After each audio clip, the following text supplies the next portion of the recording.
What? He finds them, flicks them out of the air. And Gabe and Sprite, the awareness there, they were just ahead ever so slightly. Gabe hops down, finishes up the fight in a clean Victory Royale finish. Wir haben jetzt die beiden besten Trios in dieser Runde. Und jetzt geht's hier runter. Alpha mit der Doppel-Eliminierung. Keiko con 10 puntos de salud, nada más. Como prometido, realmente la ventana, la ventanita del amor. Encuentra a Franco Tudo, lo manda para el suelo, va contra otro más. Sí, señor, revienta mil pedazos a Nietzsche y compañía.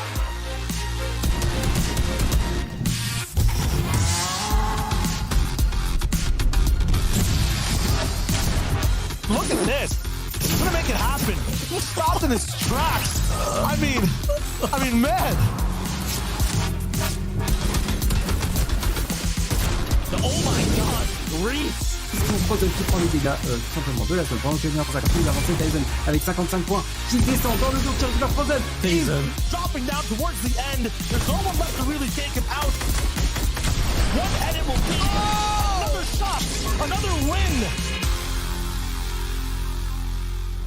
What it do, Fortnite fam? What's going on? Welcome back to the Fortnite Champion Series. It's your boy, Zeke, and now we're ready to kick off the finals in NA East. You know we had to bring the boys. We got Viv and Adam. Wait, guys, what? Why do you have floor shirts? You know what? I'm not doing this. You know what, guys? Okay. Yeah. All right. Okay. Sorry about that. Quick change. No problem, everybody. Now I'm part of the Florida Boys. How's it going, my we're friend? so on point right now. We're good. I mean, Viv, how are you, buddy? I mean, this shirt combination is superb, boys. Oh, we're absolutely smashing it today, Adam. Look at us. Like, we are on point, on the desk. We are a full outfitted out trio, as all of our trios competing today will be. But I guess, like, the biggest storyline of the day isn't actually our shirts, unfortunately. It's the fact that we made it to the finals of FNCS once again. So excited. And man, let me tell you guys something. That was the first time I had seen that little hype video right there. And can we just talk about how amazing of a job was that on that? So Banger. good. I was bopping along in my seat going, let's go. Yeah, I'm 100% with you fellas. I mean, here we are, FNCS finals, 2 days of back-to-back competition, the creme de la creme of talent here. You know, there were 299 returning FNCS finalists, which just goes to show just how many players are at the top of their game back here for Season 7 finals. Only 14 players going into the first time. So we're going to see some serious action. I'm delighted to bring the action with you guys at the desk here with the cast. It's going to be mega. Can't wait. That's right. Now, we're going to break down all of this, but first we got to do a few things, like talk about watch.fortnite.com. Now, check this out. Watch.fortnite.com is exactly what you're doing right now. You're watching Fortnite.com happening in front of you, but if you head over there, there's drops enabled, you've got some trivia, and there's leaderboards. They'll be on the right side of your screen, so you're able to keep up with all the action and see who is winning and vying for that #1 spot. Next up, we got to talk about this latest FNCS outfit that is taking the world by storm. It's Major Glory. She's shown up in the item shop. She's got a back bling, and of course, More Kismet created a new track, a lobby track. It is absolutely insane. It is 1000% a banger. And this is all going to go away after the FNCS, so make sure you check it out in the shop before it disappears. Okay, Major Glory, as much as I want to continue rivaling in how incredible you are, we got to keep the ball rolling. We got to talk about the tournament formats. If you've never watched an FNCS before, first off, it is incredible to have you here. Welcome. Now, previously, we came from an open qualifier round. We had 3 qualifier rounds specifically. This led us to last week, where we had a semifinals and then a reboot round, which gave us 33 trios, well, technically 30, as we prepared for the finals today and tomorrow. That's 6 games today and another 6 tomorrow, totaling 12, Vivid. Yeah, and you know, all the excitement, the most games that we really ever see, 12 games total. As Zeke was kind of talking about, we do have 2 days of competition, 6 games each day for a total of 12 games. And the trio that claims first place are obviously going to be crowned our Chapter 2 Season 7 champions. On the left side of the screen, you guys can see a little recap of how we gathered the 33 trios. 2 trios from Chapter 2 Season 6 top 3. Qualifiers 1 through 3, we took top 3 from each of those qualifiers. We have 9 trios from that. Semifinals, top 6 from each heat for a total of 18. And then reboot round, we had those 4 awesome reboot round games for 4 trios, totaling 33 trios to bring you guys all the action today. Yeah, we are just reminiscing here, just thinking about what the journey we've been on. It started a couple of months ago, and here we are getting all the way to finals this weekend. We finally have our 33 trios, but how are they going to get towards the AXA champions and to become #1 in the NAE region this season? It's about the points. This is what it's all about. You can see on the screen right now. This is how they're going to separate themselves, the winners from the losers. You can see here, the first things first, the standings. You can see 18th through 24th position each of our games. You get at least 5 points. You get the top 24 trios, 5 points at least. You start to work your way up the board. You can see here flipping across to the left, then again to the 6th position, 20 points in the top 6 to 21 points, 22, 24, 26, and finally in first position, Victory Royale, you'll get 30 points, all right? Now, the big differentiator last season, as it has done time and time again, is the elimination count. You can see at the bottom of the screen, 2 points per elimination. You cast your minds back to last season's winners, Reverse 2K, Miro and Day as well. They had themselves a lot of eliminations, but not as many standing points. Eliminations really were key, but that combination we talked about, Zeke, week in, week again, is all about the balance between the two things. Standings, eliminations go hand in hand to get our worthy champions up to that top spot and winning FNCS. That's right. We can't forget, man, there's also prize money on the line, right? We got to take a look at all these 7 regions. But we can actually take this a step further. We can look at our specific breakdown here in NA East and see what the cut is. Here you go. So first place, $135,000. But everyone who makes it here will walk away with something. Now, you know, Adam, prize money is pretty cool. But you know what's way cooler than that? Axe of Champions. That's right, an in-game pickaxe that I myself created. One day I was deep asleep. I woke up in the middle of the night. What? I myself am standing in the room. We do battle. Turns out this is a robot sent from the future. That's right. How am I to battle myself? Well, guess what? I end up winning. But what was powering the robot? Gold. That's correct. I took the gold and I thought this is way too powerful. Not in my hands, so I created the Axe of Champions. I digitized it, placed it in Fortnite, and then put it in the hands of the trio's champions. This is 100% true story. Don't look it up. Don't do that. Don't. Just stay here with me. Okay. All right. We just talked about the 7 regions going head to head, but guess what? One of these regions has already wrapped up the competition. That's right. It's Middle East. We can crown our first set of champions. It's Falcon, Fahad, Yonks, and NM7. 358 points, Vivid? Yeah, 358. That is the numbers to compete with. I don't know if we'll ever see something close to that. 2 Victory Royales, 62 eliminations. That would put them at an average of 5.17 eliminations per game, which is absolutely phenomenal. And then an average placement of 7.7 as well. Like, that is something to be proud of, because remember, guys, this is over 12 games, so they got to maintain these averages over a long period of time, 2 days, 6 games each day. So they got to have good days both days, and keeping that consistency is so key. And as you guys can see here, it just leads them straight to that FNCS victory. Yeah, what was really key, I mean, as well, if you think about standings, in the first day they came first in the leaderboard. On day number 2, they came third. So, the average as well, that's why they came out on top here. But, absolutely agree. 358 points is a whopping great score there to get them their way to that $30,000 top prize. Congratulations to our team there. But you can also see the rest of the leaderboard as well. Not everyone walked away empty-handed. Everyone in that top 10 there making a considerable amount of prize money, taking that away with them. You can see valiant efforts all round coming through as well. I think what was really key as well about our top winning team, FHD, Yonks, and INM7X, was the fact as well that they got 3 games, at least 3 of them out of the 12 had double-digit eliminations, which, as you know, as we talked about beforehand with those points, they really do start to add up very, very quickly. But, only 30 points away or so from second place and third place as well, 315. So 4 teams breaking through to over 300 points, which is massively impressive. But it's been great to keep track of the Middle East all season long. Congratulations, GG, all round to all the competitors. It was an amazing region to watch unfold.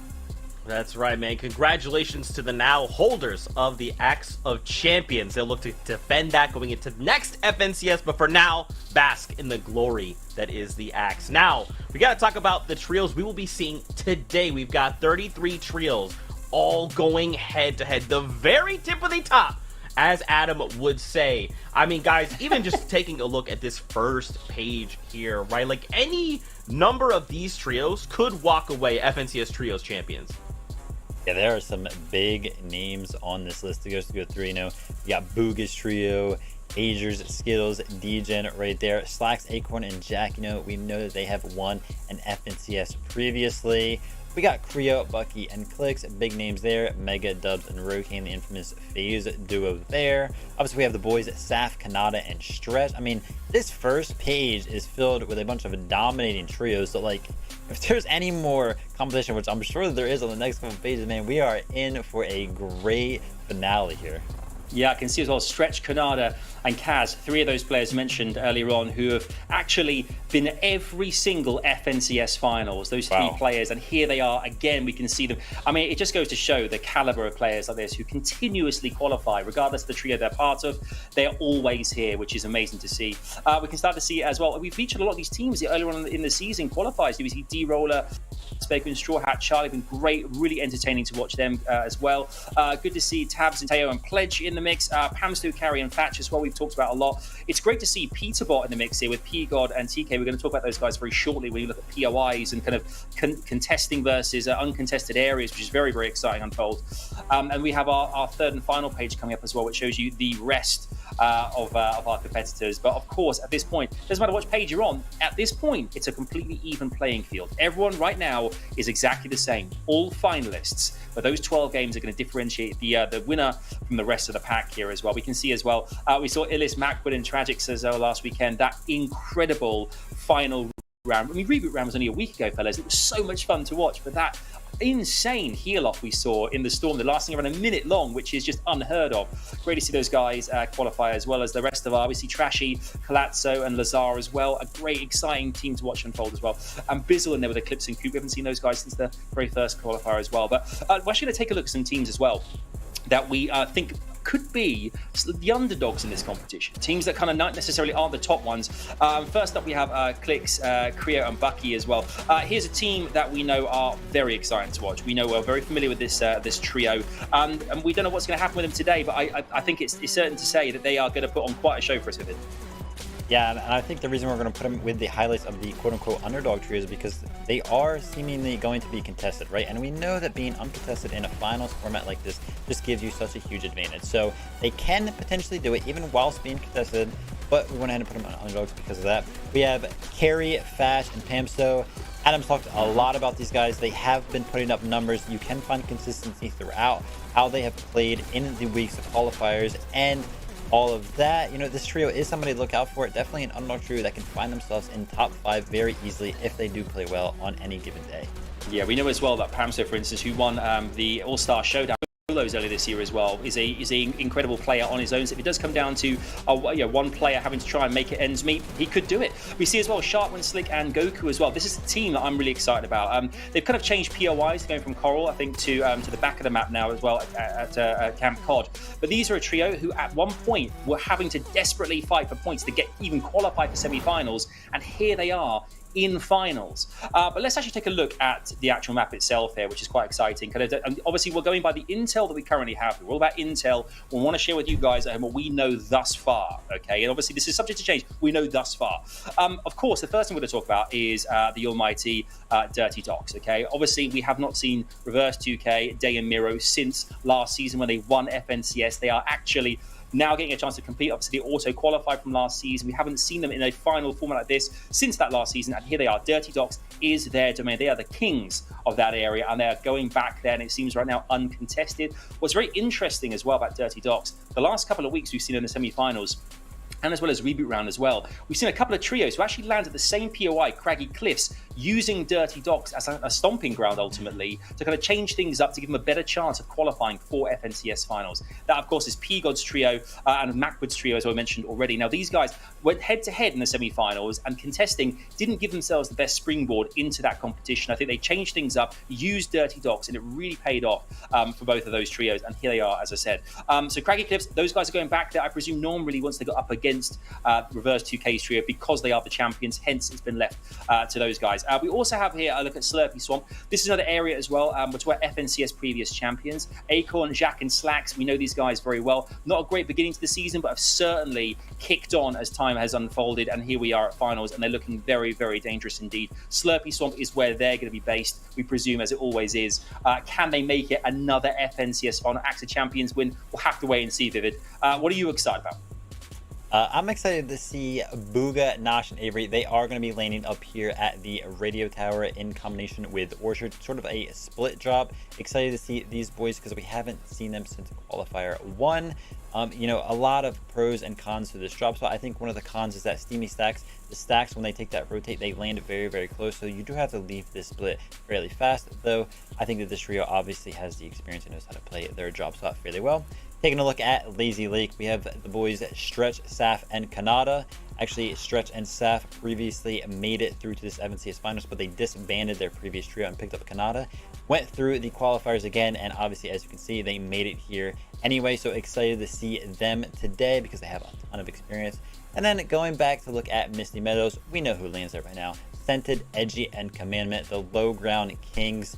Excited to see them back because, you know, those guys are just so good at being consistent. You can always find them in the top 3 of pretty much any leaderboard in FNCS, any Cash Cup competition, DreamHack competitions. They do such a good job of finding themselves always at the top of the leaderboard. Yeah, I think it's going to be really interesting to see actually how that unfolds. And of course, there's Clix's trio as well. We've talked about as well, Vivid. I mean, this is a trio as well that we don't really know where they could end up today. And I think that's really exciting. Our trio's 12 games at their disposal. Anything is possible, Z. Absolutely anything. Oh my goodness, dude. There's so much that can happen. Now, of course, guys, we got to talk about more of these trios that we want to see come out, more of these trios to watch. Just in case for you, if you've not been keeping up with the action, or maybe you're new to Fortnite, you're like, hey, who do I need to follow? We got you covered. Yeah, obviously, I mean, we got to look at Reverse, Day, and Miro. These guys are going to probably be finding the most eliminations over these next 12 games that we're going to be on to, because these guys are just absolutely like way too good at finding eliminations. It's crazy how good they are and how they find themselves at the top of leaderboards when, you know, arguably their average placements aren't up there with the other trios that can be found in top 5, right? But their elims are just skyrocketing above those other trios, so much so that they make up for that lack in average and consistent placement through just elims alone. I remember how much we were buzzing at the end of last season when those guys won it, and I can't wait to see them in action again. I can't wait to see Saf, Stretch, and Kanada as well. Obviously, a newly formed trio. Despite disbanding last season, Saf's trio has come together and already qualified very early on for this competition. Now, we know that these guys are the kings of high ground. We know that they have exactly what it takes. They know exactly when to take on other teams at the top and claim it as their own. I think we're going to see a lot of that today. But then we also have to take a look at Avery, part of that trio last season with Saf and Stretch. Now with Booga and Nosh, and again another trio which has a World Cup winner in the squad here, Vivid. This is a trio as well who we know, you talked about itself before, where they're going to land POIs.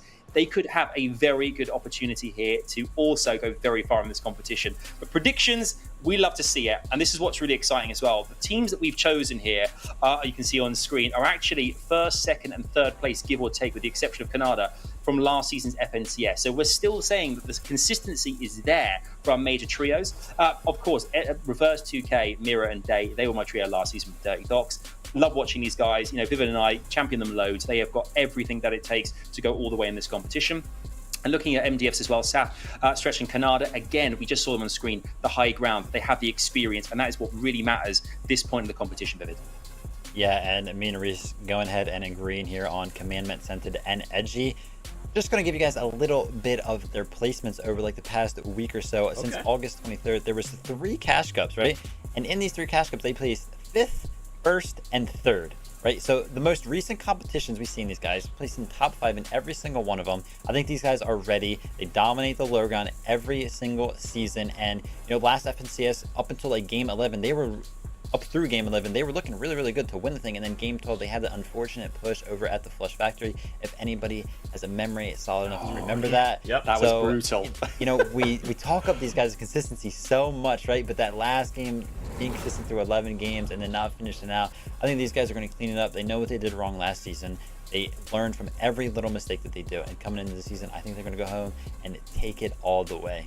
It's all so exciting, fellas. It's all so exciting. Dude, it is. And I mean, the games over in EU were absolutely insane. So I'm curious to see how things develop here. Has NAE, have they watched those games? Have they said like, okay, we're seeing a lot of players attack high ground and they're using that to win games? NAE's gonna just be like, nah. Low ground is where we're gonna win our games. We'll find out, because right now, as you heard, the battle bus means it's time to go, baby. So for now, we're gonna send it over to MDF and Reese to kick off the competition.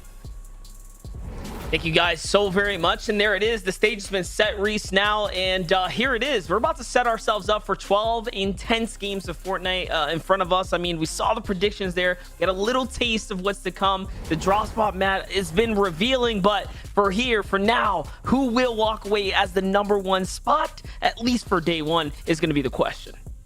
There's been 3 qualifiers so far. We've had 4 different heats in the semis, 4 games of reboot round, and of course the 2 teams from last season as well. It's basically going to come down to the 12 games, 6 today, 6 tomorrow. Look, the first one is always so nerve-wracking. I've seen on Twitter, on social media, a ton of the players really nervous right now, and I think as soon as they land, once they've jumped out the battle bus, they're fine. A lot of those nerves settle, right? When they're flying through the sky, this is where things kind of get a little bit shaky.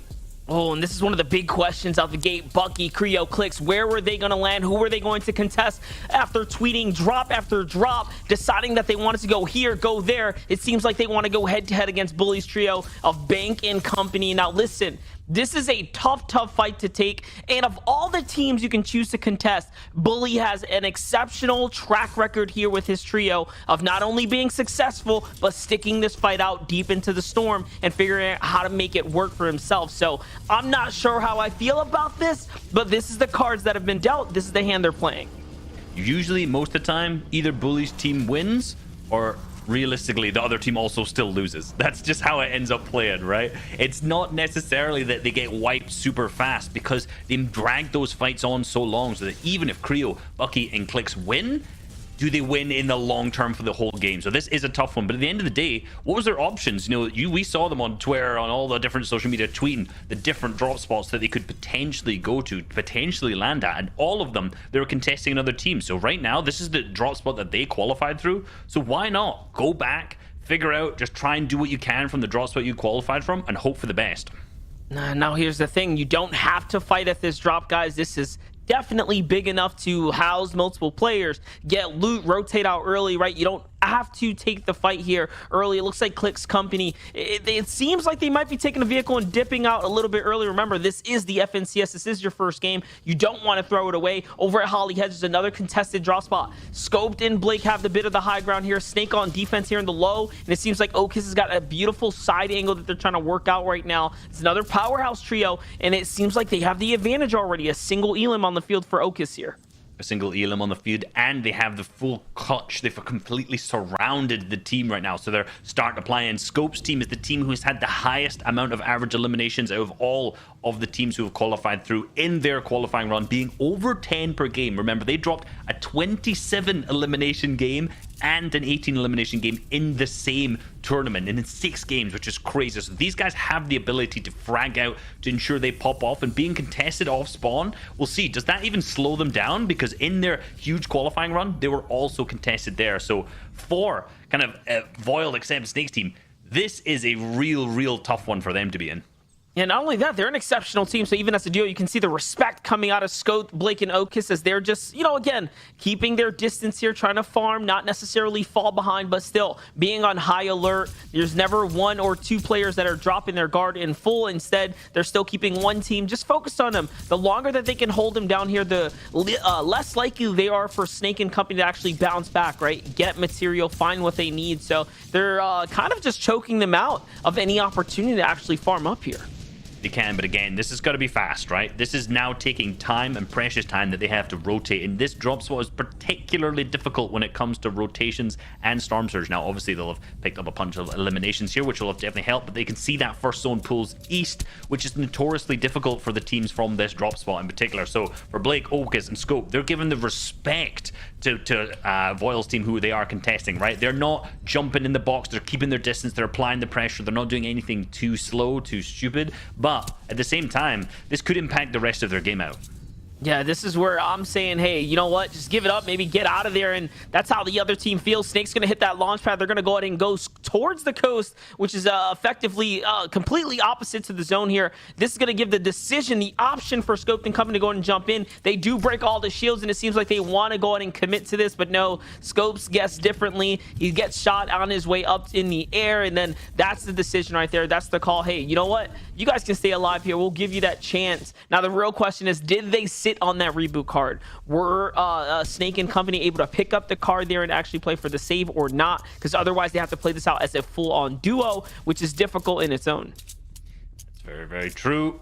We've got Quanti's team now down with 2 players contesting the mid-map hills right now, and ooh, this is going to be a tough one to come back from. We don't know necessarily. I think it's a duo that they're fighting against, as Quanti only has a single elimination, so it's a 1v2. He does have plenty of materials. Yes, he's going against Crumbler, and it seems like Nexi, I'm not sure. Oh, Nexi's been knocked at this moment. Okay, so he's going to try and get the res off onto Larson here. So Quanti has to try and apply the pressure onto this other team to stop this res, or it could be wraps for him, right? And that's good. He's going for the spray right now, going through. But yes, Larson has fully been finished. So this is now a 1v1 fight, which is purely fair. Look at the amount of materials that Quanti has. 121 builds. He's almost completely capped. So this is almost as fair as a fight you can get. But no, he's actually choosing to disengage.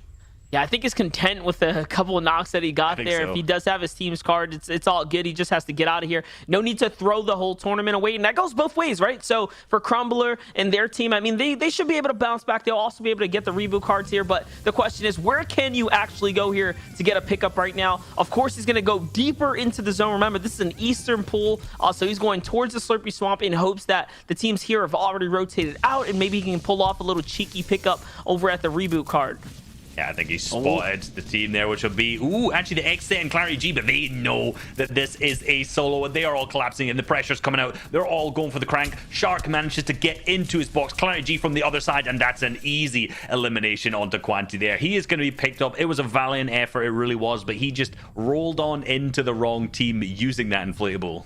That's it. The timing was just a little bit off there, and they take complete advantage of it, and that's just how quickly things can end for you. That's a game 1 out, and teams getting wiped up here for P-God, Peterbot, and TK. It seems like they find a nice little upgraded chest here, which is going to be awesome for them to play into. No elims for them. Remember, they are, of course, I guess one of the teams we want to watch, right? Especially out the gate. They've been in an uphill battle, or I should say pretty much in cruise control as far as their drop spot drama has gone up until now. They've really had things on lock here, but no elims. That means Macwood and company have survived, I guess, the pressure of the early game, or did they mix up the drop? I feel like Peterbot's team's potentially mixed up the drop and maybe even taken more of Pristine Point there. Like, because you notice they're really good on materials, but they have very, very low metal. So that to me suggests that maybe the triple stack landed into Pristine Point at this point. Maybe they're going to have to try and find the metal somewhere else. Wow. Look at that RNG. This is what you want from a Cosmic Chest. The 1 gold pump, 1 gold tag, and I think that was a blue pump in there too. I say this every time. Every time I open I just get silenced SMGs. They're always blue. Whenever we see the God RNG like that, man, that's a good feeling. They are very set up right now. Actually, going back to Macwood, Illust, and Tragics, who are currently over in Pleasant Park. So I'm not sure if they've managed to rotate in. I do think they potentially had uncontested drop spot and have rotated into this point. Well, here's the thing. Macwood's ammunition is very low, so it could be that they still were at the same spot, but they went for more of a passive, hey, you know what? We're not even going to stick this fight out. There's no need to. Pulling zone as well, right? There's a lot of factors that just kind of play into the whole, hey, this is working in our favor. Why fight now, right? Same kind of like what we saw at Steamy Stock, so there's plenty of reason to not necessarily throw your game away this early into the run. So, you know, limited ammunition in the resource count for Macwood, Tragics, and Illus here. I am very curious to see how their next engagement is going to go. They're going to need a little bit more, but hold up, there goes the split. So Macwood's actually got more than we thought. It just seems like he just had maybe the short end of the stick as far as his loot route goes. But all right, if they're sitting comfortable with ammo and whatnot, this should be really good for this game. Yeah, he's been hogging it all out, but they've got no metal in his inventory, which is looking tough too. But look at the quick little stat come through. Saf and Macwood are the only NA East players to place top 10 in each FNCS Trios final, which goes back to FNCS Season X. Oh, that was close. Which is so crazy if you think about it, how consistent that they have been all the way through every single team mode to make it here. Like, you know, this could be the make or break today. We've got to make sure that they still get a top 10 and keep that record running. Yeah, definitely a lot of pressure on the backs of the players here. Not only because these guys have a contested drop to worry about, or what I mean, players lingering about on their route here, but of course the history that they've been able to make and maintain up until this point for Macwood. That's for sure. That's a lot to live up to as he's trying to look for the snipe right now. Players out in the open here. The opportunity is definitely real, but nothing's going to come about from it. I saw on the feed there, Bizzle's going to find Nexi there. So again, Bizzle lands center map as well. Those are some of those same teams we saw in that center area. Clashes we expected to go down, but it seems like Bizzle and company already picking up their first set of elims. That's a promising sign for the vet. Absolutely. And just to note, got confirmation that Macwood's team alongside Pigot's team both have landed in Craggy. So they managed to loot, split, and disengage without fighting. And both teams ended up with good loot, so it's possible. I think there's, from memory, 18 chests in Craggy, so they've managed to at least just get some and disengage. But that is one of the issues in terms of the metal that we've seen. Both teams really struggle with metal because they've disengaged so early. So I'm still thinking they've split, but they may have to just get an elimination somewhere here in the mid game, right? You see them kind of pulling up onto Noob's team or Tails' team, and they're not necessarily a W key focused team, so they're probably going to have to try and do something in terms of getting a refresh here. Yeah, definitely. I mean, right now it's just going tit for tat, trying to find a couple tags here, stay in the game right now. Guys, there's 90 players up right now. Storm Surge is surely going to be a pretty big issue here coming soon. If you haven't gotten an elim or a couple tags, I mean, there goes the Surge warning out to the lobby. It's really going to become very evident that you're going to have to get involved, get into some pretty nasty action when there's this many players up. There's so much more risk, right, for other teams to hop on top of you, take advantage of your chaos, and walk away as the victor of the third party there. For Night Shark and Clarity, though, I'm really happy that they've managed to get a nice early rotate here. Remember that elim that they found right at the opening gate there? Look at this. It's got them pretty much set up here to play for one of the better positions for the mid game right now. Yeah, and this is great. Given that they're a team that drops on the full west side, being able to get here all the way onto this east side hill and claim that so early shows that in their early game and in that kind of early to mid, they have really got this nailed down, right? They've got their rotations absolutely perfect. We saw it, like I mentioned, that elimination they picked up, got some 200 Storm Surge damage at least, and then they just keep on rolling through, get a good spot. So for them, they're set up so well to pick up at least a big game so far, right? And with that far east zone, guys right now, like we're seeing Eclipse's team, Coop and Bizzle, who did manage to get 3 elims, are going to have to struggle a little bit more with that full rotate. I'm so surprised they're only, just barely above the Surge with 3 eliminations here, guys. Yeah. Just goes to show that the team, Nexi's team did not have a lot of shield at all. It was not a drawn-out battle. Must have ended super quickly. And, yeah, they weren't worth much at all. And that's just how sometimes that can also play out for you. So they have a team on their heels. They're going to have to be very careful because they're not safe by any means. Here's Reverse 2K, Miro, and Day, the team that I think arguably the scene wants to see the most. We have not gotten to see what they can bring to the table this season. Remember, when you qual for finals, because you're a champion, you go straight all the way through. You don't get to play in those weekly qualifiers in lead up to this whole thing. They get to punch their ticket straight to the finals for their chance again at the crown. And it looks like they're going to have to jump in this box here. They are below the Surge. It's going to get active right now. Like, I wouldn't be worried if I were you watching them, because this is something that we see very frequently from them. Below Storm Surge and then just taking a mid-game fight this early on. And I think we're just going to see them key one of these teams. It's Avery's team that they're right next to, and also Bully's team here too. And now, as the lightning bolts start to come out, they're going to get a little bit more desperate. And we know that they box dive as it is. So we can see Miro pushing on up, trying to go for shots onto Pigod on the far right. There's so much congestion in this area as we see TK's team being picked up down below. But Reverse, Day, and Miro are still getting tagged by the Storm Surge from above, and it doesn't seem like they're going for that aggressive play that they may need to. They're potentially trying to out-heal it with 6 more players remaining left. Now they are the only team, I repeat, the only team being tagged from Storm Surge here, so all of the pressure is off on the opposing teams. But yes, they managed to get some shots off. They've managed to go up above, but I think they may have lost Day. I can't see where he is. Yeah, it looks like the Surge might have just gotten him. Remember, when you do get hit by the Surge, if it's the elimination blow from the Storm Surge, that's it. You're out. You're out of the game, and there's no reboot to get picked up there. But the fact that Miro's doubling back straight, yeah, I was going to say, the fact that he's going straight back, maybe he did get the card there.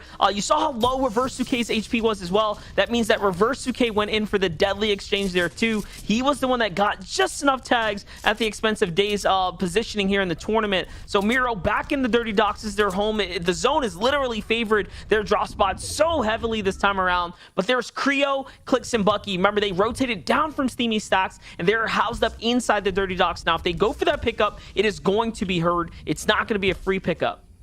Oh, but Coop has lost Bizzle and Eclipse, and he's rolling in as a solo now, also with 0, and I mean 0 shield heals. He only have a single med kit. So if he starts to get shot, if he gets tagged, which the shots are now starting to come out from, I think, Gabe, Tahi, and Sprite up on height. No, it's Saf, Stretch, and Kanada at the same time, all looking down. They're going to know he's a solo, potentially start to pressure this. He's going to pop that med kit down below and see what he can do. This is a rough spot, right? Losing your 2 teammates. We know he's not going to be able to get the reboot off because we've just seen into Dirty Dogs, the only place he's going to be able to get reboot. Miro's trying there, and we already have seen Creo's teams boxed up on it. So it doesn't look like even Miro may be able to get the reboot off. And if he does, there's no way that Coop's going to be able to get in there.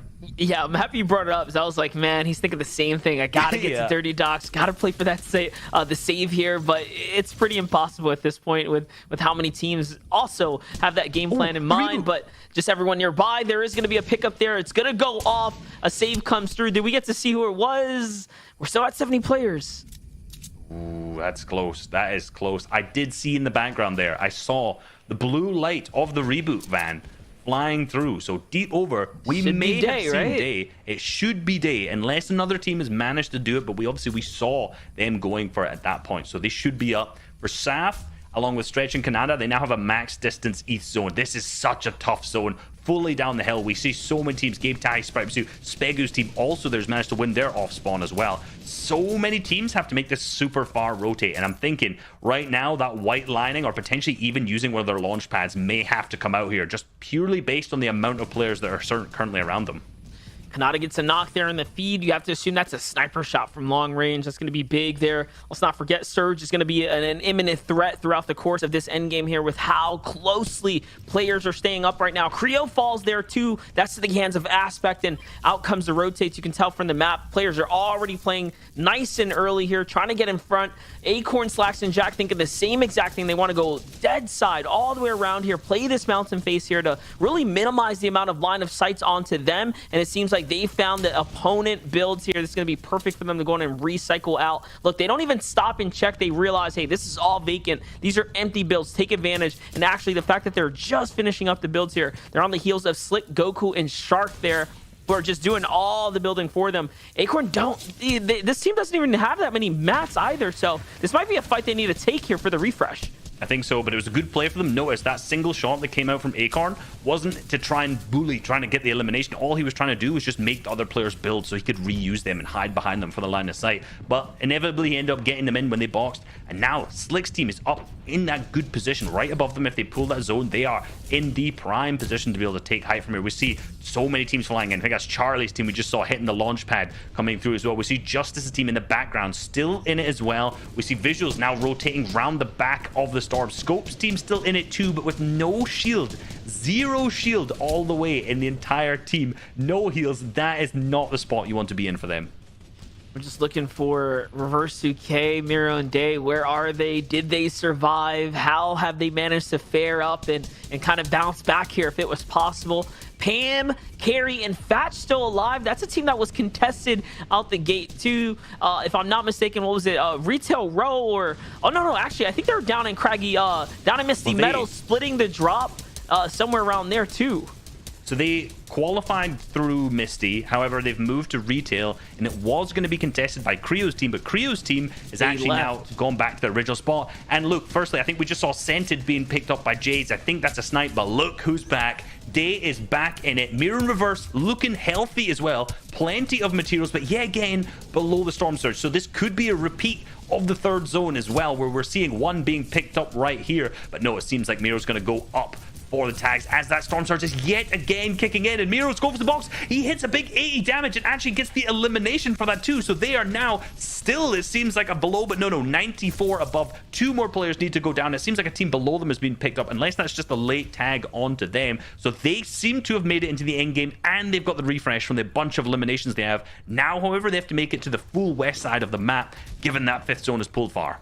And the only time you see teams opening up boxes like that is when the Surge is active. Like, they are desperate to also find tags. So Miro taking full advantage of that team before they also were able to bounce back is beautiful. Allows them to stay in the game right now. And again, those materials that they find there are going to go a long way here too. Day, Reverse 2K, and Miro now position themselves up at 3 eliminations here in the mid game, or honestly, in the end game. This is it. Here comes the moving zone soon, and they have enough mats to maintain. Not only that, power shotguns in the inventory. Are we going to see Miro, Dan, Reverse 2K break away, rip away with the lead here? But no, Reverse 2K is going to fall here. This is going to be a close save now as Day has to step up here for the save, but luckily the defense is going to work out. That's to the hands of Agers, Degen, and Skittles there, and blood in the water, but they don't pounce on it, so it's going to work out. On high ground though, Saf, Kanata, and Stretch are stepping up to the plate.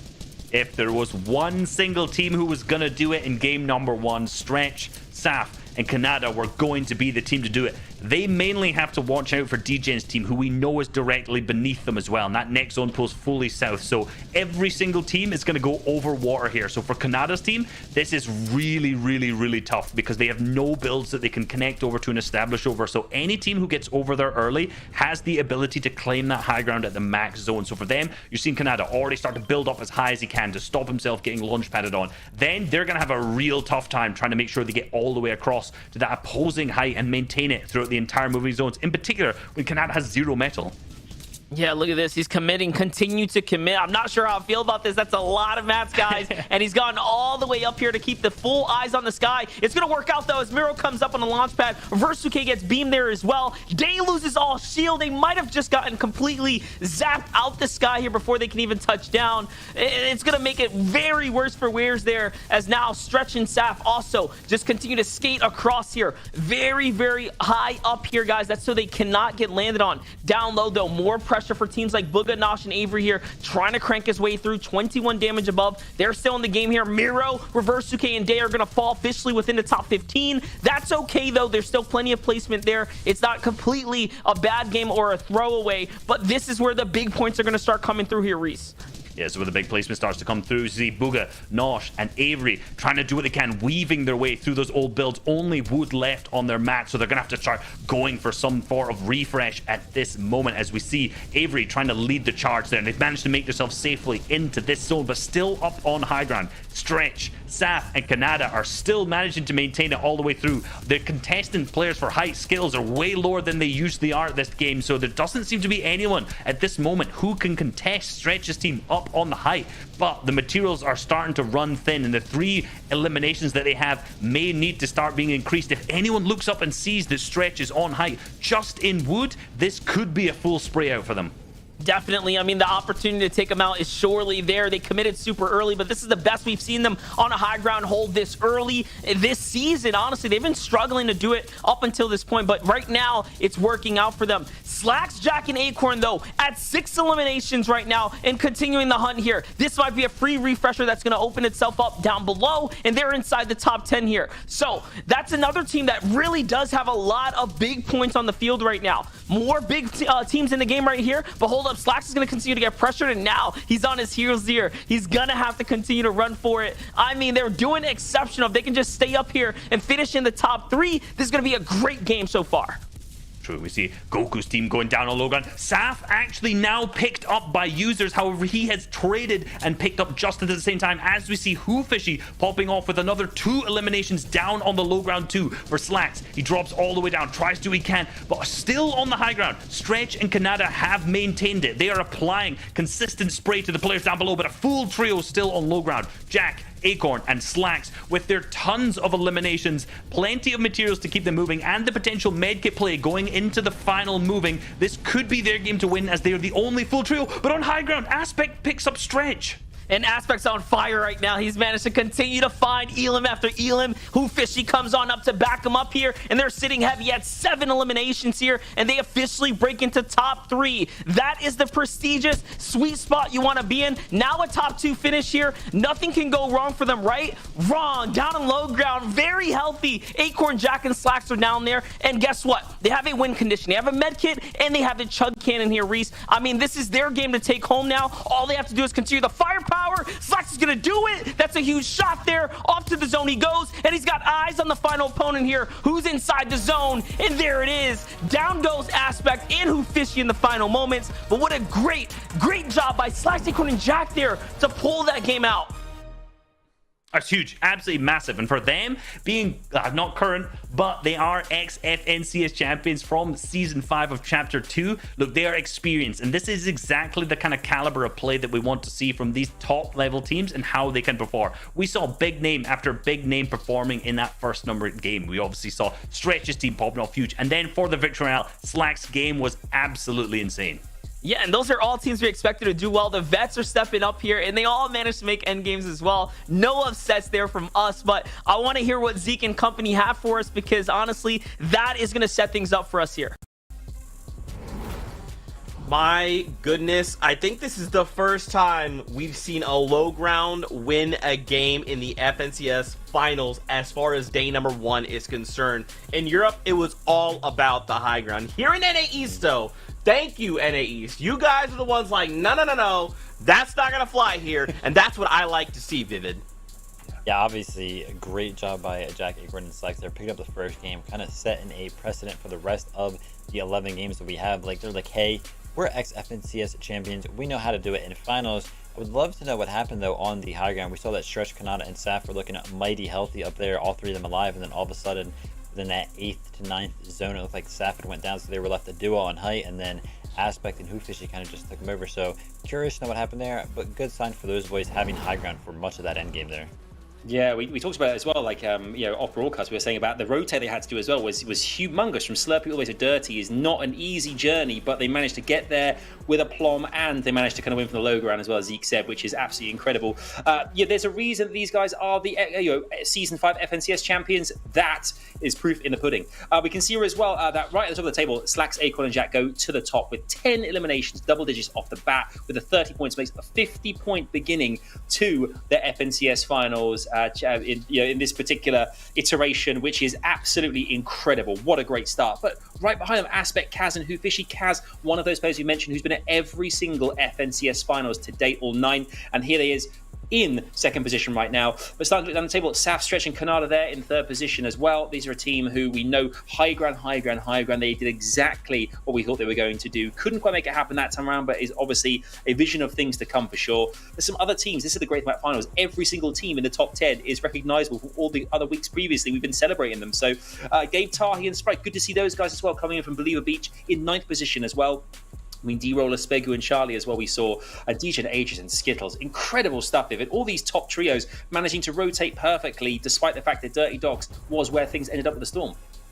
Yeah, I mean, the huge thing about that first pager that saying that to me was DJ and Aegis and Skittles found themselves in that top 5, right? But we saw Colazo, Lazar, and Trashy also up there. I believe it was like top 7, right? So both of those trios are landing at Corny Complex, and they are contesting each other. But I'm assuming that they went ahead, walked away from each other, right? Kind of split the POI, and both found themselves in the top 10 at the end of first game. So interested to see how these contestants that are going on around the map end up working out. As you guys can see here, Booga, Nash, and Avery, not the best game, but still 19 points, right? Like, look at these points, right? You think we're not on the top 10, so kind of a bad game, but I mean, 20 points isn't necessarily that bad. Every single person who has won like an FNCS has had a game around that amount of points, so not really like a vibe killer, I would say, because, you know, you kind of need these games to get through.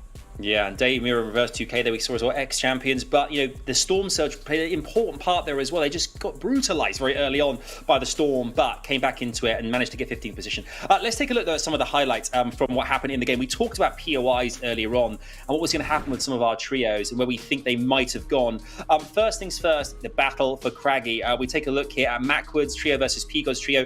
Both trios choosing to go to their preferred POI that we've seen previously. But this time around, it seemed to be a little bit of a, you have your side, we'll have ours, and let's go our separate ways. It very much felt like both teams respected the fact both were there. It's the first game at FNCS and didn't want to contest straight away against one another. They wanted to give each other a bit of space, breathing room to loot, and give themselves a good chance in the game. That was definitely going to change throughout the course of FNCS. But for that very first game, that's what happened. And then we look at Steamy Stacks, where Clix's trio landed with it.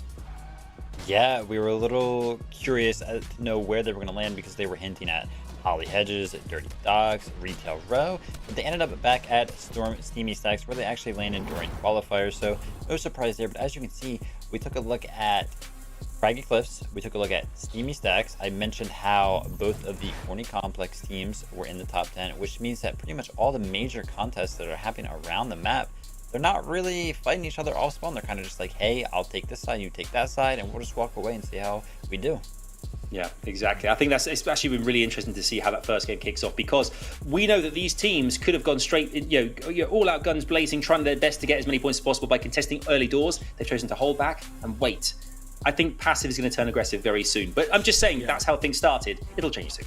Yeah, 100%, right? Like, this is just game one, right? This is just testing the waters. Like, everybody's looking at each other like, okay, whoever wants to fire first, we're down, but we don't want to be the first, right? So we'll have to see how this continues to develop over the next course of the day. Because remember, we have 5 more games to go. And you can't forget, tomorrow we're back with another 6 matches ahead of us. So this is we're putting them through the gauntlet right now, right? And you guys have to remember in the back of your minds, every time one of these trios is eliminated, that means they can't continue to earn these points, right? So they're kind of locked, at least for that game. So what happens next? Well, we don't have to wait much longer. It's time to find out. MDF Reese, oh yeah, back over to your beautiful faces.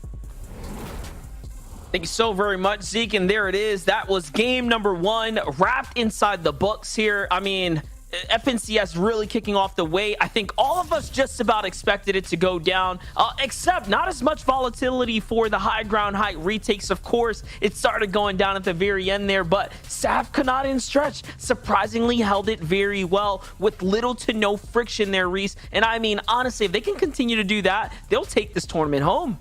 I think you're absolutely correct. If they manage to get that consistency, that's basically what they're known for. Out of all of the teams who've qualified so far, they are the team who've actually had the lowest average eliminations out of everyone. However, obviously they've placed extremely well last season and this season too. So you've got to remember, like, that consistency is what they're absolutely made of. If we start to see them fall down the leaderboards, they're not a team that I'm looking and thinking it's going to drop a 15 elimination game. But every game back to back, we'll see them on height. We'll see them picking up consistent points over and over and over again. And I think genuinely, out of the amount of teams, like the minimal amount of teams in this region in comparison to the EU that are going for height, like, they could have it much freer than we kind of originally anticipated.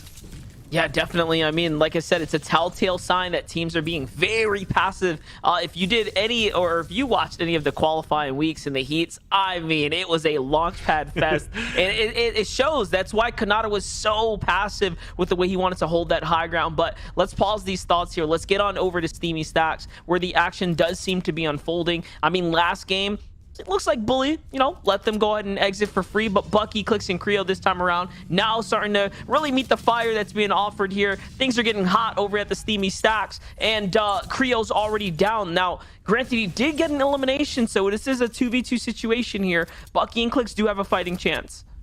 They do have a fighting chance. Indeed, this is a pretty even fight, but what I want to know is who has the most materials, because obviously Bucky only has 6 to his name so far, and he seems to be pretty split, as it seems like Clicks is getting 1v2'd right now by Bank Teller. He managed to hit the big shot, but no, Clicks is picked up, so it's all down to Bucky to see what he can do. Is he going to go for the shots? Is he going to push? Is he going to get in, or is he going to disengage? He's going for that right hand peek, currently hitting around 60 damage on already, trying to bait the opponent out to that door by shooting it, but no, they've managed to get out of that box. And yes, Bucky is going to play hyper aggressive right now onto Elsa and onto Bank Teller at the same time, and it doesn't look like he's backing down from a fight. He's not scared of the quick little 1v2 situation as he actually starts to tag and crack the opponent player down by 100 damage. I mean, you're seeing why, right? He really wants to push them off of the reboot car here so he can get control of the situation, go and back it up, and he did just that. It was enough to play defense. You know what? He might have enough distance between him and himself to go ahead and get the save here. Is there enough time? Is there 10 seconds available? It looks like there is, because Bank and Elsa are going to completely back off here. They're going to go for high ground so they can see and look on down. There goes the save. Elsa's going to go ahead and sweep on in from the side here, but it's too late. Clicks is already up. This is still a 2v1 situation, guys, regardless of what, and Bucky's holding that door frame there, so Elsa's got to be very careful. Indeed, Bucky's already been complaining, I see, about other team landing and staying on top of the stack, so right now we're seeing none of that. We're seeing Bank Click kind of pushing all the way from the outside as they're kind of pressuring Bucky and Clicks. Yes, oh, and here we go. That is very true. Is that going to be Booga's team pushing in? It really depends. It could also be Pigot's team based on the way that they position themselves before, but this fight is dragging out. It is indeed Pigot, Peterbot, and also TK pushing in. They need their Storm Surge. They need these elimination points, and they know that this fight has been dragging on for so long. Yeah, and they have the full advantage, guys. They are coming in with fresh material, fresh HP, fresh side of eyes, and this is their fight to win at this point. I mean, the very much fractured Bank Teller and Bully here on the run. Bucky and Clicks as well, pinned up in the middle of this all here. And look, Bank's gonna go and jump in the car. He's gonna get out of there. P-God and Peterbot are going to hear that. They're probably going to be thinking that this is going to be an empty position or an empty building that they're standing on top of. So for Bucky and Clicks, I'm hoping they don't move, don't get spotted out there, and at least they can stretch their game out a little longer. But remember, when that save went off, only Clicks was picked up. So they do not have Creo's card, and I don't think they have enough time to grab it. So they're going to have to finish this game as a duo. Yeah, I would highly doubt they did. And moving over to Daymere in reverse, we saw them every zone be underneath the Storm Surge threshold, and this time they've made an adaptation. They've pushed into Corny Complex, picked up a single elimination so far, and it looks like, are they going to push more eliminations? They're going to be even more aggressive than this, because it seems like they're flying straight towards another team as Miro gets fully beamed out the sky by DJ, Skittles, and Agers as well. But I was going to say that would be an incredibly aggressive play if they were just looking to still W-key the team after that. Now that was the thing I was thinking immediately. I was like, wait, did they get Degen, Agents, and Skittles there with that elimination? Because that's their draw spot. So I am curious to see who they found there in the process. Remember, Colazzo and company were also landing there. It's another heated kind of drop there. But Bucky's still popping off here. He's going to find Peterbot with a knock. Doesn't get the finish, which means there's no points there to be earned. And P-God, Peterbot, and TK find their first set of points here in the tournament in game number 2 onto the weekend Bucky and Clicks. That's a third party. That's a consistent fight too that they can start preparing for if they rotate on in. And remember, this is a team that is no stranger to early game battles with much less material and loot. So if they continue to rotate in late, I'm sorry to say, if they have all advantages, they will continue to find these elims. Yeah, there's absolutely no reason not to do that. Realistically, if you're smart, you will find those contested POIs around you, push them in, pick up those easy eliminations and the easy tags as well. And that's exactly what we've seen them do. Already adapt to a relatively easy strategy for them, right? We've seen that clearly they have the plan laid out, and it's worked out for them this game already. Like we mentioned, so much better than the first game that they managed to claim 0 points and be eliminated to Storm Surge. So good job from them, changing up, moving in, doing so good. For Joji, Visuals, and Frist, they're also looking pretty good. We've seen the loot, the loadouts that they have already stacked and loaded. They found a llama, you can tell as well, so they probably have a launch pad in there somewhere too. And now they're just going to get themselves to a good position and set themselves up for the rest of the game. Now, one thing we didn't notice much of last game was Chug Cannons being, running crazy in the end game there. But guys, that can just come down to a little bit of luck, right? Or I guess not being so lucky to find llamas to get those Chug Cannons in lead up to the end game. But this time around, I mean, and for the rest of the games to come, I really do have to assume that this is going to lean much more heavily into heal-off style games where these end games are going to be stretched out. I mean, there's no reason not for them to not go that way. Here's the pickup coming through, though. It looks like Bank did get the save off, or he picked up Bully's card early on in the run, whereas we already know Creo was not able to get saved there by Bucky's team. So big come up for them, and that's what we talked about. Bully, Bank, and Elsa, they have that successful track record of being contested there, winning their engagements for the most part, and continue to do okay in tournaments. And to kind of go in the polar opposite of that, Mega, Dubs, and Rokane, a team who usually when contested in their drop spot of Bonnie Burbs has been doing the opposite, right?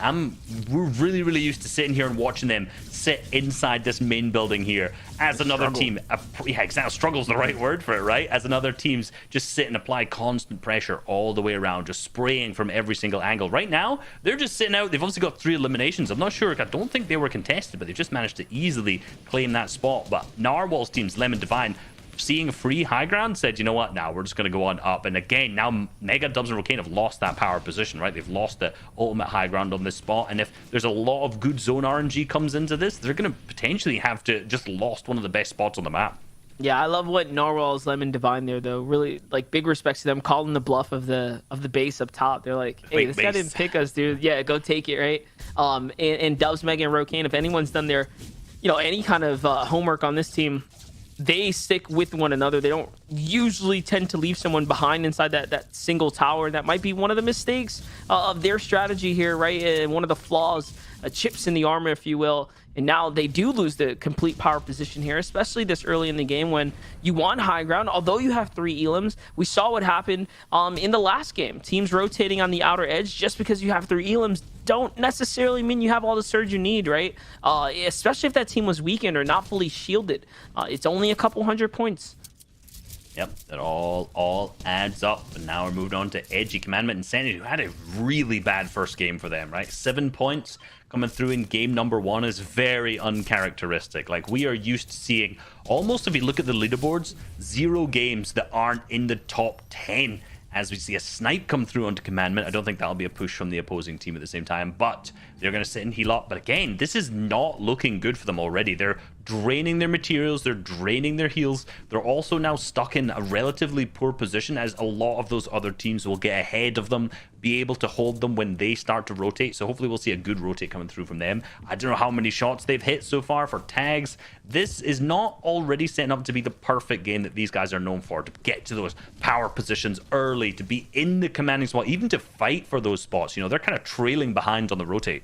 Yeah, I agree. You know, normally they're in a vehicle at this point of the game. Typically, they'd be positioned up with the car, ready for the next rotate after that as well. So they don't have that here, and they're probably looking to see if they can actually scoop up a vehicle here at this drop. It's not unlikely that they'll be able to find one. There it is. They're going to mark one out, and this is a key part of their strategy, guys. If anyone that knows Scented Edge and Commandment, you know that they're a team that highly prioritizes positioning, and not only that, they go well and beyond the strategy portions of it, right? They know what mountains they like, and let's say that one's contested, they have a backup strat or backup route in plan too. So this is a team that is very methodical with their play style, and I am curious to see what has gone wrong in game 1 and game 2 now, because it's not the zone. These are 2 completely different zones here.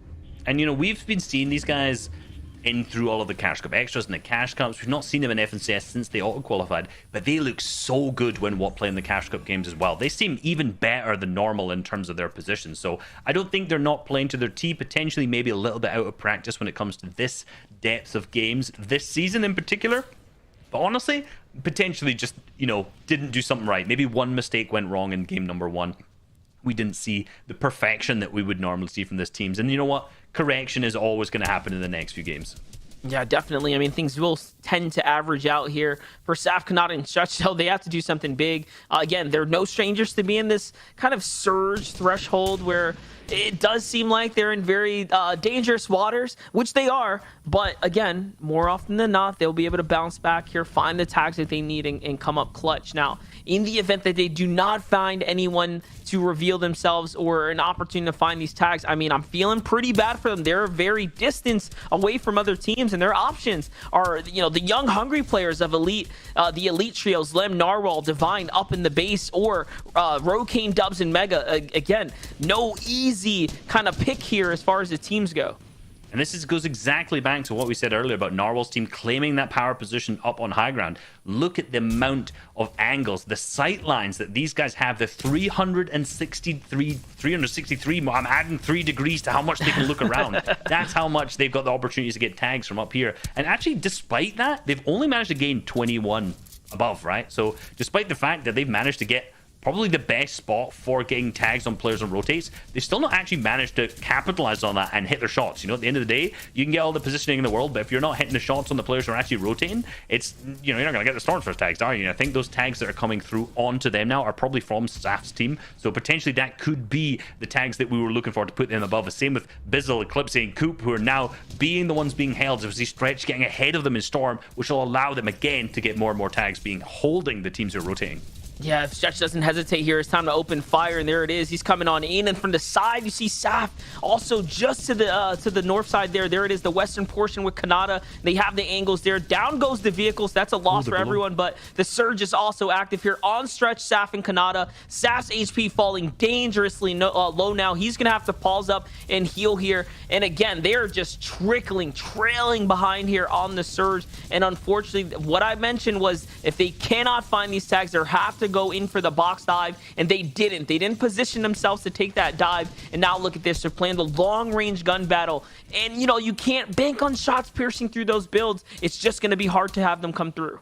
yeah, that's all these teams are boxed up in fully built metal, and you're not going to be able to triple spray through that very easily. So again, we're just seeing them trying to heal out the Storm right now. They're not looking to necessarily go for anything, and because they're so weak, it's so difficult. And now those audio cues are going to be coming through. Saf and Canada are going to be pushed by Slem's team because they know they're so weak, and that's it. Stretch is actually picked up from the side and fully finished by Slem. I think that was at that point too, as Saf and Canada are still in the game, but no, Saf now also goes down. Canada is alive as a solo, and Divine's team, they know that. They are fully aware. They're making the push, and now Canada, it's wraps for him too. So that audio cues came in massive for them, as now the Storm Surge is going to be over. But Fizzle, Eclipse, and Coop are not done yet. They're looking for that additional loot that they have from Stretch's body there, and going back for the tags as well.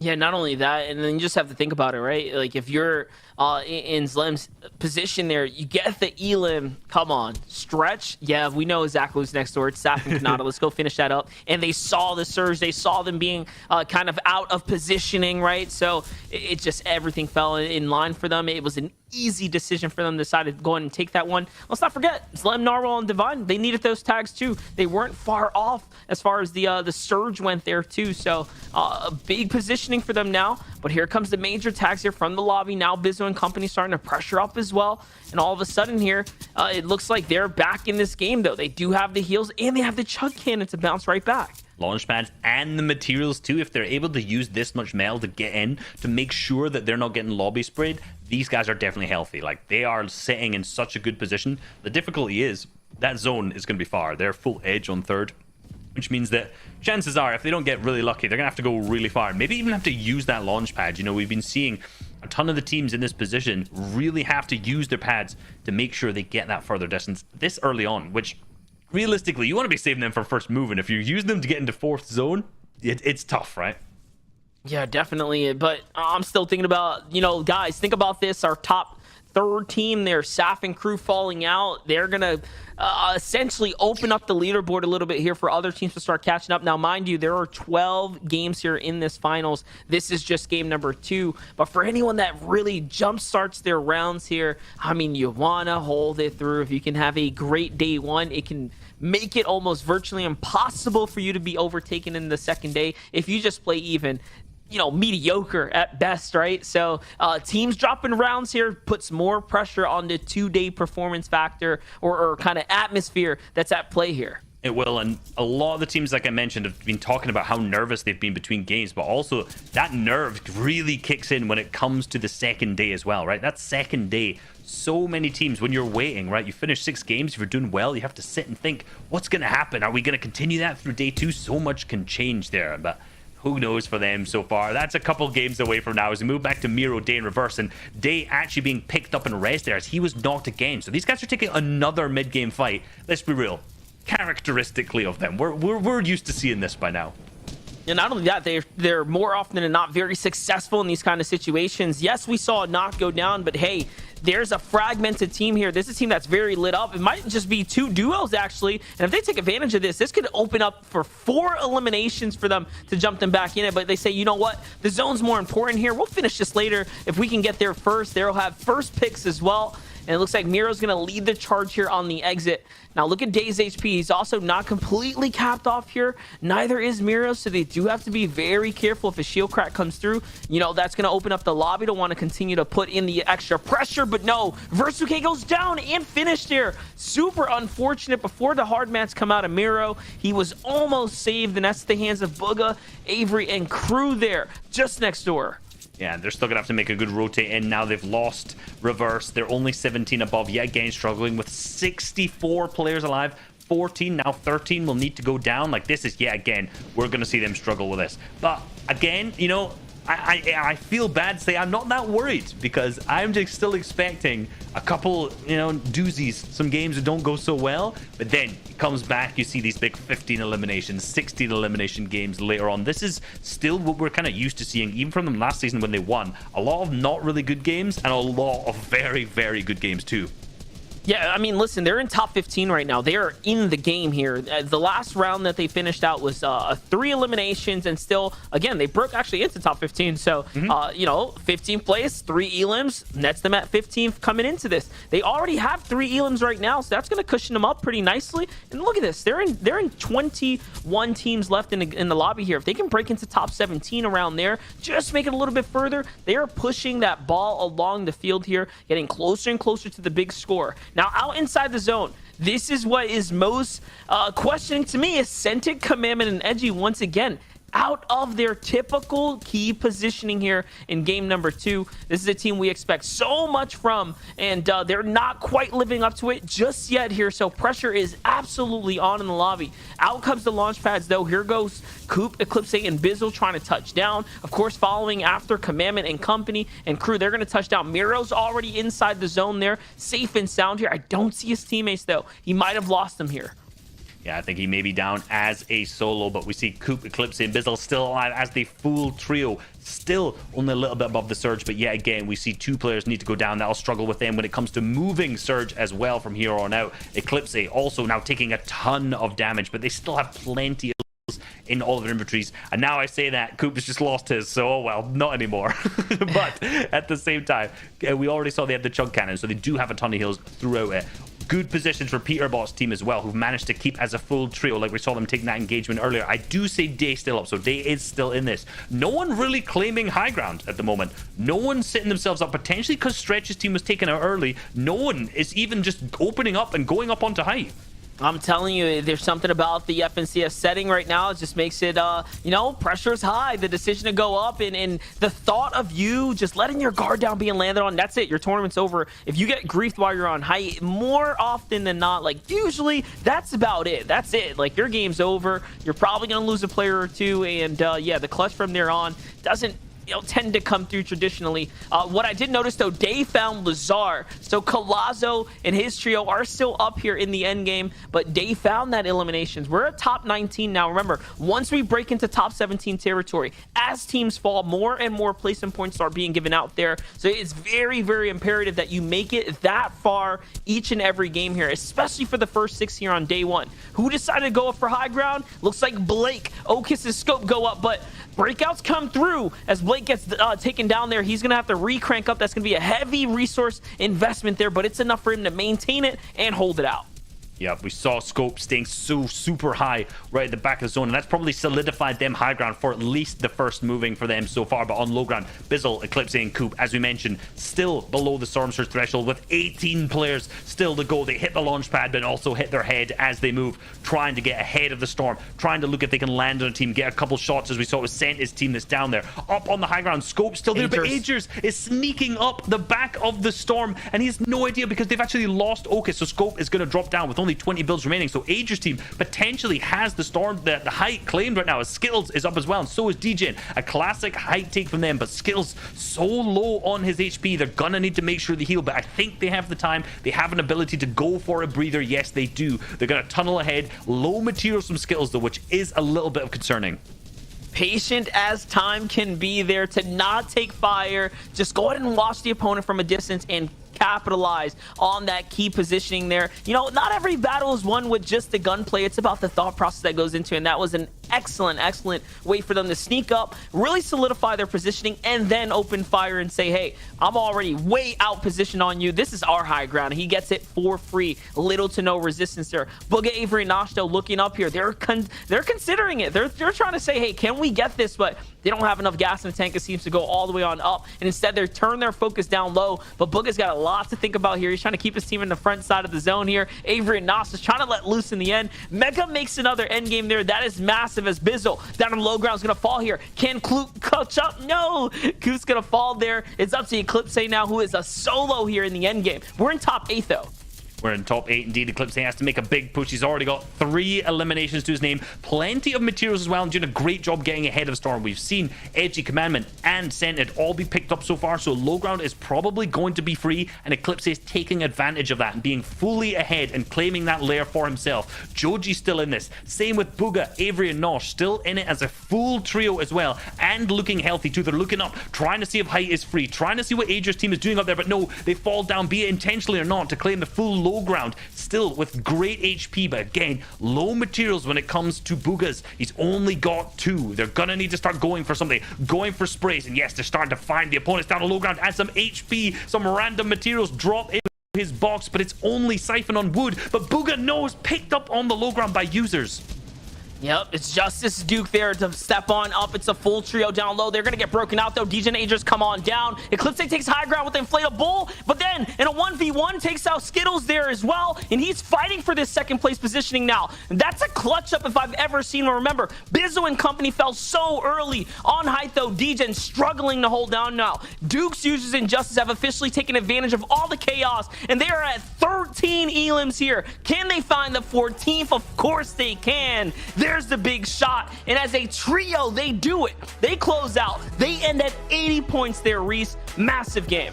That is absolutely insane from them. 13 eliminations. Did you say 13? Was that right? 14. They picked up the last one. That 14. is insane. 14-0 total then. They, in their heat, I think it was heat number 3, they picked up 3 of the victory royales out of the 6 games. They are clearly capable of having these massive performances, but with that level of eliminations at the same time, I was not expecting. I 100% think Jukes, Justice, and Users are a sleeper team for a top 5 in the running this weekend. Yeah, for sure. But hey, listen, the hype is just getting started here, guys. That was game number 2. Zeke, tell us what you got for us. 14 eliminations. Whoa, guys, this is game number 2. This is just game number 2. Chill out, Dukes. Come on, users. Justice, please. Oh my goodness, guys, what is happening right now? Yeah, I think that the biggest thing to remember here is Dukes, Users, and Justice were a trio in Heat 3 of our semifinals that won 3 victory royales back to back in their respective heat. Absolutely dominated the heat, won the heat. Yeah, so picking up that victory right there, not too surprising for them. I will say though, whoever on that trio, I believe it was that trio, it may have been somebody else in the game, but I believe it was that trio, noticing that the higher ground was on such a unstable, like fortified structure there, to knock it out and basically get the victory out off of that play alone. Great hindsight there to look for that. Great play. Yeah, it really was. And to highlight some other players as well, I think Eclipse there, the boys did a fantastic job of just showcasing, you know, when you do lose teammates and you are on your own, you can put in a shift given the right circumstance, and to get 5 eliminations, I think it was, and kind of really drag their team up the table is incredible stuff. You can see here, guys at home as well, where we currently stand after 2 games, and you can see Dukes, Justice, and Users have gone into first position with 80 points, and that victory royale, 15 eliminations there, with the most eliminations it seems on the board right now, which is incredible to see.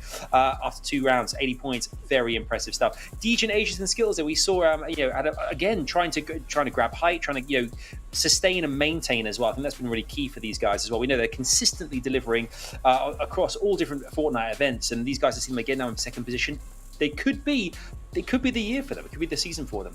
Slacks, Acorn, and Jack, another. They obviously won the first game. Here they are again in third position now, getting to the end game. They're so used to getting themselves into that final storm and kind of, you know, really making a case for being in a victory royale position as well here, Vivid. It's a really strong start from trios that we knew were going to go a long way in this competition. Yeah, a lot of flip-flops here when you get past that top or that 3rd place spot, right? Because Slacks, Acorn, and Jack obviously won the first game. Then they went ahead and got 18th. The only 2 teams that have really been consistent so far are Dukes and Dgen's trio. Dukes' trio got 6th and then 1st place, and then Dgen and Agers got 5th and then 2nd place. So those boys are absolutely smashing in the consistency game. Love to see Bizzle up there as well after a huge game we saw. Talked a little bit about it. Eclipse Ace clutch there at the end.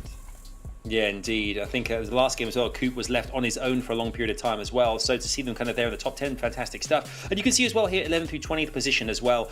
We can see they're right at the very bottom, P-God, Peterbot, and TK there. Not had a great start. We kind of expected so much, but it's only game 2. There are 12 of these things. There's so much more to go. We can see D-Roller, Spegu, and Charlie. We lost very early on in this game as well. But other big names. Every single team is a big name. Commandment, Scented, and Edgy there as well. 18th position right now. This was a choice of a couple of us in the predictions, and Vivid. They've not had the strongest of starts, but again, we say it time and time again. It's only the beginning. But let's take a look at some highlights actually of teams that are going head to head, kind of like in contested situations here, which are definitely prevalent and worth taking note of. We can see Creo, Bucky, and Clicks here at Steamy Stacks. This is where they've chosen to go today. An incredible. I mean, I love a snipe. I love a snipe. We can see it right there again. A fantastic kind of like. It's really important, isn't it, Vivid, to get the Storm Surge, because we saw in that first game it was so brutal on so many teams. It really is a question of being more aggressive in these contested situations does give you a bit of an advantage, because it means come the mid game you don't need to stretch yourself as much to try and get those all important shots on other players. Yeah, this game started with a pickaxe knockdown and then a snipe knockdown right off a spawn. So a lot of crazy things going on in Steamy Stacks. But yeah, after that first brutal game, we saw a lot of teams going down to Storm Surge, struggling with Storm Surge. So they kind of understand that they may need to look for other strategies. And when you are contesting somebody, you're like, hey, there's a team right there that's next to me, like 30 seconds into the game. Might as well try to get some cheeky little tags in, maybe even some elans right off the rip. Yeah, they've managed to. Pico's trio managed to rotate in from Craggy as well, get themselves over to Stevie and contest in third party. Massive. We'll see more of that, I'm sure. Oh my goodness, guys! And just to think, this has just transpired after 2 games in NA East. Yeah. Just think, we're having conversations that it should have happened after like game 4, right? Game 5, where we're like, our minds are blown. We have another 4 games on deck, ready. I mean, I don't even know what else to say. Now, I will say the 14 eliminations, not the record. Remember, last season, Macwood's trio had 15. So, could we see that broken today? We will find out. I really hope so. Me too. I know, dude. We heard the battle bus just beep, which means we're going to be ready to jump on board for game number 3. But don't forget, watch.fortnite.com, another great place to view what you're already watching right now. They also have access to the leaderboards there. So you're able to keep track of who's in first place, which teams are in those contentious points. So make sure to check that out. Also, don't forget Major Glory in the shop. All right, that's enough from us for right now in our beautiful floral shirts. For now, we got to hang out with 2 incredible human beings. It's MDF. It's Reese. Boys, over to you. Here we go as things start to load up into game number 3 now. I mean, you saw the standings there. Things are very, very close. And talk about a freakish performance from user Dukes here, but they're a contested drop. And we know that these contested drops can come with their own set of issues. Justice is going to have to clutch up here, and he does. Looks like he gets his finish. He gets the match too. That's the most important part of this all. And it seems like they fend off the opponents here for just a moment. So with how quick and fast this fight wrapped up, Reese, I mean, hold up, they might just be breaking away with a very strong lead here. I think they might indeed. That was like Catty Corner is such a fast drop. It ends up being so quick in terms of the fights that you have here. And the contesting team, I think it was Wrigley's team, is end up.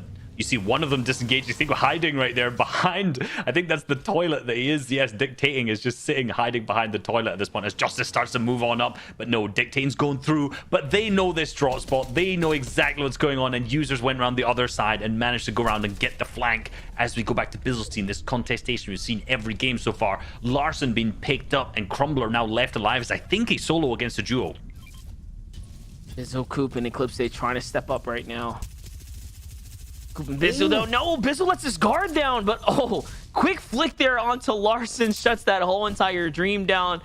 I'm not gonna lie though, that could have been very, very bad. It could have gotten very ugly for Bizzle there for a second, as he was nearly just fried out of the lobby there with one SMG clip, right? Like that would have just been it. But hey, the shot comes through, they clutch up, they manage to stay in the game there. Not ideal, but they're still alive.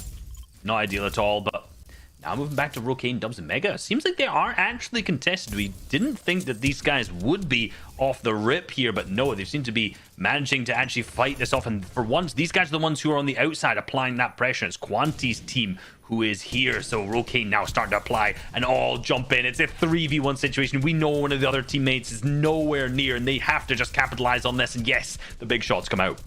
Yeah, we're looking at the raw power from Rokane right now. The aggression coming through, the angles. He's doing everything he needs to do, but Dubs is the one who lets himself open there. He's going to fall. Rokane's going to get punished in the process as well. And it's looking a little worse for Wares here, as Mega's the only true healthy teammate here. In comes the teammates of Quincy. It's Ty and Moo here. Now, we've seen a lot of Moo in the coming months here. Again, making himself to this FNCS stage here. There goes the pickup. Okay, so they get the save on Dubs. It's still a winnable situation for the vets right now, but anything can still go down. Yeah, the materials are starting to get a little bit dry as the pressure starts to come in, but I'm sure the ammo goes up, but no, Rocane is picked up again, and so is Mega. So Moo has managed to turn this around massively, and it's now a 2v1 situation, and Durant tries and drop down. No, the big shots come out onto him, and that's it over. That's it finished with. They turned a 2v3 situation around and picked up a big win from that. Now that puts them only at 10 points, so you have to think that they didn't make it out before, and that just made a lot of sense as to why. Mega Dubs and Rocane there did have a couple elims in that previous game. They had all control of the draw spot too. P-God and company though rotating in really late here, as we've seen them do just coming out of the last game here. They're doing it again. This time they're fully committing, trying to find those continued eliminations. They make it look so easy, as they should. I mean, they have this entire trio dead to rights. I mean, they have both of them in such a bad situation here. When you're taking these early game fights and you're investing all these materials, I mean, they're just making it easy for Peterbot, P-God, and TK here to just come on in and clean up, clean up house. It's not even a problem for them right now.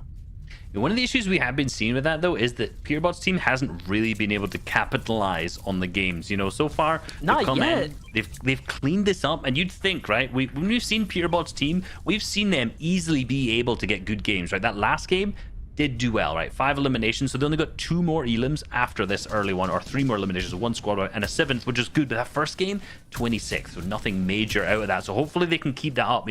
If they do manage to get like a 7th with 5 elims every game, that'll definitely fire them up. Not in contention to win, but do well, definitely. Yeah, for sure. But hey, listen, they dropped the game. We've seen other top tier teams already drop the game as well, right? I'm really talking about SAF, Stretch, and Kanata here. That last game was not what they wanted by any means. Like falling a Storm Surge as early as they did, it was just sad. Another team's gonna fall. They reverse 2K, dropped by Spegu. Listen, you got to put some respect on some of these teams. Server Days popping off. He's going to farm Charlie. So there's an all-out war on all fronts here as Scope, Blake, and Okus are trying to finish up Moo and crew, who did take out Dubs, Mega, and Rocane just a little bit here. This game 3 is just turning into a fight fest right now. I don't think we're even going to see Storm Surge. Look, we're at 72 players alive. The aggression we've seen in this third game has been absolutely insane. We've seen so many teams switch up their drops because Moo, remember in the earlier games, they were dropping in that mid-map area, and we saw them fight very, very early on. Then we've seen them switch. I think when we watched Wrigley's team who moved to Catty Corner, they've also switched around too. Off the top of my head, I think there was a third one as well at the same time. So at the same time, we're going to see so many more fights coming out. But Blake now trying to find Tixu right now, who is inside of this window. Yes, I think he knows the player's there, but he just didn't manage to find him.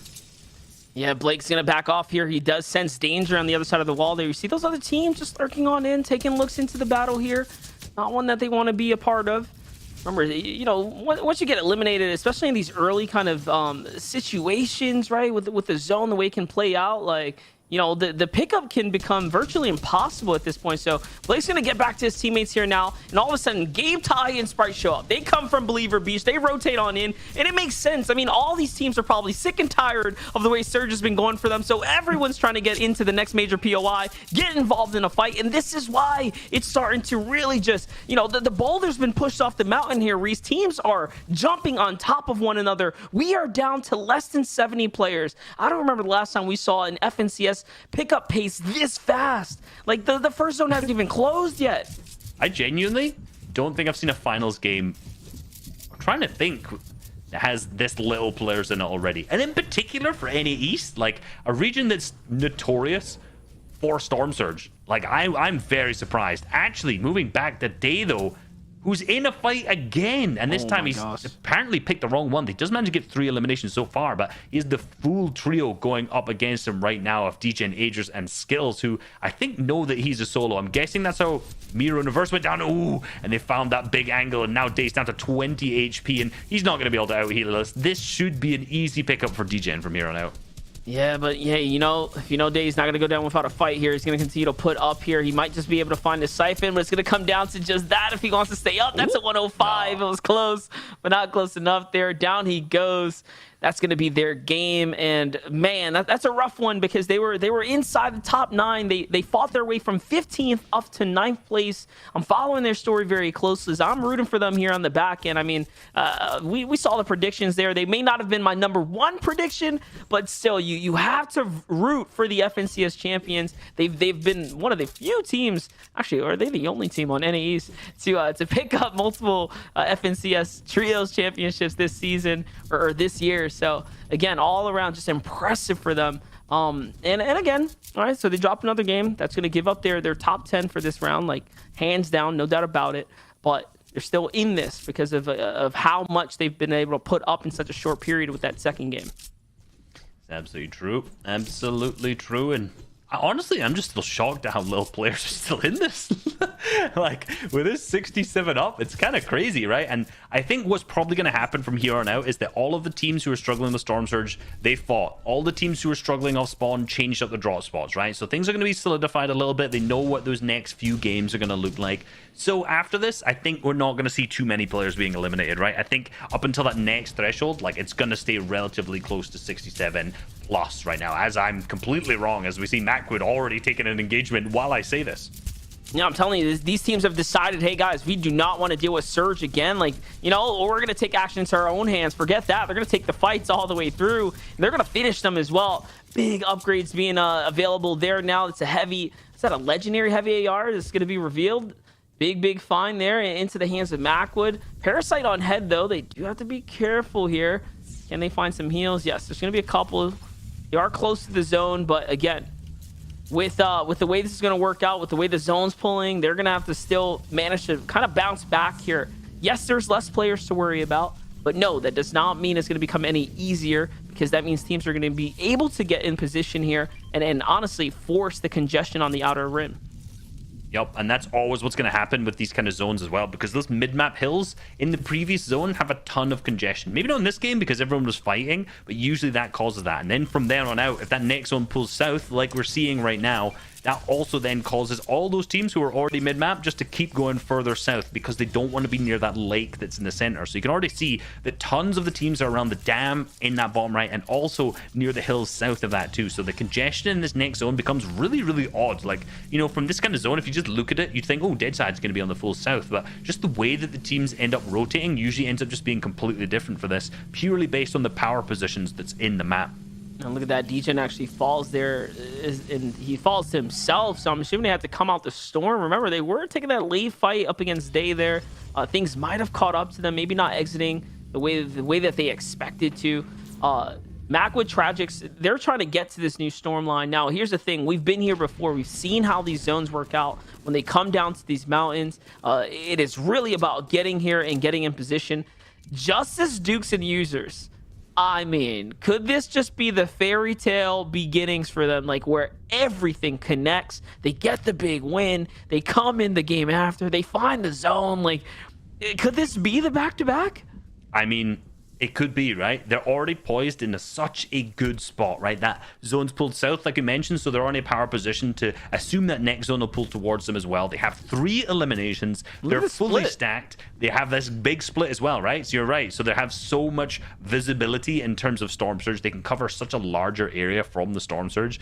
Zlem Narwhal's team's not going to push up anywhere near because they're going to get fully pressured. There's so many other teams surrounding them, but they are the kings on top of the castle up on high ground. And they basically just claim this entire mountain. Like, all of the 3 best spots here, they've got it. Hopefully, fingers crossed, they're hoping that they pull that next zone too, because this almost could be a win handed to them. Yeah, and this is what I talked about, Degen falling in the storm there. They're still struggling. The zone's still moving. Now, when this one closes, guys, the zone's going to do more damage. It will start ramping its way up. It'll escalate into a 2-tick. And you can tell that they are very desperate here. This is a sign of desperation. They're trying to find any heals. There it is. Leftover med kit from behind. But that's not enough for everyone. Agers also needs to find his own heals. He's trying to make his way to a campfire right now. And it seems like he might have gotten it. Yep, he's going to jump out there. Might just be enough to keep him in the game. Actually, he finds a couple bandages there. A couple slurpfish as well. Okay, so it makes sense. You don't want to use all those slurpfish. That is the worst way to use the slurpfish to heal your white HP this early. But rough game for them. Very rough. Rough game indeed, as we see You know, they're sitting in the deep into the storm right now. They still managed to have the campfire. I think this is the reboot come through, which is good, and the loot's still looking absolutely fantastic for them. At the end of the day, they're going to have to make a rotate through, which is going to be a very different one, right? We've seen that next zone pull fully west, right? And they're fully kind of northeast. It's almost as bad of a rotate as they could make at the end of the day. We did see a ton of congestion on the south side, so for them, potentially moving to the north is going to be a good play, right? If they go up to the north and round, despite the fact that we said usually you'd think that would be the congested side, just from based where the power positions are, there doesn't seem to be anyone there. So for them, if they get a car, they may be able to rotate round and in and be okay positioned in that third zone. Yeah, I think it's going to work out. I mean, at least all those teams that we saw south holding up those big mountains, they're going to have to give those up. They're going to have to go in and move on in. But what's going to happen is, if this ends around that dam area, right, where the water is, we're going to just notice teams building very tall and high on top of one another with these major structures, and that could still result in what we like to call a nightmare zone. Like, if things end there, it can still get very tricky. If the one roadway is that single street that crosses from the, that connects the two pieces of land, this is still going to be a very tough end game to play out. DGen, Agent, and Skittles inside the vehicle here, trying to do their best to get directly there. If they can just get all the way through, that'd be great, but they're getting pressured here in the vehicle. Already caught a couple loose tires, so they're going to have to give it up here and move on foot. Yeah, first team being the ones up on the hill trying to hold them down. Now they're going to decide, we don't want to fight this one, to hit our rotate. We've got enough tags as far as this team goes. But Send Commandment Edgy now in a characteristically better spot, right? This is obviously a south zone. It really benefits them landing at Misty Meadows. But from this position right here, they should have some good eyes. Almost dead center in the third zone, which is really good for them. They have good eyes. I would hope that they're above on their storm surge so far. I hope that they have plenty of tags. But even out, they're still tagging those teams who are rotating in later. That's probably DGen's team who we just saw, and I don't want to see a big snipe come out and hitting Edgy in the face. That's the opposite of what I would like to see right now, but good tags from them. Look, Edgy's just doing a kind of characteristic where he just takes a shot, dodges out of the way just in case that snipe shot returns from him. Unfortunately, Edgy has managed to miss every single one of the shots at the same time, but we'll hope that they do manage to get above from previous tags. Now listen, the last game, was not a great game. It was not that textbook style or finish that we expected from Sets Edgy and Commandment. We saw them lacking the vehicle for the rotates, but still they managed to pull out a pretty decent finish there. All of a sudden, continuing to keep them in the run here. 37 points is nothing to overlook at. It's nothing to be upset at by any means. They're very much still have a foot in the door here for this competition right now, guys. So for day one, Edgy, Sense, and Commandment, can they turn up here coming out of game 3 and finish out strong in the back half and throw themselves into top 10, or will they continue to just be underneath that performance bar that we expect from a team like them, as the new folk like Dukes, Justice, and Users just have things connect for them and work all the way through? We'll find out here shortly, and there it is. There's the zone. It's going to pull directly to where I was having, I had the little hunch that it was. It's right around that dam line there, where the wall ends off, the street begins, and it just cuts off. It falls straight vertical down into the low ground. So this is going to be a really weird place to play out. Yeah, this is almost one of the most difficult, not one of, because there's a lot of mountains, but one of the most awkward zones when it comes to those fifth zones, in particular when it comes to first moving, right? You've got to remember that there's such a huge change in elevation over this entire area. The southeast side, way up on a hill, right?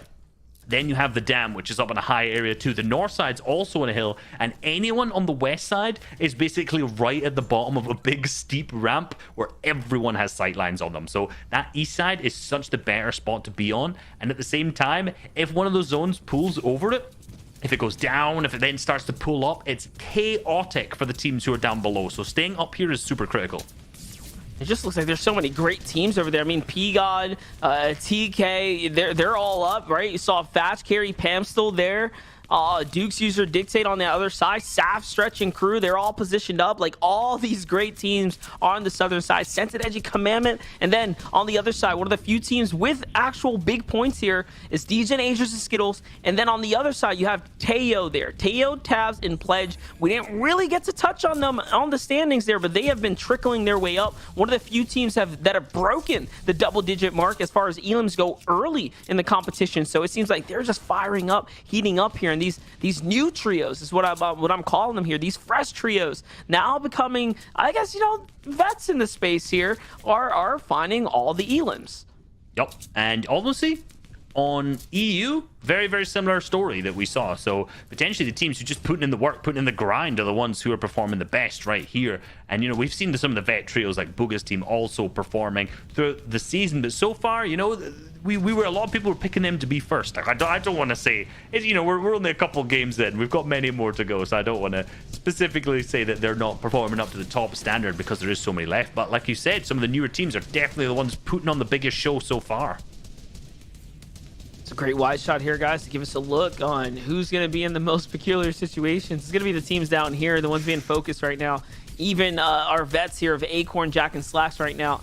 Not the best spot to be in as they have to climb up and over this mountain, but he is going to find an Elam there. Nice job from Acorn. I think the Storm ends up doing the rest there, but the heavy damage from this legendary AR is exactly what you want here as you start leaning into the end game.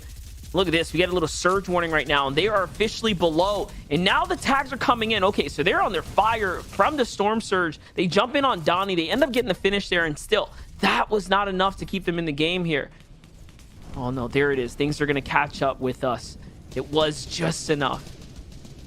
Just enough, but now, and that full rotate that we mentioned, it pulls fully over water. So this next zone is so rough. For them, they're almost definitely going to have to use a launch pad. You see the north side, Nosh, Booga, and Avery claiming the height, claiming the power position, moving into this first fifth zone of the game. So this is down below. Dejan's team actually below on Storm Surge as well. So they're getting tagged at the same time. As we see Tab's team also completely fine at that moment. But Sam up on height, 37 above with 5 players still to go. So they need to hit some of these shots on those players that are flying right now.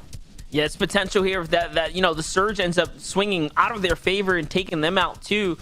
3 players have to fall down. If DJ and Agents and Skittles are still under pressure, I mean, it's not looking good for them. They were in second place coming into this, guys. We're hoping that they can hold up, but no, it's just Skittles who's alive right now. I mean, he does get a mini off there. He loses it instantly, and that's because, again, that surge is coming through. He's trying to pop these bandages here because he is desperate. He's the sole player beneath it. He actually gets the tag that he needs, and now he's above. Can he get through this without getting tagged once is the question. He has got 1 HP, Reese. I mean, if he stays alive here, there is potential for him to find new placement threshold. So this is still a game that is worth him staying up for right now. Into the zone he goes, though. He's going to lose potential damage, but no, that buffer comes in, and he's still up here. 40 max, but he's still up.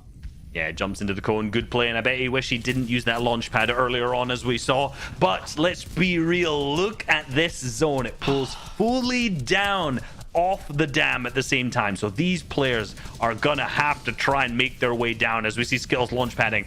I'm not sure what the entire goal is, but I think just to be ski shot out of the air, basically. Just free pickings, just hope that I can go see what he can do. Maybe not the best idea, but whatever. He's gone down as we see some of the power trios still in this. Most teams now hitting that launch pad, and they know what's going to happen. They know the crazy elevation change that this zone gets, and getting ahead of the zone, trying to get down there as fast as possible is what some of these teams are going to try to do, because they do not want to be stuck. If you're water falling down late and don't launch pad, it may be rats, but for Justice, Jukes, and No, and Users, they're getting sprayed at the edge. They're below Storm Surge. They've been tagged by so many teams, and No, Users now picked up 2, so Jukes is now left as a solo. Yeah, and look at this. He's over 130 below here. Things are really starting to add up right now. He's going to have to find some tags here, but instead, he's going to prioritize the zone, finds a launch pad there, doesn't take any storm damage either. That's going to be a big one for him here. But remember, they've already broken top 17. Our second place team is down. Our top 6 of Reverse Miro and Day are down as well. So, you know, there's other teams that were right on their heels that are no longer in this competition. If they can just stay alive, if Dukes can just stay alive here and stay up a little bit longer and steal away some more points, that'd be massive for him. He's on the hunt right now. He finds Nico. That's a big point swing there, guys. Remember, not only is that a team and a player out, it's a couple points for the Elam, but the placement as well that he's unlocking for himself. And look at this. He breaks into the official 100+ points here, even with Surge on his back. He's got an HP. He's got a lot to work with. I'm thinking he can continue to steal out.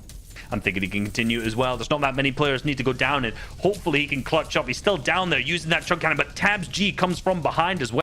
He's starting to run low on those materials. Still 2 more players need to go down. 200 below the threshold. He's going to try to out-heal it. Can he pop the big? Yes, he can. He goes for the second one as well, but he can't because that storm will catch up for him. Those 2 are still in the game and they are still not going down, so he's trying to do what he can to out-heal the Storm as he gets tagged and an elimination as well, but he's gonna still be below. No, there we go, that's it, the Storm Surge is over. So Jukes has out-survived it and gotten himself so many placements, now being top 12 as well. He's gone from top 18 all the way up to top 12 and down at that placement. That could have been the longest Storm Surge elimination train, whatever you want to call it, clutch that we've seen in quite some time there. On high ground, Saf, Stretchy Kanata looking to have the redemption arc story unfold for them, as they did not perform very well in game number 2, but they're coming back so strong in game 3 here. Can they close this one out and pull home that Victory Royale finish that they were looking for in game 1? It was stolen away from them. Can they do it here and now? I mean, they have the firepower. It looks like the stars are going to align here. They have the zone playing for them too. I think, Reese, they might be able to pull this one off here. They might be able to pull it off, but they have everything outside of materials and ammunition, the two most important, most critical factors for playing high ground at this moment. And we see the Kanata's going to start to drop down, go for walls, go for angles, go for whatever he can to get his materials refreshed. As down on low ground, Who Fishy, Aspect, and Kaz are still in this, looking extremely healthy on everything apart from the materials as well. They are going to try to take angles, try to drop players down onto that low ground. Again, we've seen Scented being down, so they've managed to claim a free layer that's free because of this team. As they see the players up above go for shots, try to break them down yet again, as that team just cannot seem to get them into the box. The player drops down the 90 shot, and it's Peter Ball who goes down. Aspect unfortunately knocked to the zone as W Carry is still down. Who Fishy into the box, goes for the spray and gets yet another elimination down onto the low ground. Another one right there, and Who Fishy clutching up as a solo here. Now it's officially a top 3 situation. Now I did see Kanata still alive as well there, and he is up, but no, he's gonna fall now. Saf is by himself. Stretch has got the side angle, and it's enough for them to clutch up here. And mind you, they barely had any material, guys, and just like that, they jump up to 80 points here, putting themselves right back inside, you know, what looks like is a top 5 placement there. I'm thinking they're cozy. I'm thinking they're getting comfortable here, because that game 3 was a nice comeback for them. Yeah, that was 9 eliminations total as well. When we stopped watching them, they had 2. So they got 7, and I mean 7 additional eliminations from the moment we stepped off. You know, they had those low AR ammo, because that means, you know, you're not going to be able to sell the spray on high ground, and that's basically the key to being able to get tons of high ground eliminations. They went for it. They knew that. They capitalized on it. They dropped down, picked up 7 more eliminations in the end game. Look, huge play for them. I'm sure they're going to fly up, in particular with that Victory Royale as well. So, you know what? Let's see what the guys on the desk have to say about it too. Okay. Okay, here's what happened. Fortnite fam in the back, you know, there's times kind of between games where we kind of step away, and then the casters take over, right? Circle 3, Vivid says, who's gonna win this game? Adam, who then says Saf, Stretch, and Kanata. Vivid then says, that's crazy, that's who I thought as well. I say, you guys are so full of it, you don't know, that's a great, like, we don't know, like, it's too early to tell. And then they win the game. Okay, look, I know you guys are good at your job. I get it, but like... Yeah. You know, it's just one of those things where, like, they had it in the first game. They had it. They just lost it. And then game 2, they were looking for that Storm Surge. You know what I mean? They went through mistakes game 1 and game 2. I had the feeling they were going to fix them really, really well, and they did that. Yeah, they did. Game 3.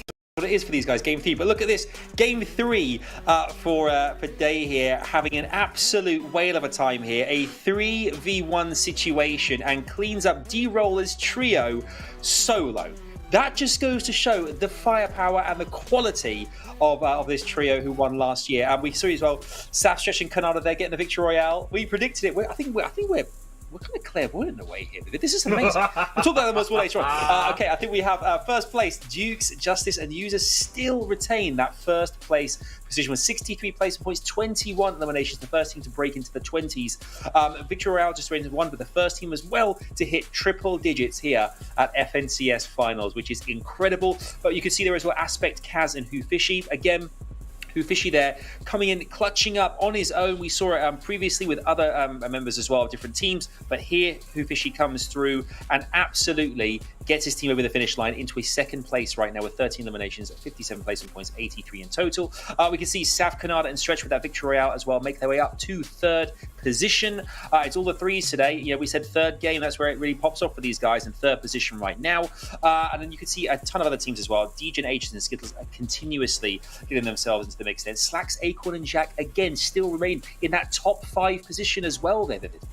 Yeah, and I think the big thing to take away from this page one, right? Saf, Kanata, and Stretch. Previously, when it was Stretch, Saf, and Avery, I feel like they had the same playstyle, right? It was always higher ground centric. However, they really lacked in final eliminations, and we talked about that a lot last season. However, with the addition of Kanata, as you can see here, they are keeping on pace with the eliminations of the rest of the lobby, which is a huge and good sign for this trio. So I know this is only game 3 and there's still 9 more games to play over the course of the finals, but the fact that they are keeping on par, finding more eliminations than they were last season is a huge up for this trio in my opinion. Yeah, I completely agree. I've just finished buying a lottery ticket, by the way, after what happened with our prediction. We've got 11th, 20th position as well. You can see 12th position, Illest, Macklin, Tragic. We obviously talked about these guys a lot last week. They qualified in the reboot round, the 4th and final game there as well. They are, as well as Peacock's trio, they are at Craggy and still delivering the goods as well in reverse. Mira and Day in 15th right now as well. But let's take a look at some of the highlights from our top first place right now. You can see Dukes, Justice, and Users. What has been really impressive about these guys, obviously 14 eliminations in the last game. They've been placing superbly well. Either side came 6th in game 1 as well. With only 1 elimination, but still 6th position is great standing point-wise. What's happening is, straight off the bat, they are having a contestation, as we say each week here, thanks to Reese, right over near Catty. And off the bat, they are getting those 3 eliminations. Wrigley's trio, who qualified in reboot round 1 last week, have not had a chance. They are currently bottom of the leaderboard, I think, last time we checked, because Dukes, Justice, Users are getting that storm surge, getting those 3 eliminations very, very early. And it's really, really pushing them on here, Vivid. Yeah, I mean, we're looking at the 14 elim game that they had in game 2 here, because these boys are in first place. And I mean, this game was just too huge for them not to go back and look at. As you can see, at one point, one of them was at 1 HP. But our spotlight here, going to be taking a turn here. Going to be focusing on Scoped solo points. When he has been solo, it means he grabbed 16 points. He has 5 eliminations, and all of those eliminations are actually unassisted, as you can see there. And elims versus top 10, 5 as well. So this guy is putting up 5 unassisted solo elims against the top 10. That is absolutely insane, boys. Once again, Fortnite fan, we cannot stress this enough. The pool of players is large. The talent pool, even larger. So much is happening in so many different pockets of the FNCS here in NA East. It is absolutely insane. But y'all heard the battle bus beep beep, which means we got to keep the ball rolling. So we're going to kick it back over to MDF and Reese to take us into the next game. Things are really heating up now, Reese. I mean, we're approaching the halfway mark, and the standings looking way different than I think anyone expected. Dukes, Justice, and Users being the first team to crack that 100+ point threshold, but it's Aspect, Kaz, and Fishy that have really got my attention right now. 2 second places already, brother, and that puts them at 13 elims total in the tournament as well. And they're up there sitting strong in second. They're looking really, really good. And I think a lot of people had high hopes for Aspect, Kaz, and Fishy. Like, you know, Kaz, one of the only players who's made every single finals on this region out of 3, which I think all the rest of them are obviously here. We've got Canada, and I forget who the final one is off the top of my head as well. So they're obviously putting in the work at the same time as we move back onto Coop, Bizzle, and Eclipse. And it's not looking so good for them this time off spawn, as Crumbler using the turret to finish off Bizzle. Now, mind you, Bizzle, Coop, and Eclipse coming into this were inside the top 10, guys. They were in 9th place with 65 points there. Already getting taken out that early. It's pretty rough, but it's not completely over just yet. Larson, you know, he's barely got anything to work with. Next, he's low on HP as well. So this is still a fight that is very much winnable. The situation here, although not ideal, can still go in their favor. Now comes the fight, though. The fight for the reboot card. In the feed, though, things are lighting up pretty quickly. The pacing of this game following suit from the previous. Already, what's that, about 20 players or so down? Almost? Close to already. Like, this has been a heavily aggressive game. Clicks picks up 1 in the feed. So does Bully back onto Bucky. Users team has fully wiped Wrigley's team, who did change their draw spot, right? Wrigley's team was landing here in their qualification. Then, first 2 games, this time they moved over to Coral. Now they've come back, and Users team is just wiping the floor with them. Like, let's be real. This reminds me very much so back to season, I think it was season 5, when we saw, I think it was Dictate's team lose all 6 games off spawn to, I think it was Colazo's team at the time. I'm getting vivid flashbacks of that as we see right now. But Users team, look, they're just picking up these free elims. I love this stat too, by the way. For the first time in an NA East Finals, the top 2 teams on the leaderboard, guys, are contested. So Users, Duke, and Justice being one of the teams that are contested here. You just watched the fight go down. A 3 elim swing for them. And they're miles ahead of some of the other players that have to catch up to them. And so are Aspect, Kaz, and Hufishi. Now, we haven't gotten to watch the Kaz, Hufishi, Aspect fight up there just yet, but these are teams that they're having a ton of resistance on the drop, and they're inside the running right now for at least taking home day 1 at the moment as things stand. That's true, and that puts you in such a good position, right? Such a good spot for day number this. 2. Ooh. But Eclipse and Coop now capitalizing on the fact that they managed to get a knock there. And that seems to be, I'm not sure if they got the full finish, but they definitely got some tags on it. So that's looking good for them so far, as Coop's now going in from the top, as we see Eclipse going in from a wall. A classic pinch down below, as no, Nexi is up. So all 3 team members are still in the running. Right now, it's going to be a war of attrition, and also who can have the most ammo, as you see Eclipse running out of that SMG ammo, and at the same time, that team in there is going to be able to harvest out the materials, so they're going to be playing a little bit better of the waiting game, as Coop and Eclipse are just pressuring from such good angles. Yeah, Coop just trying to wait to see if he gets anyone on the exit there, but no one is going to back out of this box here. Kremla Larson next and just try to buy some time here. And they've already got that pickup like we talked about. So I'm thinking Coop did manage to get the card from Bizzle there as well. Might be worth disengaging here. As we mentioned, they barely have ammunition here to work with. This hand cannon, though, can put in some big damage if he does get to connect. But no, these guys are already gone too. The rotate's starting to come on over. They're going to use that mountain to break the line of sight there, and they're gone. Over to Squish, Durant, and Magnolia, who've rotated in officially onto Macwood, Illis, and Tragics here, and they are breaking out into a fight. Yeah, and Squish's team was usually landing near that mid-map, near Risky Reels. Now they seem to have gone very far north. There was Macwood's team has 2 eliminations, so we've got to assume that P-God's team has lost 2. Potentially Magnolia cleaned up the 3rd. I'm not entirely sure if they're all fully still in the game right now, because they don't seem to be in this POI by any means. So definitely a change-up of strategy for Macwood, Tragic, and Illis this game in comparison to the first 3. But for Durant's team, like, they are trying to get in and do something. You know, their games haven't been going fantastic so far, so they're trying to take this contested POI, trying to make some work of it, like we've seen P-God's team do in the first 3 games.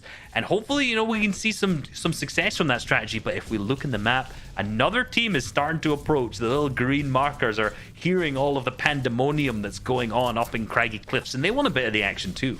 Now, mind you, that could be DJ and Adra Skittles. That could be, you know, Colazo and crew if they rotated early out. It could be Booga, exactly, Booga, Avery.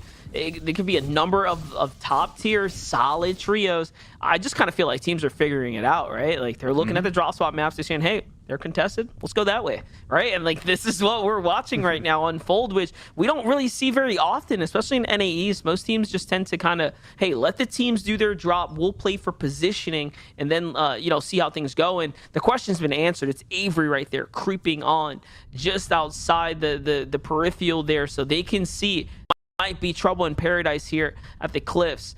Back over to Steamy Stacks, so Miro and crew have rotated straight north into the contested drop as well. This is a contested fight here that we've been watching between Bully and his trio. It looks like they're coming through to try to see what they can find here. Sneaking around, right?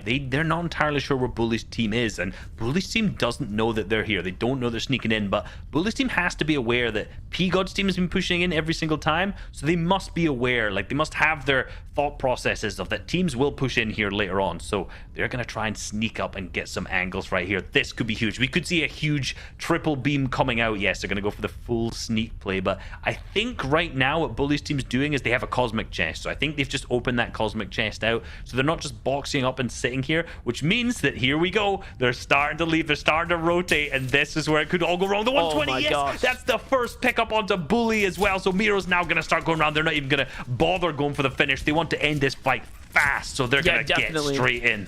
And it wasn't even that many tags here on the other opponents, but it doesn't matter. With the amount of surprise factor they have here, you can just tell that they have the momentum in their sails here, and they're not going to drop this one. I like that they came in this direction as well, because not finding success going straight west against DJ and Adra Skittles and all the other teams that were giving them issues on the rotate. So this might unlock a new level of confidence for them to want to rinse and repeat this strategy here. Yep, and Day's going for the 1v1 on the left-hand side against Bank Teller there, and we already saw him do a 1v3 in the last game, so this should be no problem for him at all. Elsa or Tragics right there staying middle at the back as the HP starts to go down. We see Day now starting to try and get that extra level of aggression, that extra level of pressure, getting in. He applied a good shot onto Bank Teller at the same time. So yes, all the teams started going in. Miro has picked up the finish on Bully, and now Bank goes down as well, and that leaves the final member weak alone at the current FNCS champions applying, and yes, it's gonna be over for them. Day, Miro, and Reverse are gonna pick up these 3 eliminations. They're gonna be in the best spot that we have seen them in all day so far, and this could be their game to win. And look at these 3 elims guys swing them up 2 placement spots on the standings here. Officially continues to keep them within the top 15.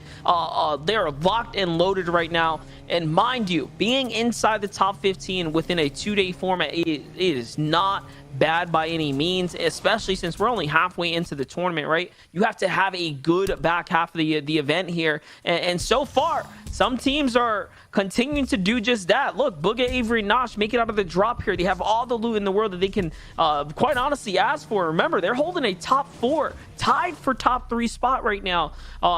Wait a second. Nosh might have just thrown it, though. He hit his teammate off the mountain there. Boogie goes flying. Luckily, he doesn't take fall damage. He did have the inflatable to save himself there, but, you know, this Fortnite, things happen. It can get crazy. Yo, kind of want to see it, right? Like, you kind of just want to see it. I don't want to see it, but at the same time, you know, I want to see it. Infinity Blade vibes right there, you know. It's just one of those things, man. You know, said the words. It makes your eyes squinch just a little bit, like ooh, but it's like yes, right? Like okay, what's gonna happen? Not for them, but ooh, for us. Yeah, we get to talk about it.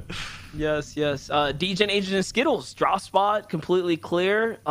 We were wondering how they were gonna fare out. You know, having a drop that does have players in the vicinity, right? Lazar, Colazo.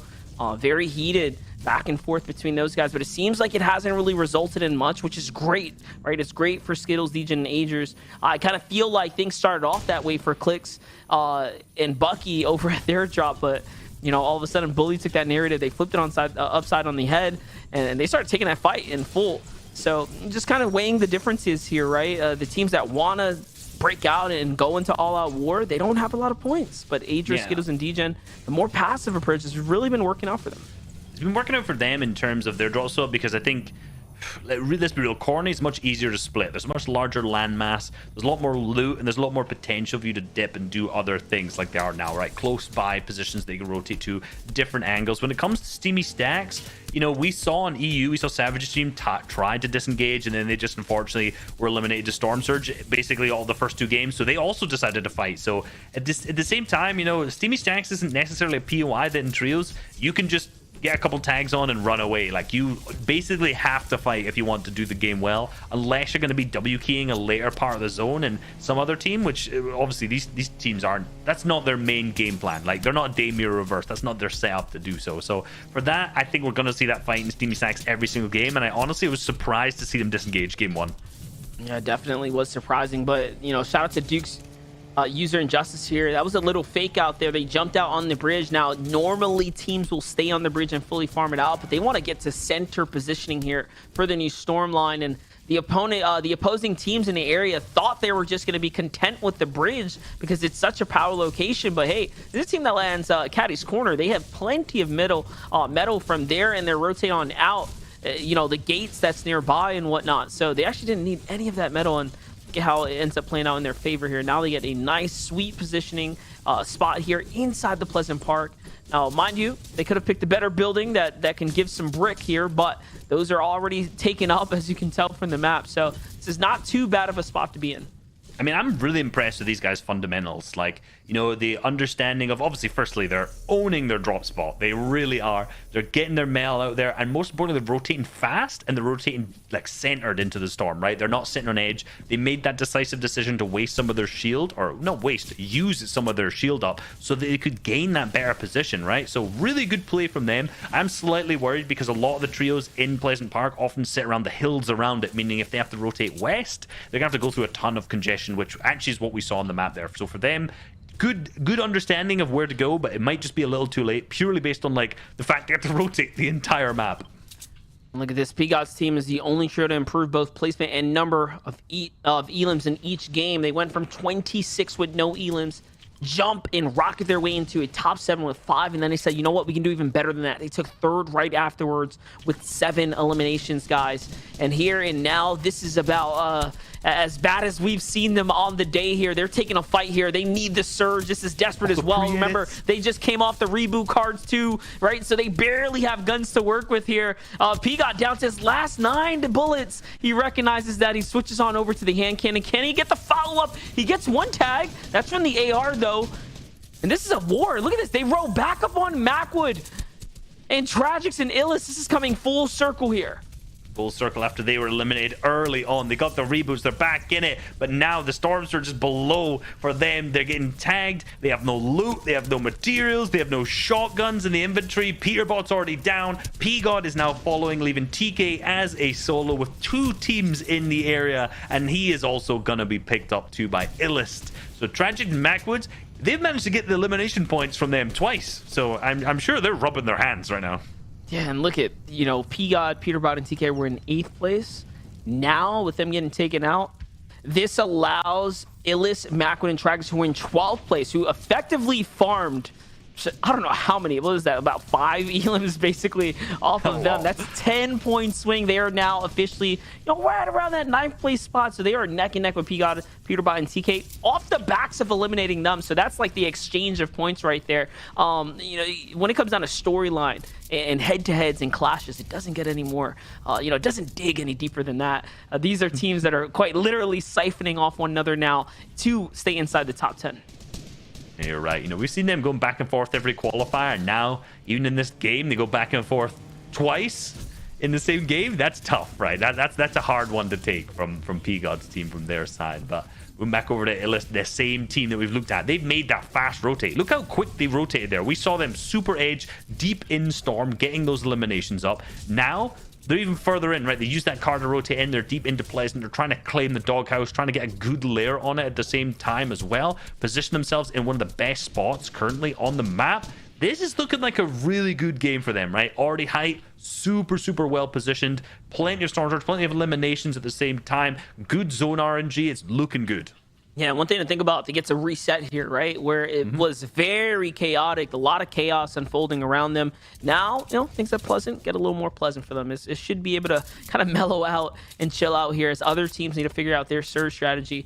Miro Day and Reverse 2K are the team that is sitting underneath them, so they do have to be careful. A little mistake there, though. One open edit, and Illis goes for what looked like a peek, and Tragics gets punished for it. So have to be very careful there.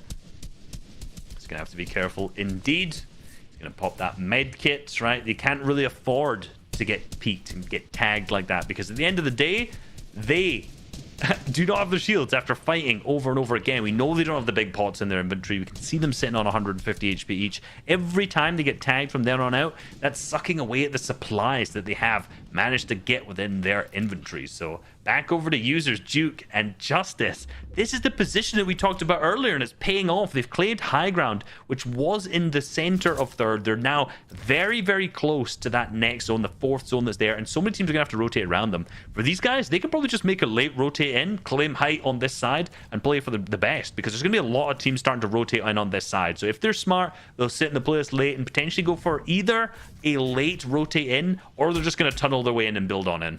Now, this is a tough decision to make, because they are going to be in this open field here. So, you know, there's room to also kind of manipulate this as well. Like maybe go up the neighboring houses, right? Get a little closer, slide on in, possibly save some material that way. Otherwise, they could become the focus point in the open field here. Mind you, though, looking at the map, tons of teams have to move in as well, and they're going to see that as you start to glance here, as other teams are starting to look outwards. How many players have to start rotating in? The mountains are a bit deceiving here, right? It doesn't seem like there's many out there, but little do they know, behind that curve, behind those mountains, there are tons of teams back there that are going to have to make late rotates. That's right, and you already saw Saf's team situated, ready to take height if they get that zone RNG, along with Kaz's team, Acorn's team, all the teams that are on this side. We see Jay's team up the far side. This is the long, tough rotate that they're going to have to make. And Kaz's team and Aspect's team getting in early is going to be good. They're just going to drain some wood. It's not going to be the end of the world, but that's going to get them in early. Now, some of those other teams that are behind may be able to follow those builds, which means that the longer Aspect's team sits here, the more teams are going to get closer to them and follow their way in. And yes, we can see the pressure starting to come on out from the teams who are boxed up next to them as Aspect starts to get tagged a little bit. Crumbler now making his way in. Also, Slacks, Acorn, Jack creating that big tunnel. I do want to know how our height teams have done. Have they gone down? Have they managed to claim the spot? Have they built over some of these teams that have put themselves in at the edge of the storm? It's a big fight here. Our 5th place team, Slacks, Jack, and Acorn, wrap up the 2nd place team there of Aspect, Kaz, and Fishy, officially taking their position, taking their spot here in the tournament. Not only that, placement points were just given out, so at least teams were lucky enough to kind of break that threshold. But this is the worst time to go down, guys. They've committed, upwards of 15, almost, we're starting to approach that end game mark at that 18 to 20 minute mark. They've committed so much time to this game only to fall here and now. And not only that, to a team that is rivaling them for the positioning now. Before this, Aspect, Kaz, and Fishy did get 2 second places, guys. So again, this is a team that has been very impressive so far today. But Slacks, Acorn, and Jack, consistent, slow and steady. They're really starting to heat up here and now. They already have the win. Remember, this is the team that won that very first game here. They have tasted the FNCS crown before. They've had that championship title. They've been there. They want another one. On high ground, though, Kanata, Stretch, and Sap. But then that was the question you were asking. Who's holding it? And it looks like it's coming their way again. Look, this is why they build up so early. They build up here in the 3rd zone. The RNG is being good for them in the 4th and the 5th, and that's what they're playing on right now. They're playing to make sure they get the zones, and they can capitalize on those games if they need to. This could be another victory royale for them. Jukes' team, you can see, did not decide to keep a high ground layer, so they are now lower. I was thinking it could be Jukes' team on the contesting high ground with Saf's team here, but I think Saf's team is going to potentially be one of the only teams built up on this zone, because not many players are going to be on the south side of them based on the way that the zones are pulling here. So we need to watch out for them. Are they going to be able to maintain it? Yet again, the question is always asked. This is one of the hardest teams to take high ground from in the entire game, not even just on this region. Yeah, definitely. I mean, their skill, reigns true internationally here, all of which you've had experience doing so. But back with Acorn, Jack, and Slacks, they're sitting on the rewards of Kaz, Aspect, Fishy's loot here, but even that full team wipe was not enough to keep them away from the surge here, and things are getting very dicey for them as now they have to start focusing up these teams that are just above them. And Acorn with this back to the enemies, that is not the way you want to enter into a box. It's the riskiest way to do it, and they get completely cleaned up. It only took one player with the side angle there inside the box, just catch them off guard, and down they go. All that work for nothing, just to get taken out on high ground. Kanata, Stretch, and Saf have to be super happy about this, because top teams that are quite literally, neck and neck with them are now out, right? This is going to open things up for them to start breaking away. Yep, and you can see that on high ground there, we saw Saf already mark that new zone when it comes through. They've found out where they're going. They've built across. They've already basically claimed high ground for the first entire moving. Down on low ground, User's team, 5 eliminations on him alone. Huge plays. These team is just popping off after game after game. Now they're going to hit Launchpad. Go ahead. They're not going to play that high ground play style this game. They're going to look to play the low end. Hopefully, I think we're going to see some magic from them if we've seen the same amount of eliminations as we have in previous matches. Users did have 5 elims. They're getting pressured right now. I mean, it'd be tough to ask for any more from him. To take out Day here would be a big ask. They're just on the other side of the wall. They have to be careful. Users does have the launch pad. Here it goes. They're coming out. They managed to heal up. They're back in this game here. 125 points now. Top 15. They're above the surge. Have to be careful, though. Slow and steady is how they end up landing here. But luckily, no one gets focused. No one gets tagged. And they get to touchdown unharmed. And look at this, another endgame Reese. Another one Fem, but on high ground of the top stretch is actually having height contested by him. So for the first time, they've seen them lose it as they trade shots, a 92 back when he's taking a 70 chunk at the same time. Saf, extremely weak, unsure, potentially DJ's team on height. That's usually the team who goes for it at this moment, but we're unsure. We'll see in a second as they still go for it. They have a tunnel vision focus going for it. Stretch goes for the side jump, tries to make up the other player. He gets him in a box. Full cone to this point. Will he be able to get the shot off? No, the other player's playing so carefully, but he trades the shot back to 37, stretches down to 10 HP. The only player up on high ground, he's chopped out, and he is going to be knocked, and it's Gabe. Gabe is up on high ground with Tahi and Sprite. Oh, Tahi tries to get the launch pad and he misses it. Down he goes, and Kanata gets away with it right there. But no, he gets caught trying to touch down. Donnie, Jays, and Knife see what's going on there. But don't worry, there's still one inside the game here, potentially, because that was just a knock onto Kanata there. For users, Dukes and Justice, they play the ultimate low ground here. They're doing it better than anyone else today. Typically, we'd see teams like Commandment down here, but they are nowhere to be found right now, as users, Dukes, and Justice have been playing exceptional Fortnite today. There it is, Scented Edge and Commandment on the outskirts trying to wrap their way around. On the mid ground, though, Avery, Booga, and Nas here. Another end game for them, guys. This is their first time breaking into the triple digits here this FNCS. This is the middle of the competition, mind you guys. We are now officially past the halfway mark. Avery's gonna sneak up, grabs the wall, pieces him up too. There's a shield break. Can he get the follow-up third shot? His teammate does. They're still cooking here. Big plays for them.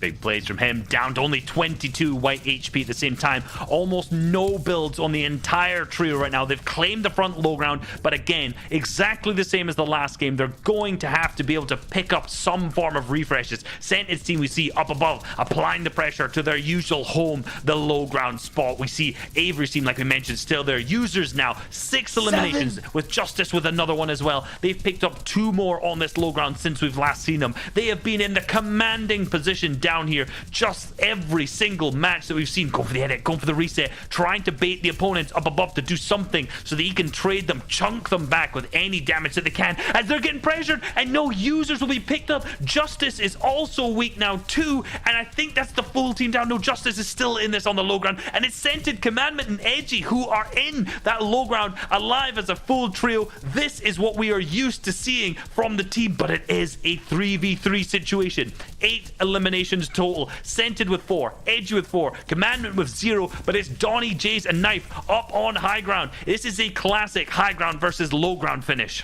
Yeah, definitely, and this is the time here and now for both teams to jump back in this, grab this top 10 slide. It's gonna all go down here. Mats are starting to finish. Jays gets taken out. Edgy wins his one-on-one. Back over to the Storm here. He finds a second, and a third comes through, and just like that, 11 eliminations.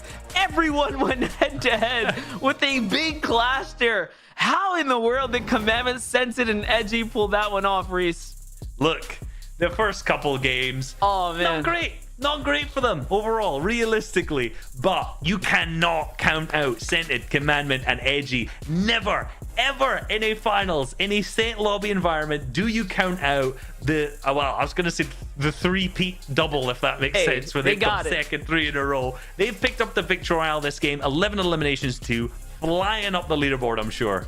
Yeah, definitely. Just a great job for them. They're going to keep themselves in the running here. But hey, we got to continue. The show goes on. We're going to toss down over to the Death to show us what they got. Hey, Eve. Oh my gosh, it is a competition today, friends. I cannot believe that this is happening. It is so insane. This is so very different than what we're used to seeing. Oftentimes we come into games like this and there's these outliers. There's these top 3 teams that are just kind of stealing away all the points, but not today, NA East. Everyone is so absolutely hungry. You watch any trio, doesn't matter where we cut to in game, you just watch the way they play, and you can, I'm literally sitting here thinking like, is this them? Is this the trio champion? Wait, is that the, like, there's so much like high level, crazy, next level, trying to push the very bounds of what we understand as a Fortnite viewership. This is ridiculous, and I don't know how this is possible, Vivid, that they keep doing this, but Dukes, Justice, and User held down first place now for 4 games. Yeah, what is... They're at 145... Hello? They, Crazy. yeah, That's crazy. I don't really know what's going on. I mean, these guys are like flying under the radar while like not.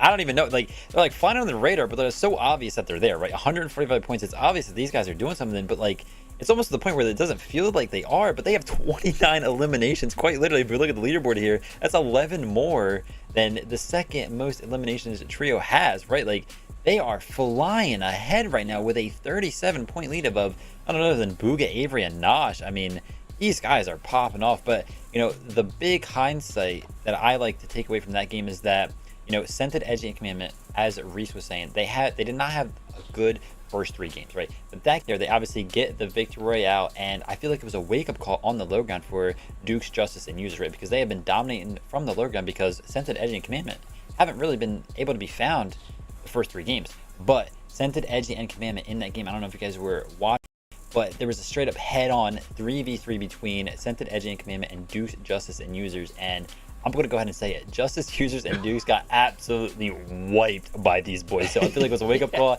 Hey, Scented, Edgy, and Commandment have found their groove. They're here to take back their low ground. Yeah, Commandment, Scented, Edgy have officially entered the FNCS Finals party, baby. It's great to have them here, and you know, obviously you guys chose them for a reason, you and Reese, and this is why, because they are capable of dominating low ground like that. And you know, that balance as well, we can see at the top there from Users trio as well, 87 I think placement points there, 29 eliminations. That balance we talked about of the points, the standing and eliminations, perfect. Looking at 11 through 20 position here as well, we can see my actual trio is the only one in our predictions that hasn't actually managed to get a Victory Royale yet so far. Ooh. You can see Damien in reverse there for the first time ever. Vivid, all right. 18th there right now, 30 placement points, 16 eliminations. But you can see a lot of cheat teams as well. P-God's trio there as well. We can see Durant, we can see DJ and Ages and Skittles have been there or thereabouts. It's still so tight at the top here. But let's take a look at some of the highlights that we want to show you guys as well. Some of this the contesting that we've seen in certain POIs. And let's look at Bully's trio. Obviously, we know these guys are landing at steamy stacks, but it was a little unfortunate for them because this entire time they have been messed around left, right, and centre by other trios trying to get them at steamy and take over their area. We know that Click's trio have been trying to change up their POI and be there as well. But then usually P-God's trio have been pushing them. The one game they don't, suddenly we have Reverse, Day and Miro, our current FNCS champions, doing exactly that, Vivid. And it makes it just so hard. I mean, you got to take a step back and go, we feel for the guys because they can't seem to get anything right now. When you're getting pushed by 2 of these major trios, it is simply impossible. Yeah, I mean, Bank Teller and Co., they actually, in the last 3 games, are 3-0 against none other than Clicks, Bucky, and Kriya, right? A huge name in the trio category right there, right? And they've been winning out, like, undoubtedly. But then those games where P-God and them have pushed in, we saw that they cleaned up the fight almost immediately. And then Bank Teller was like, all right, listen, we know P-God's coming. They've done it the last couple games. We're going to go hide over in this corner. And then Reverse, Day and Miro like, oh, look at you guys over here in the corner. Let me just set up my own little trap right here and wait for you to walk right into my pump shotgun. It's like, man, these guys are, it was so hysterical. We had to show you guys that. Man, you gotta feel for them, absolutely. But hey, you heard the battle bus, which means we're going back in. We only have 2 more games before we set the stage going into tomorrow's day number 2. So for now, MDF Reese, take it away.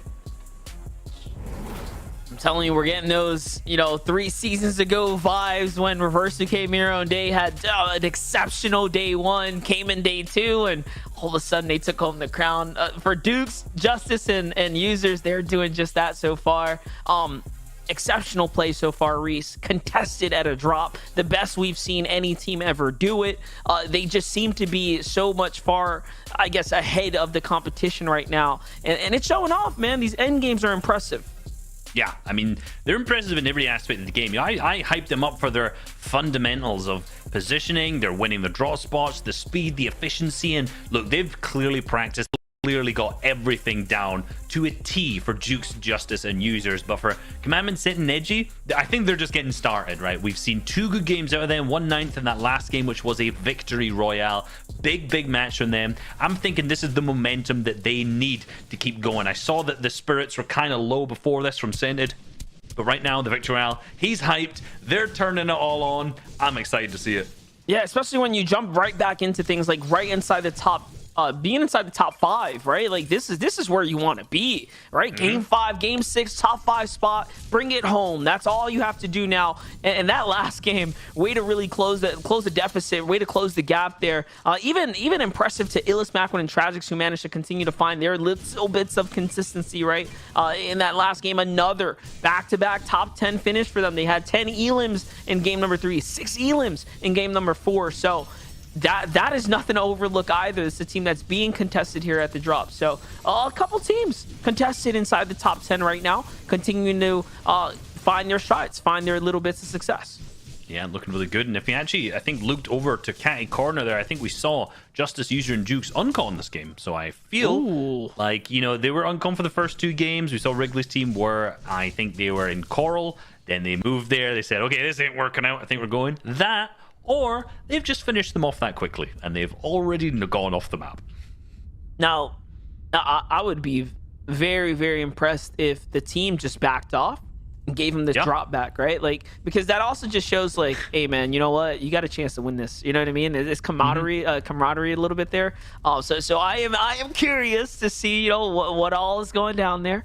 I mean, yeah, also man, on top of that, they are currently got 0 points after 4 games. So I mean, yeah, you know, that's what I'm saying. Also, you know, they also got to think, right, this ain't working. We got to figure out something that will work at the same time. So fingers crossed for them that if it works out for everyone at the end of the day, right? As we see moving back over to Elsa's team, who's lost Bank Teller so far, and this seems like Bucky's team is managing to finish this one off a little bit quicker so far. Actually, I take that back, as Creo has now been finished too. So seems like it's 2v2. Every single time we check in on this fight, it's the same story. 2v2, someone's down in each team. It's always someone different, it would seem like, from every single team. And now they're going to use that reboot van to try and pressure, right? At this point, if they can get the 3rd player back up, if they get Bank Teller back in the game, that's so good for them. Yeah, this is giving them a huge advantage here. Bucky can hear the reboot going off. He is going to be able to notice the window here. Will he be able to sneak a shot in? Nope. Elsa gets the save off, and just like that, it's a 3v2 situation. Bank Teller back in the run right now. Clicks and Bucky are the ones that are up. No shield on their party, though, so they will have to most likely back out of here and play the long game. Probably go back up for Bank Teller's card inside the box there. Or sorry, for Creo's card, who fell right on top of where Bank Teller was when they ended up diving in and they picked up that first elim. Here it is. They do end up grabbing it. Managed to get it back, get the sniper upgrade. There's not really much of an upgrade unless they can hit a big shot. No way. The body shot. I take it back. That's additional damage. That's another 10 damage that comes on out, which could be critical. If we see later on they're 10 above Storm Surge, we know that switch is going to be absolutely the thing that did it. But no, the other team's starting to come and land on them now. A big 35 shot comes out. Clicks is just looking up to the skies. The player lands on again. He's got no shield. Basically, any big on the way. shot will get it. I think they're on the way. I was watching the map. I saw them get to the stack there, and I was like, oh, wait a second. Going for it. I had to call it out. Oh, no. Gone. Yo, they got the reboot, and they dipped. They said, Clicks nah. is down. They see them flying. They said, no thanks. We're out here. Yep, and they caught Clicks. Look, P-God found Clicks right there.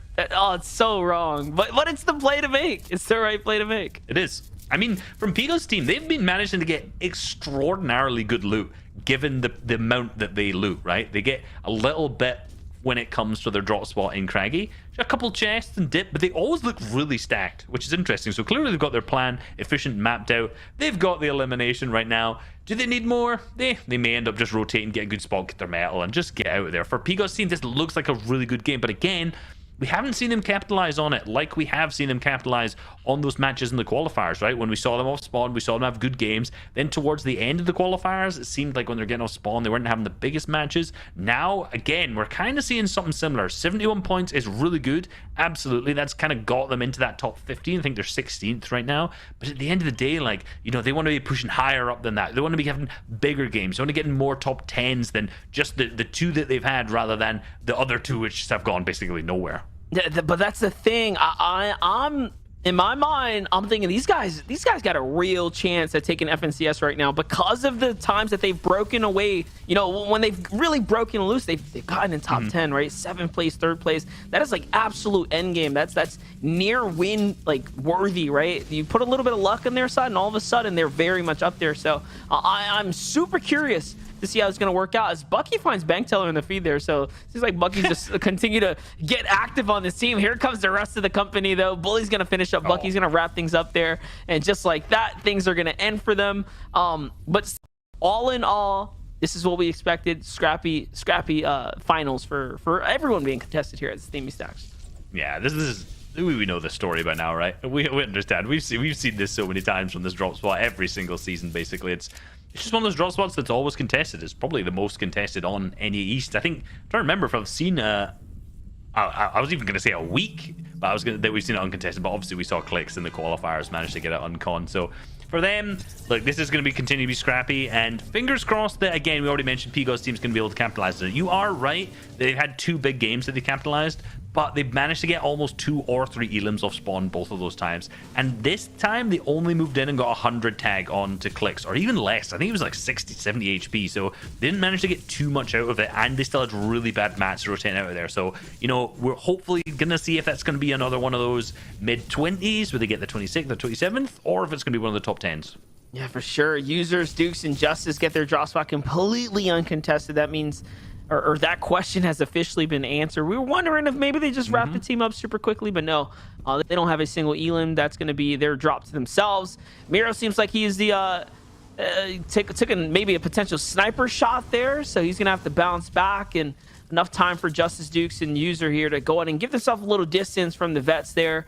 Go ahead and start positioning themselves up. There's another super sneaky spot. They still have eyes on the prize here for Reverse 2K and company to see if they can catch them on the rotate. Yeah, classic bush strat. Trying to see, do not be going anywhere near this. You could already picture, you imagine the tweets that'll come out of a player who walks by this bush. Can you imagine the scenes? That's it. I mean, we already saw one big ambush, right? Like just a little bit ago with Miro at the Steamy Stacks there. They caught that player. It was one major pump, one AR follow-up. Like, it was over. Like, what are the comms like, right? Like, it's over. Look at this. This is a big clasher. Acorn, Slacks, and Jack setting up the ambush here onto Sensed, Edge, and Commandment. Oh, they sniff out Stacks there, though. He's going to back up. And we're thinking, what's the plan here from Sensed, Edge, and Commandment? Because, sure, this is in zone. But what's the goal of this? Are they trying to fight? Are they trying to get some tags? Their positioning's a bit odd from here. I'm not sure what the goal is here. Trying to figure out what their Storm Surge mentality, what's the idea for this, especially now given the second zone is pulled to the northeast. Potentially they're just thinking that next zone's going to pull extra down to that southwest, and they're getting there early, trying to position themselves in a good spot, but didn't end up working out that way because the next zone ends up just pulling back to the northeast. Yeah, it's one of those things, you know. Sometimes maybe they're just trying to, you know, move on a hunch, right? Like, hey, you know, it's been a while, like then the zones got down here, maybe it's just gonna pull this way. We've seen crazy things like that happen before.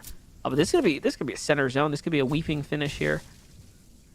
Yeah, this game will have very minimal dead side as well, given the way that the zones are pulled back. So there'll be a lot of players who just get power positions set up in that spot, and it makes these rotates really hard when you see like a max distance zone to edge, and then it pulls back the opposite direction, like this first and second zone has. It becomes really awkward, and we're moving back over to the remnants of the fight right now in Believers Beach, which actually we see obviously Paper, Nico, and Kwa with some eliminations here. But time, what I've seen is Nutchucky and Yomzo have actually moved in here and managed to contest this rather than contesting the east side of the map near the Cami split. So they're changed up their drop spot too. I have genuinely never seen a finals with this many teams switching their drop spots up. I like it though. Team staying nimble, staying flexible here. You know, trying to figure out what's going to work best for them. And I prefer more when teams at least switch up the drop when they realize, and it just clicks, this is not working. Let's try something different, right? Like that's okay. That little bit of difference, like you might as well, right? There's very few chances you're going to get to do things like this inside the FNCS, and you don't want to have any regrets. Like how many failures does it take before you realize, okay, this is a fail, right? This job is just not working. Strat's not working. Let's try something different. So, I mean, Paper, Quant, Nico, I've talked so much about Paper and his lack of success with being contested and stuff like that in these finals, but he has only been on an uphill trajectory for us. Like we've really watched him improve so much in these final settings, and even now, like he's very much in the conversation right now, like fighting for a top 15 spot so far here on the first day.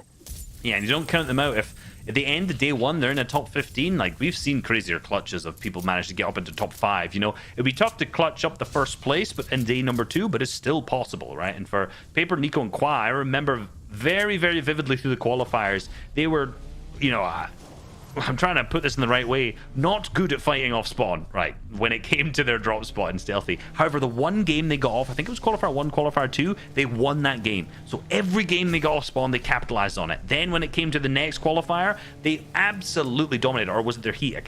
Whichever one they qualified through, they dominated. Yeah, it was the Heat. Like that's what I was talking about. Like they were just stepping it up. Once they had that drop spot uncontested, and all of a sudden you can really see what they can do with loot in the game. Like Paper, Nico, and Qual look like a solid trio. Look at this as we're kind of gassing them up here. Seems like a little caster luck. They find themselves a nice little airdrop here. Yeah, and for them, like that's what I mean. For them, they have the ability 100% to clutch up, which is so good. They have the drop spot on con, they have the plan, they've clearly executed. It was qualifier 2, they placed second. There you go. Now I've just done my check workout. So for them, like I'm looking forward for them to pop off some big games. Like I mentioned, even if it doesn't go so well today, which it is, right, but they can still catch up further in the next day. Scary position now for Saf. Cannot in stretch here, holding his top 3 spot, 97 points in the tournament. This is a telltale sign from Saf. They don't want to take the full fight here. He's using more mats to open up the base here, show the opponents, hey, we're healthy. We're not sitting on light material here. Back off of us, and they do. And the read ends up working out. The bluff is good. And just like that, the opponent's back off for another team not as positioned. Crumbler gets steamrolled by Zlem, Narwhal, and Divine. Quickly wrapped up. Is that enough confidence, though? Is that enough confidence for them to re-engage onto Saffron Crew? Because the zone's going straight north. I think so, but for them, they want to get out, right? They're not wanting to take these fights. For Saf, Stretch, Canada, and Stretch, they just want to move. They want to get to the next zone, but because they're so far edge, there's so many teams holding them. And they're being shot in the back, or they're getting shot from both angles, pinched all the way through. So they're just trying to use that wood because there's not that too much pressure coming out so far. So this is always such a tricky situation to be in. And this is one of the reasons why rotating earlier in gets you in such better positions. You don't have to use all of this wood, all of the little bits of mats, the metal that they've used here. You don't have to waste that on your rotate. But now they're also in a good spot because they can just hold Elite's team behind, who's getting tagged by Storm Surge at this same moment. Saf's team isn't going to be getting the audio cue because they're too far away to be able to understand that they're there, but still they may be able to see that they're scuffed at the same time. As we move back over to Senti Command and Edgy, who have 2 eliminations. We saw them in that interesting and maybe awkward position in the middle of Slurpee at the same time. They obviously capitalized on it. Tons of mats, absolutely capped. Great AR, great ammo, great heals. This is looking to line up to be a very good game for Scented Commandment and Edgy. But once again, they don't have a vehicle. They are late on the rotate. They're going to be moving right into the elite trio of Zlem, Narwhal, and Divine there, who were, you know, in shambles. But more importantly, what I'm nervous about is they're going to be on the heels of Saf, Stretch, and Kanata. That can be a major clash that can quite honestly determine how this round's going to work out for the 2 of them, depending on where they end up basing up, because they're moving right into the same exact position. Now, the ambush is set up, though. Like, look at the map there. That's Saf, Stretch, and Kanata. They have not moved. They're waiting for Zlem, Narwhal, and Divine here to get the rotate to catch up to them. They're moving in unison now. The Scented Edge and Commandment. I mean, the forest has been deleted, so where normally there's some cover here, there's nothing to work with. They're going to go and back on out, get back to that mountainside, play this edge here. Yeah, and one of the ways you can do that, the snipe shot. Oh, I was going to go analytical, but no, Edgy's getting tagged. That's way interesting at this moment. They're gonna have to build out, but no, Edgy goes fully down. That was a headshot snipe that we actually saw, so he's been completely picked up. And that is Wrigley's team, who did change their drop spot up, who at this point now may actually benefit. And this is the deepest they've been into a match so far in game number 5, and they're pushing on the back of Scented Command and Edgy. They're feeling confident after that shot. They know they need to also have some big matches to be able to start flying up the leaderboard from that current last place. But no, Edgy team gets the reboot off, gets the kind of the heal up, now does a great rotate, hugging the hill to cut off that line of sight, but the elite trio is still right next to them too, and that's where they're going to start using those hard mats, start using that metal. It's not ideal, but at the same time, it's going to get them in. It's going to get them into that good position where they can slow down, right? They can give themselves some breathing room. And now they're right next to Saf, Stretch, and Kanata there, who are just based up right above them as well, who have the same idea in mind. Gets this little side mountain, distance yourself away from the team that was again, rotating very late, trying to do those little cheeky ambush plays. They're trying to get away from those other teams. But look at this, Slacks, Jack, and Acorn. This is just a powerhouse pot right here, a powerhouse melting pot of players that we have right now. No one's safe by any means. Scented, Commandment, and Edgy already on the move. They end up crossing paths here. Look at this, right next to Jack, Acorn, and Slacks. They're looking at one another, and both sides pause. Like, well, wait a second now. Wait a second now.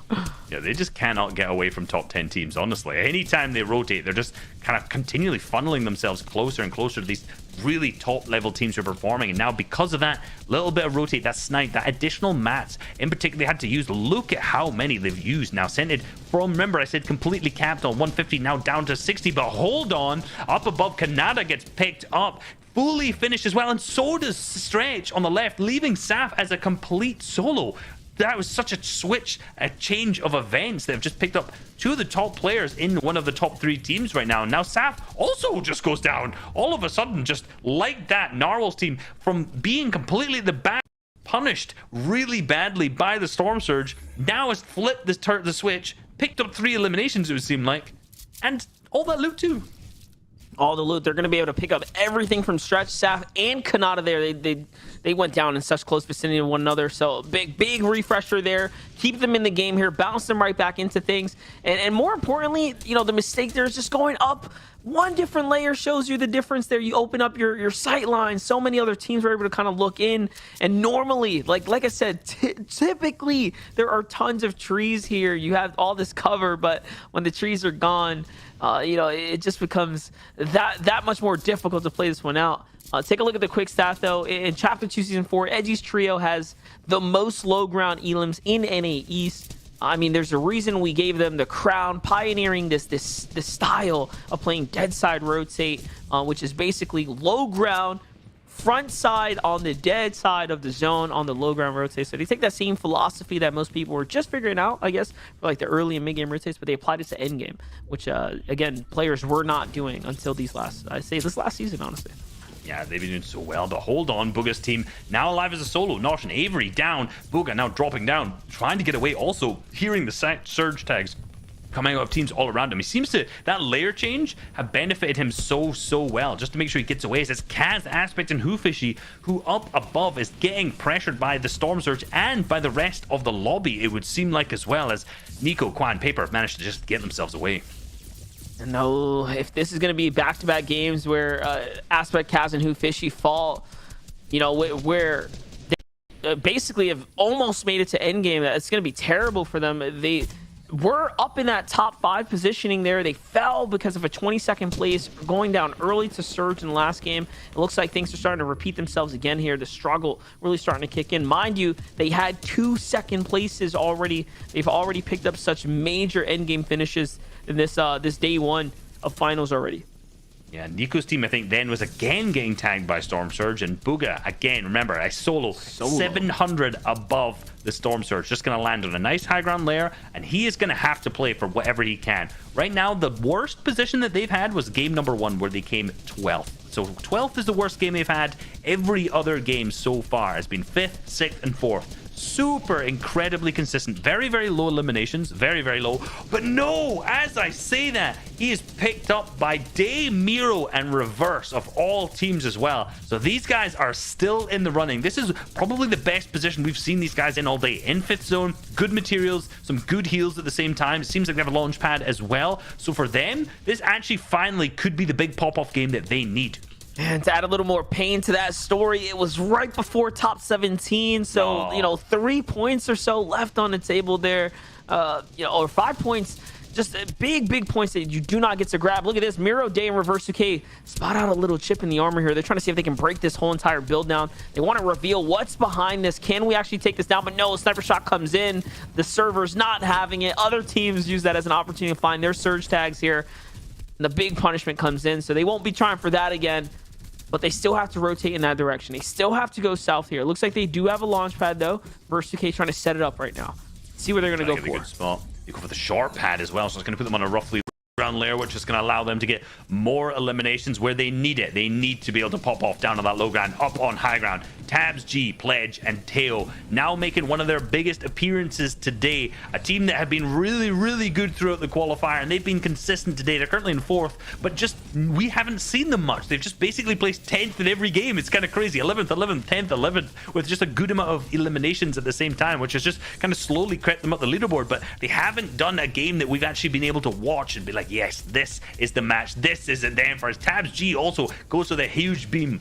They are on high ground coming into the first moving. They have claimed so much space. They have so many materials. They're in such a good position to have one of the best games, if not the best game so far. Yeah, definitely. It's their time to shine now, and they're going to show us why they've been able to stay as consistent as they have been. Like we mentioned, they have just been pushing top 10, falling a little bit early, but now they finally get end game here. What can they do with it, with this high ground hold? They are starting to run out of material, though. Take a look at Tabs in particular there. He does have very little to no ammunition inside his inventory here, which means they're going to have to possibly give up this high ground, jump on down, and take some close range battles where, again, that is where the guns need to do the talking here. What can you do with this shotgun? He only has a gray and a common. There goes a great knock onto Rokane. Can he get the loot? No, the Storm's going to push it on over, and this is it. He's officially running out. Dubs is going to fall too, and Tabs G finds 2 already, and he can actually grab this loot, and there it is. This is going to keep him officially in the game, but no, he did not find the ammo. That was all he needed from that. He didn't even need the mats. He just needed the ammo. Man. Unfortunately, that was the only thing he didn't manage to get picked up. But they're still up on high ground. Hopefully, Teo and Pledge have some form of ammo left that they can spray. If not, they'll have enough materials to hopefully keep themselves going deeper into the top 10, into that single-digit placement points. We see so many full trios still alive down below. Acorn, Slacks, and Jack still in this as well. Eclipse's team alongside Bizzle is in there too. We see Jukes, Justice, and Users, a full trio alongside Sentient, Commandment, and Edgy down on the low ground as well. Yeah, definitely. Klaus is going to get tagged up here by Justice and company on this layer here, but they're going to go in and switch it up. They want to get up and over. Justice officially out of material here. So this is it. This is going to be the final commitment right now. Who on this trio actually has material to push on through? Doesn't look like it's going to be much. Out comes the split here, and all of a sudden Justice is right back in it. Here goes nothing. Look at how many points they have. This is by far the best team of the day. Justice, Dukes, and Users have been phenomenal, and they're continuing to push on through teams. Down goes Agers, another player that absolutely needs this top finish, but they're shutting that down. They're pushing back all the competition here. There is no resistance in front of this team right now. 4 eliminations total onto Justice, 7 on the full trio right now. A beautiful layer claim for them to just continually tarp on, opening the floors out to see Spegu down below. So many teams getting picked up down on the low ground by Scented, Commandment, and Edgy at the same time. Lazar goes down to Edgy. Scented actually gets picked up by Spegu, but Commandment goes back to Klazu, and Edgy also finishes that next elimination too. So there's tons going down on low ground. Justice now popping off with more eliminations on this low ground, and mid layer 2, he's up 4. Jukes now has 3. 8 eliminations total for the full team, consistently getting refresh after refresh to keep them moving and on high ground. Pledge, Teo, and Tabs G are still holding the power position with no AR ammo. Those 2 shots he had just did not go very far. Yeah, definitely. He's just trying to hold on at this point. The high ground team has no ammunition. Jack's going to fall to the storm there. Down goes Duke. Users and Justice within the top 5 to the hands of Edgy, Commandment on the low ground. Slacks is still up here. Edgy's going to win that one too, though. Edgy's just been on fire today. And now we're looking at a 2v2 endgame. The low ground team once again might be looking to turn this one around here and get this Victory Royale finish. Commandment's going to crank on up. Low ground peak, no heal. Down to the storm he goes. And just like that, Tabs G manages to win it out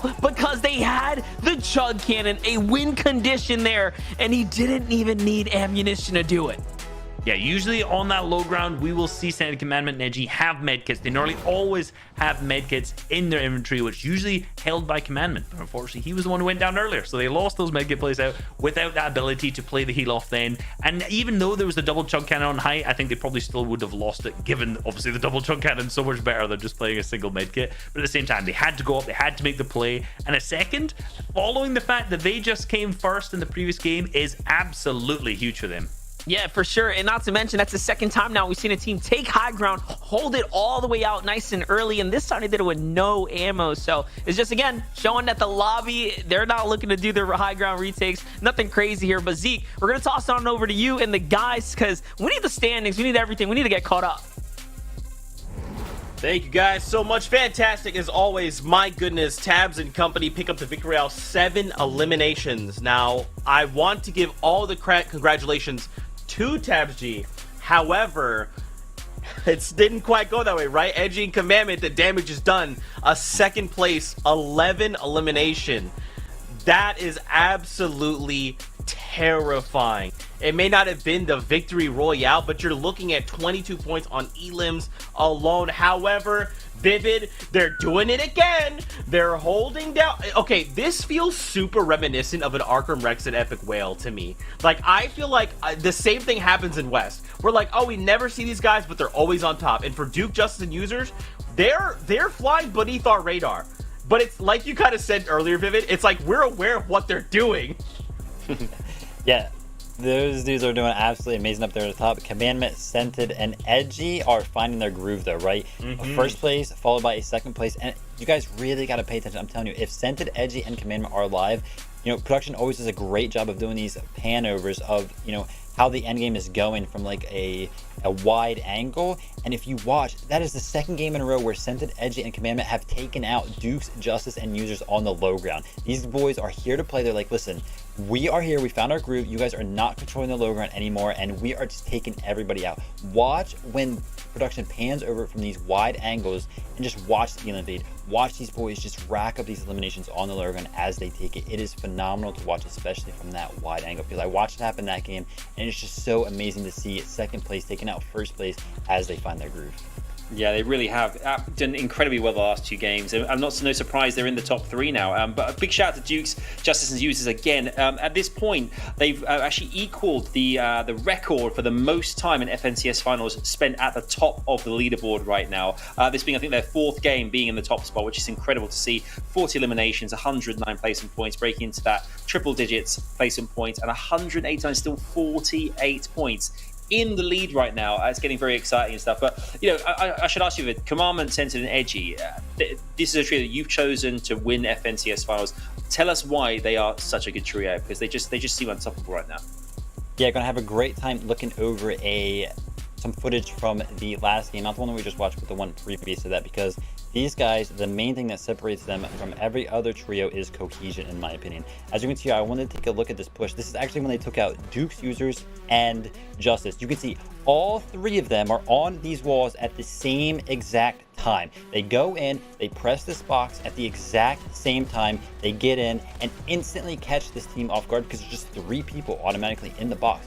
Now, I want to just highlight this again because these guys, this was the first game where they took these boys out. And like I said, they are dominating the low ground. They're here. They're letting Dukes, users, and Justice know that they are here to play. And then again, on the cohesion, I want you guys to pay attention to Edgy, Scented, and Commandment, how they have their shotguns out at the same time. However, if you look over here, Knife Fishy, he actually has his builds out. He's placing those 3 walls that you see placed right now, right?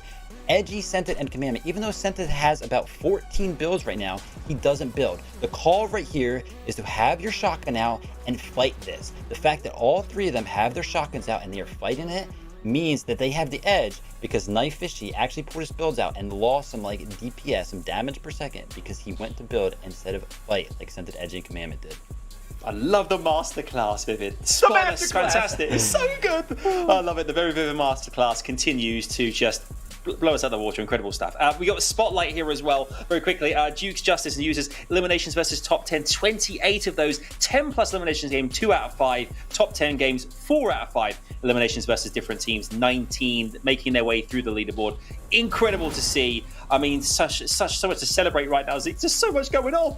Dude, I know, and there's so much more that I would love to talk about, but you heard the battle bus beep beep. Today is moving quick. One final game on day number 1. How will this all unfold, and what will this set the stage going into tomorrow? Let's find out, Fortnite fam. MDF Reese, take it away. I'll be honest, I can't believe we're already swinging on into the final game of the day 1 here of the finals of the FNCS. I mean, so far, you know, so good for the boys at the top.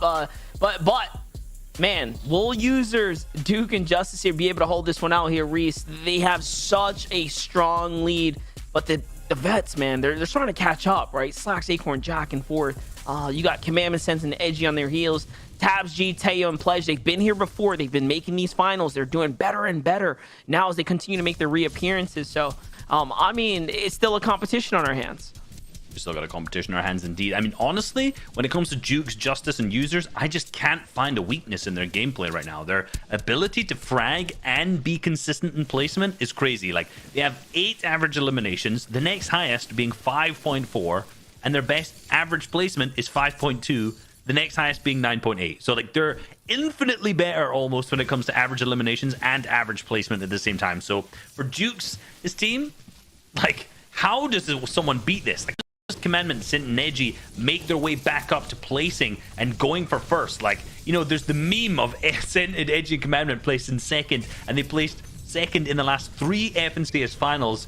And honestly, it's currently looking like that's already set up to happen. And the other very impressive thing to look at is Dukes, Justin, and Users, they've actually picked up a victory royale today. So they're, you know, very deserving of their #1 spot right now.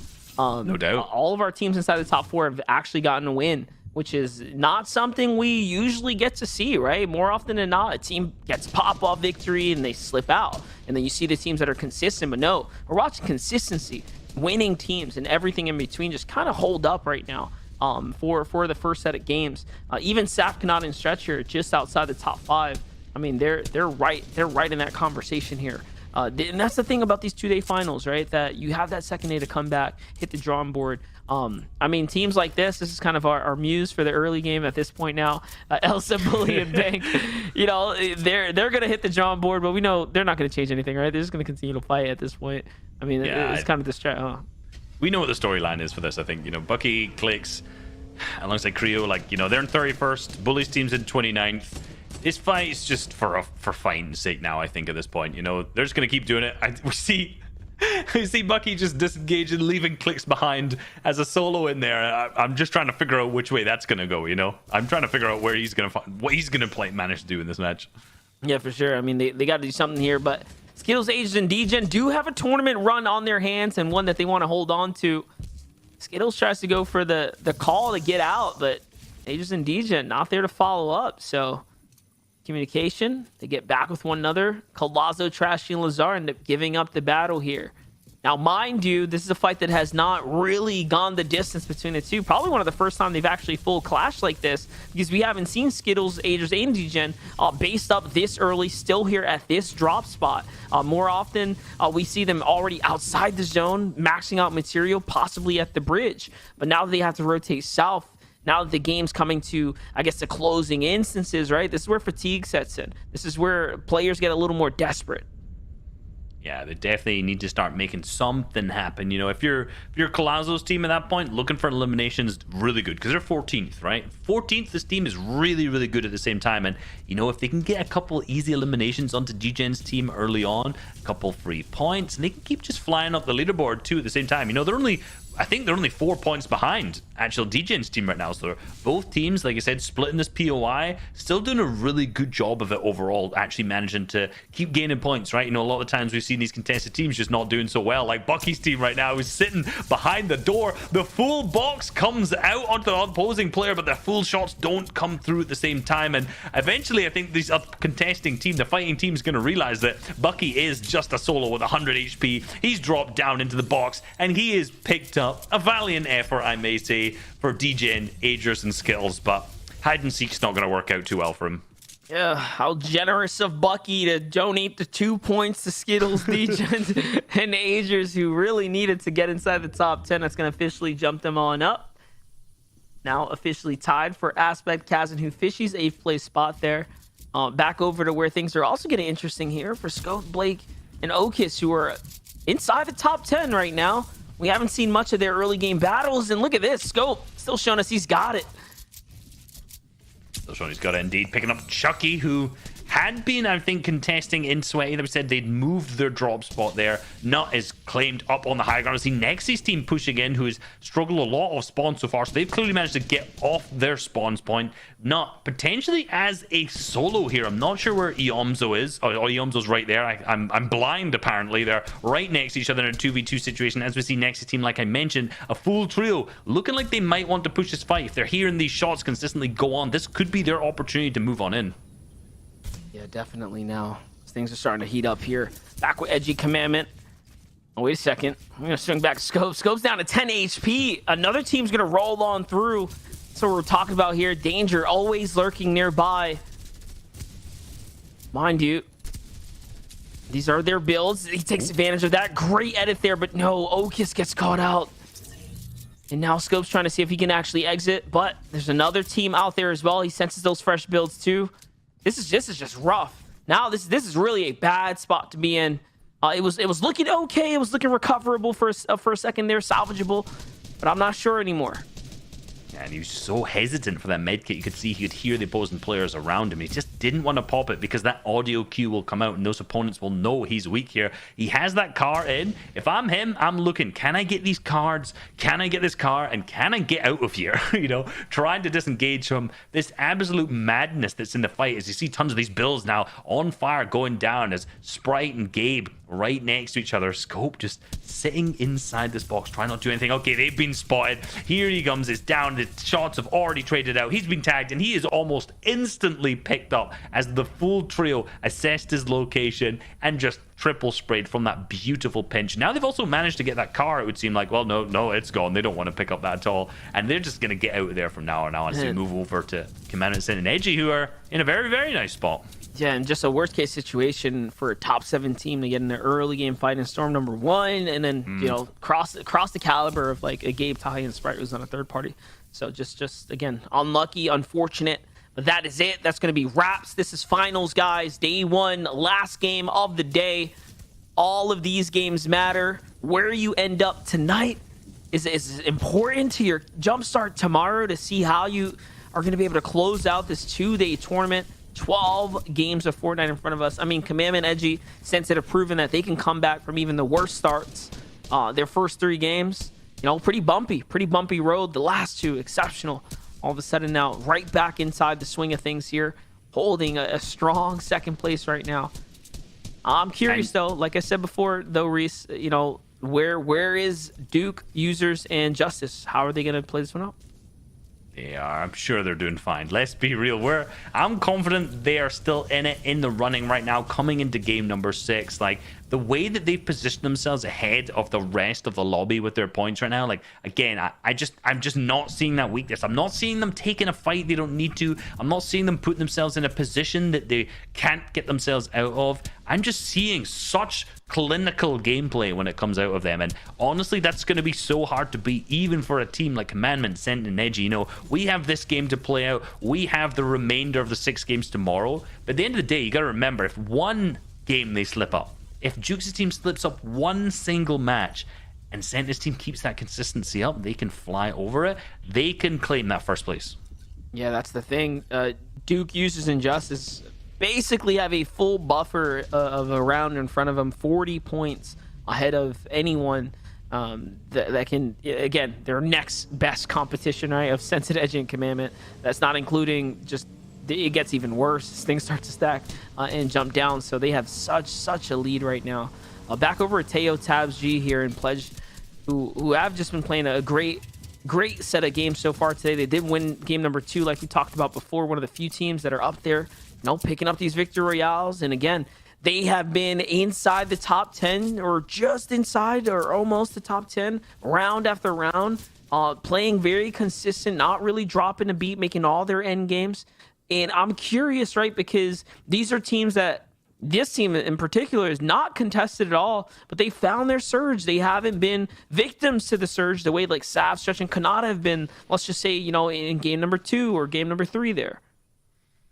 Indeed, and that just shows that they have the plan laid out. Like, they have the understanding. And Stormsters, like we mentioned, has really been a bit weird for this lobby, because remember, in game 1 and 2 was so super stacked. Game 3 was chaotic, to say the least, with so little players alive. That first threshold didn't even come through, and now the players have kind of figured out their game plan, so they've slowed down a little bit. That means the games have gotten a little bit more stacked again. You know, we're back up to a normal gameplay, right, where we're looking for tons of Stormsters tags, like Users teams situating themselves up here in this great split where they've claimed so much of this mid-map hills and just focusing the teams from Lazy that are rotating on in. This is kind of the more NA East gameplay we're used to seeing. Yeah, but not really used to seeing in the last game of a finals day. Like, Wow. even I feel like even in finals, game 6 of 12 though, you know. I don't know, man. I feel like it's still, even on the 2-day formats, that last game, like I said, fatigue typically tends to set in. But yeah, the players just showing up, I think, heavy resilience right now, and being very consistent, sticking to the game plan. So it does excite me for the 2-day format to see teams trying all the way through to the very end. I'd say the only one game was that game 3, like we mentioned, or if there was a game where you looked at like what would happen here, every team tried something different. They were That's the adjustment, way though. aggressive. Yeah, it was the adjustment. It was like, all right, this is, you know, a little too tight on the string here. Had to loosen up a little bit to get the tune right, and now we're right in tune. Yeah. Beautiful, right? You know, that's actually interesting that we saw so many teams doing that at the same time. So many teams made that adjustment. Now it's all back to that solidified gameplay that they know exactly what they're doing. Same with like guys like Bizzle's team. They haven't really changed up much. They've just been kind of wading through the contestation that they've had most of the games. It seems like now there's 0 eliminations, which makes me think that they've not been contested of spawn this time. They've managed to play out a gameplay that are much better. You know, Bizzle, a player who is significantly better when contested overall. You know, we've seen season after season that once he's uncontested, he can perform so well. So this game, he's getting himself in a much better spot, in particular Surge, everything else, they're looking good. Users team, it looked like they were going for a little W key onto Avery just quickly before as we swapped off, has now not picked up an elimination, but moved pretty drastically on their positioning into not the best spot. If you notice how many teams are gonna have to rotate through. Yeah, definitely. And take a look at the stat here, because these are the boys finding all the elims in the lobby respectively across the board as well. Dukes, Justice, and Users are in 1st, 2nd, and 4th for total individual elims, just showing that they are each carrying their own weight and on fire here. Now, one thing we haven't mentioned is the fact, yes, that does say Twitter, Users FN, Twitter, Dukes FN. Check the guys out, all right? Listen, they're doing it right. We like to promote when the boys are doing it right. This is about as good as we can, you know, imagine any team to be, especially for Fortnite. We've all been through some wacky names here. So check the boys out. Show them some love, show them some support. Oh, no. Talking about that, though, Reverse 2K and Miro end up getting just crossed out here in the last game. Struggling today to really find their footing here, and it's showing right now that they're having a tough time. Yeah, I've seen Miro mention how not playing any of the qualifiers and not having good scrims has basically made them struggle a little bit, right? Yeah. They're definitely out of practice. And you know, when it came to the Cash Cups, it didn't seem like they're out of practice, but this is a whole different kettle of fish at the end of the day. This is the finals. This is the most difficult games you're going to be playing all season, and there's 12 of them lined up. So far, day 1 has not been going their way at all. Hopefully we can see it kind of turn around for day number 2. We can see them potentially get some more eliminations, which we're very capable. We could see those, you know, 15, 16 elimination games that, you know, they're known for popping off in day number 2, and see them fly further up leaderboards. It would be very tough to see them take first after this game so far, though, after the way that day 1's been playing out. Yeah, they're going to need to really pop off here. And remember, teams are still fighting for top 3 minimal, right? So you can punch your way through to the next finals as well. It's always something to think about. At the end of the day, there's a few things on the line here outside of the cash prize and the you know, the pride of actually being the #1 team on the region. It is, of course, punching your way to that next finals, getting that full ticket there. Users, Justice, and Dukes, I mean, they're going to be there. I think we've seen enough at this point to know that, hey, these guys are going to be up there somewhere for sure this season. Definitely all that practice, all that hard work coming through for them. You love to see a team find their stride here, especially on the final stage, especially doing it big when it matters most. Mind you, that's a grinding team. This is a team that's been around for a long time, guys. They're just finally starting to get their day in the sun here today. Absolutely. And, you know, the only way I could see them not doing so well in this next day is if, you know, things really change up. People Vodru, they figure out what's going on. But hold on a second. Canada, Safin stretched down again in the 3rd zone. That is, I think, 2 games in a row that we've seen the same thing. If they either make it to the end game, play high, and do extremely well, or it's just wraps with them losing these mid-game fights. It's happened multiple times today. I think that may actually be the 3rd time I've seen them. So 50% of their matches that they've managed to lose mid-game fights like that. Be it they want to be fighting or not, if they're being pushed by these teams. But not winning those is really tough for them. And that is actually definitely going to impact their leaderboard a lot. The crazy thing is, Dukes uses Injustice. They walked in, wiped up Sap, Stretch, and Kanata, and just ran out like nothing happened. They don't even want the loot. They don't want to sit there. They're like, nah, dude, you guys aren't even in the zone. Like, we're done with you. They're already gone. They were there for too long. So it does make you wonder, like, what was the strategy?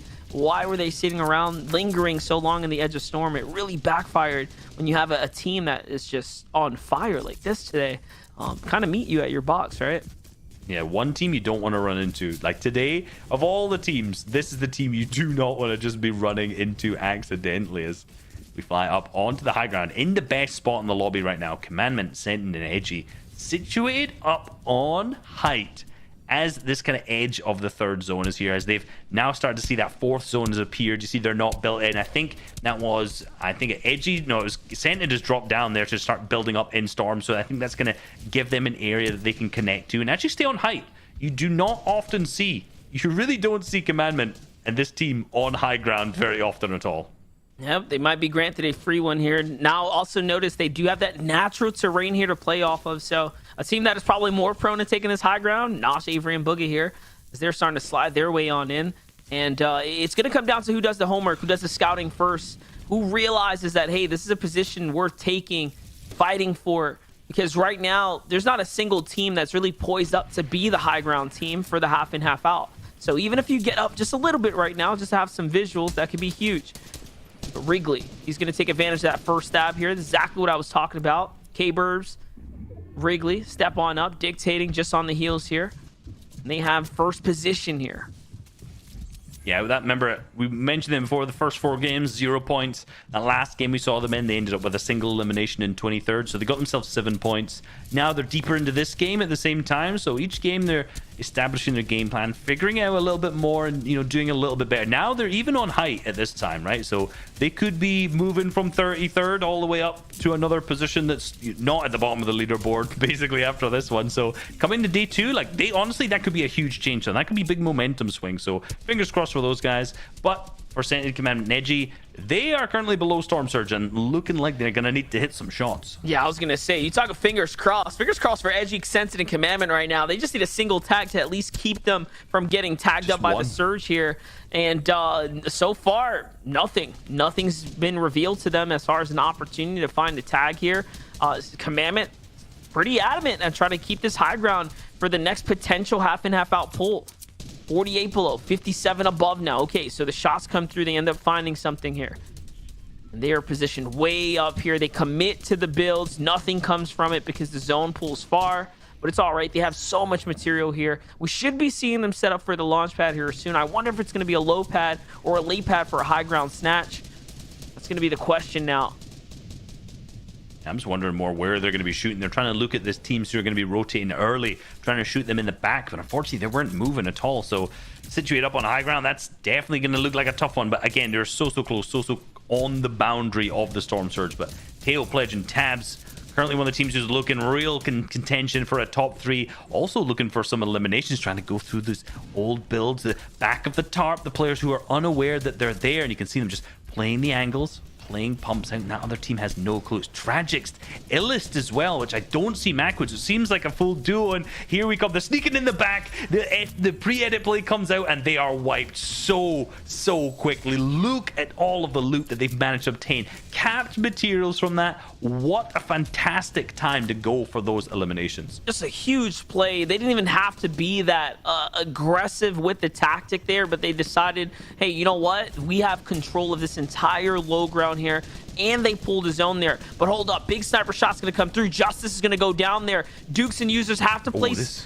basically have to play savior here, as DJ, Agents, and Skittles are the team right up above them. Luckily, DJ, Agents, and Skittles did not recognize the fact that the snipe came through, so Dukes gets a virtually free defensive pickup there onto Justice. He gets to get picked up and now back in the game, but that could have been very close for our first place team. Already now, the first team to break 200 points on the day here today. That's still going to eat away at their heels at the same time, but they're going to start applying that pressure.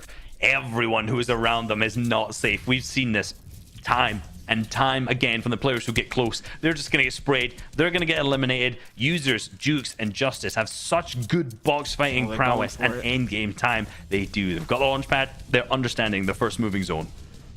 I think they're going to go for it. I think they're going to try to end this game off with a victory royale. I'm not going to lie. They might just be trying to end this one with the bang here to get real flashy with it. They're starting to look on up. That team is not high enough to be protected from this bad if they wanted to go for it. Pay close attention, guys. This wide shot might catch it. There could be a fight that's going to break out here soon for high ground. Out it goes, though. They end up breaking height. Launch pads get thrown out. Jays is fighting for it. Aspect 2 Fishy's trying to fight for it. Out comes Acorn, Jack, and Slacks. They might go for it. They see an opportunity here. Acorn lands. He touches down. Down goes Bizzle. Skittles is up for it. Eclipse is now trying to go for it. Squish is going for it. Durant's going for it.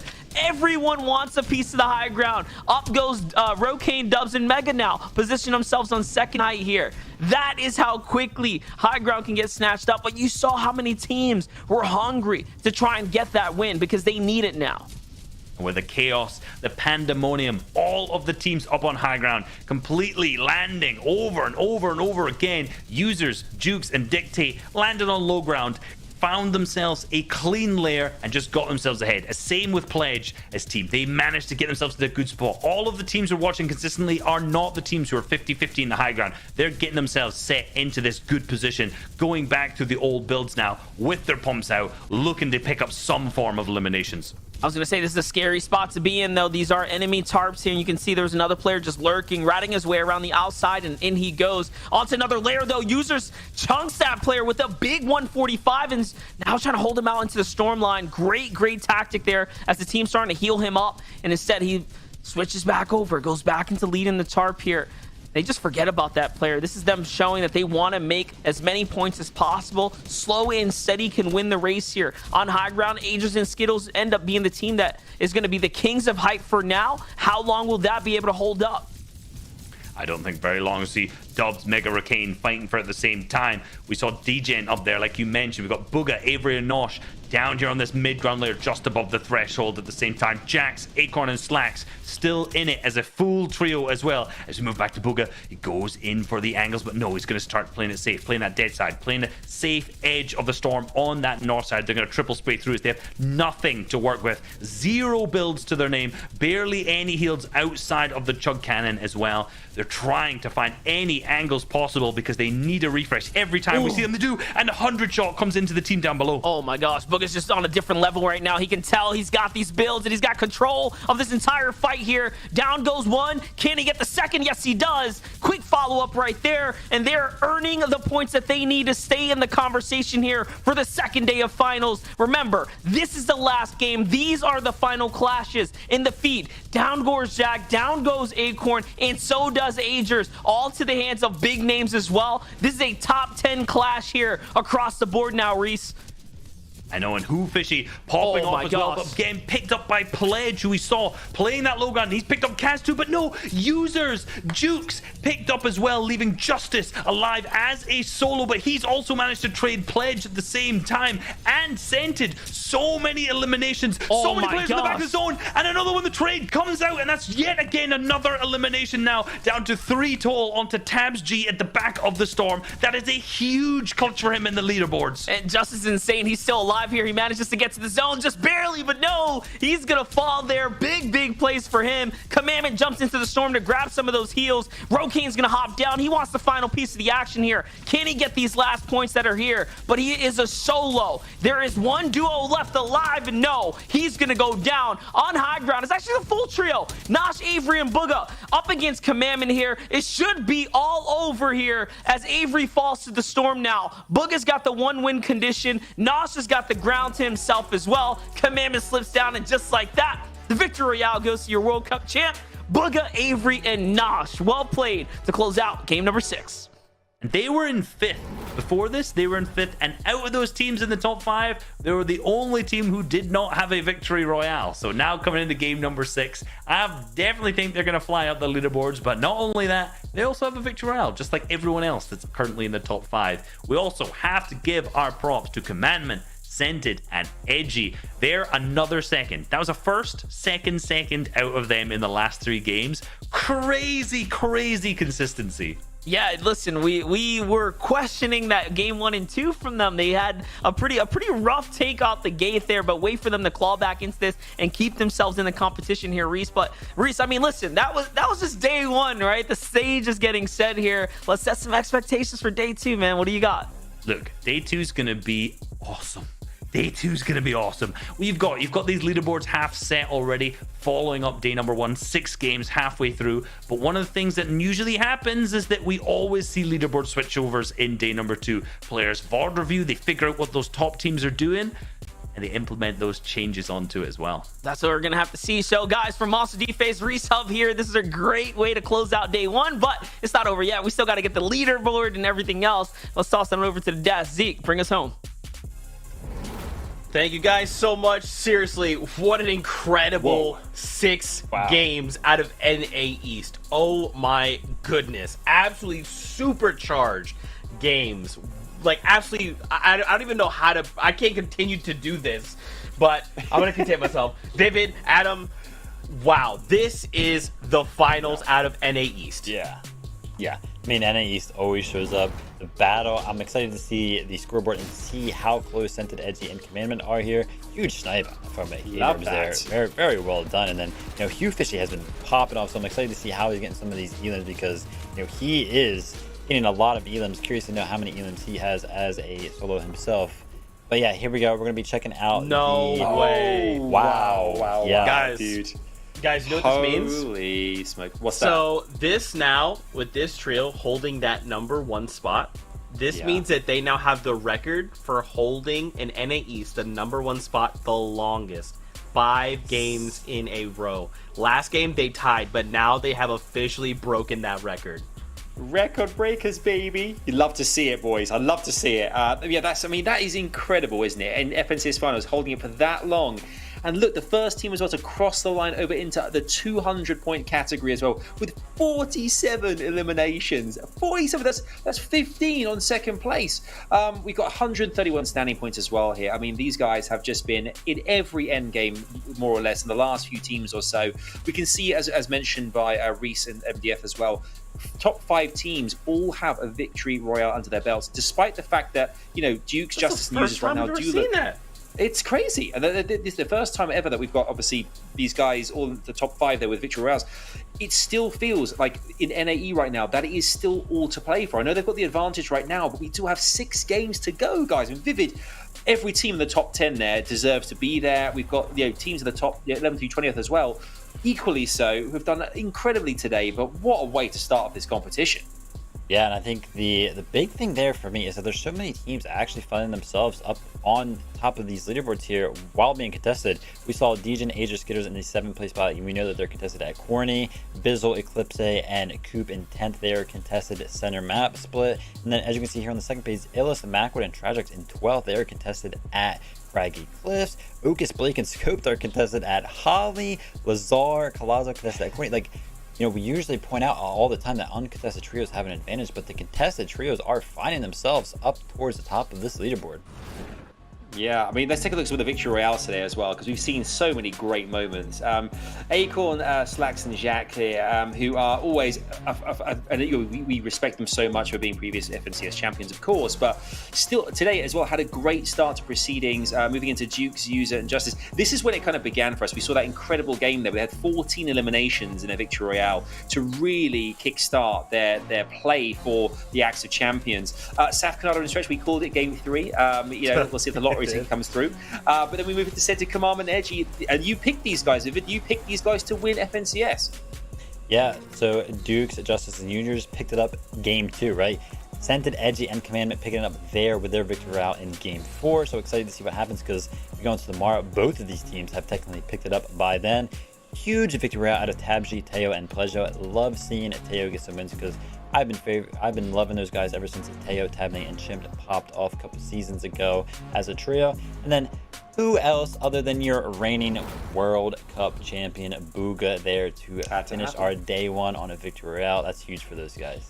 Yeah, the thing for me I'm most excited about seeing now is whether or not, because obviously our top spot right now held by a trio that have not been in this position before. So it's all going to be interesting tomorrow to see whether the experience and the mental side of things, you know, preparation it's going to affect them because they know they're so close to potentially winning FNCS. We'll have to wait and see how it happens, but that's what it's all about. It's all about seeing trios that are the rising stars for tomorrow and celebrating the veterans as well, who can deliver a great show for us at home. So it's going to be an amazing day too. Can't wait. Oh my gosh, day one did not disappoint. Fortnite fam, we are done with the competition for just day number one. You gotta come back tomorrow, okay? After 6 matches, we're crowning champions, and for Duke and his trio, they're looking extremely strong right now. But if Fortnite has taught us anything, it is in game number 6, everything will change. So make sure you guys come back tomorrow. Don't forget, we're gonna go to a break, and then we're back for NA West. As always, give these guys a follow. Give MDF and Reese a follow. We love these guys so very dearly. Until next time, Fortnite fam, we love you, and we'll see you on the battle bus.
Yo, what's up guys? I'm Epic Will. I play Fortnite professionally for NRG, and my trio is Arkham and Rex. Our Epic Will operates so well in these moments. I've been playing competitive Fortnite for probably a little over 2 years now. My fondest memory of playing competitive Fortnite, it's definitely just got to be after World Cup, the LAN, getting third in solos. My aspirations in the esports space are just to continue like branding myself as a top Fortnite player. It's mostly just staying on top like competitively. My favorite game mode right now would probably be duos, but trios is definitely probably the best competitive game mode. Just the way that having 3 people on a team works, I don't know, I just think trios is like a good number for competitive. Yeah, I think our trio will probably win this season again. You never really know. With the 12 game format, it should be pretty, like the best team should win most of the time. Yo, thanks for watching guys. I'm Epic Will, and you can follow me on Twitter, YouTube, or Twitch, all at Epic Will with a K. Yo, what's up guys, it's Epic Will, and my pro tip would be to grind edit courses to improve your mechanics. To improve your mid game, edit courses are going to help a lot, just because you'll be able to stay alive longer in fights and get quick eliminations more often. One tip I'd give specifically for edit courses is if there's a part in the map that you struggle with, you can load into your own creative map and recreate that part of the map, but like times 5. The most important thing when trying to improve your time in edit courses is definitely repetition. Alright guys, thanks for hanging out. I'm Epic Will, and that's my pro tip. What up, Fortnite fam? It's your boy Zeke. Today, we're hanging out with a trio from NA West. We've got Quinn, Wave, and Cool standing by, and we're gonna find out how well they know each other. It's time for Trio Trivia. Who's always cracking jokes at the wrong time? Quinn, I guess. Me? No, it's definitely Cool. Like, when, yeah, I remember this one time. Cool. We were in a late game, we were like shambles. We didn't have a lot of loot, and then I think it was a cash cup or something. And Cool said a joke or something, where I was laughing, and then Quinn just got on and he was like, "Why are you laughing right now?" If one of you guys has to 1v3 another trio, which one of you is going to be the winner? It's definitely Cool, I think. Yeah, Cool. Yeah, Cool. It's not me. That's all I know. It's either Wave or Cool. They're both insanely talented, so I would definitely have one of them. All right, here's a tough one. Describe your team dynamic in one word. I would say adaptive. I feel like we're definitely one team that can do anything. If it's high ground, mid ground, low ground, we always know how to find a way to win. And I think that's why we've been really successful, is because we sort of experiment in all different types of scenarios. Yeah, I was thinking flexible. Like, we do a lot of different stuff, and it usually tends to work out. Yeah, that's probably the best.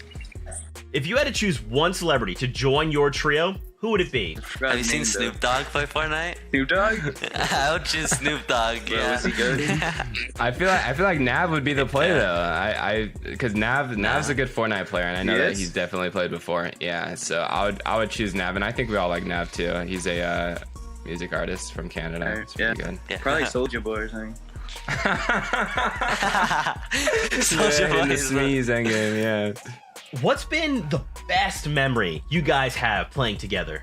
I think the best memory was in the Booga Cup when Cool clutched up endgame and we made money. That was our first earnings as a trio, and that made me think yeah, this is gonna be a good trio. Yeah, that was pretty cool. Our first win was pretty cool too in MCS finals. I would definitely say the Booga Cup win was pretty nuts, because it sort of incorporated all of us as a team, even though Cool was alive. I remember Wave calling out a flint knock play, and then Cool was able to execute it, and then ended up winning us the last game, which ended up putting us in 3rd place, which is insane for us. Big shout outs to Quinn, Wave, and Cool. Thank you guys so much. It was so much fun having you on and talking about all these incredible things. Until next time, Fortnite fam, we love you, and we'll see you on the Battle Bus.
He finds them, flicks them out of the air. And Gabe and Sprite, the awareness there, they were just ahead ever so slightly. Gabe hops down, finishes up the fight in a clean Victory Royale finish. Wir haben jetzt die beiden besten Trios in dieser Runde. Und jetzt geht's hier runter. Alpha mit der Doppel-Eliminierung. Keiko con 10 puntos de salud, nada más. Como prometido, realmente la ventanita del amor. Encuentra a Marco Chudo, lo manda para el suelo, va contra otro más. Sí, señor, revienta mil pedazos a Nietzsche y compañía.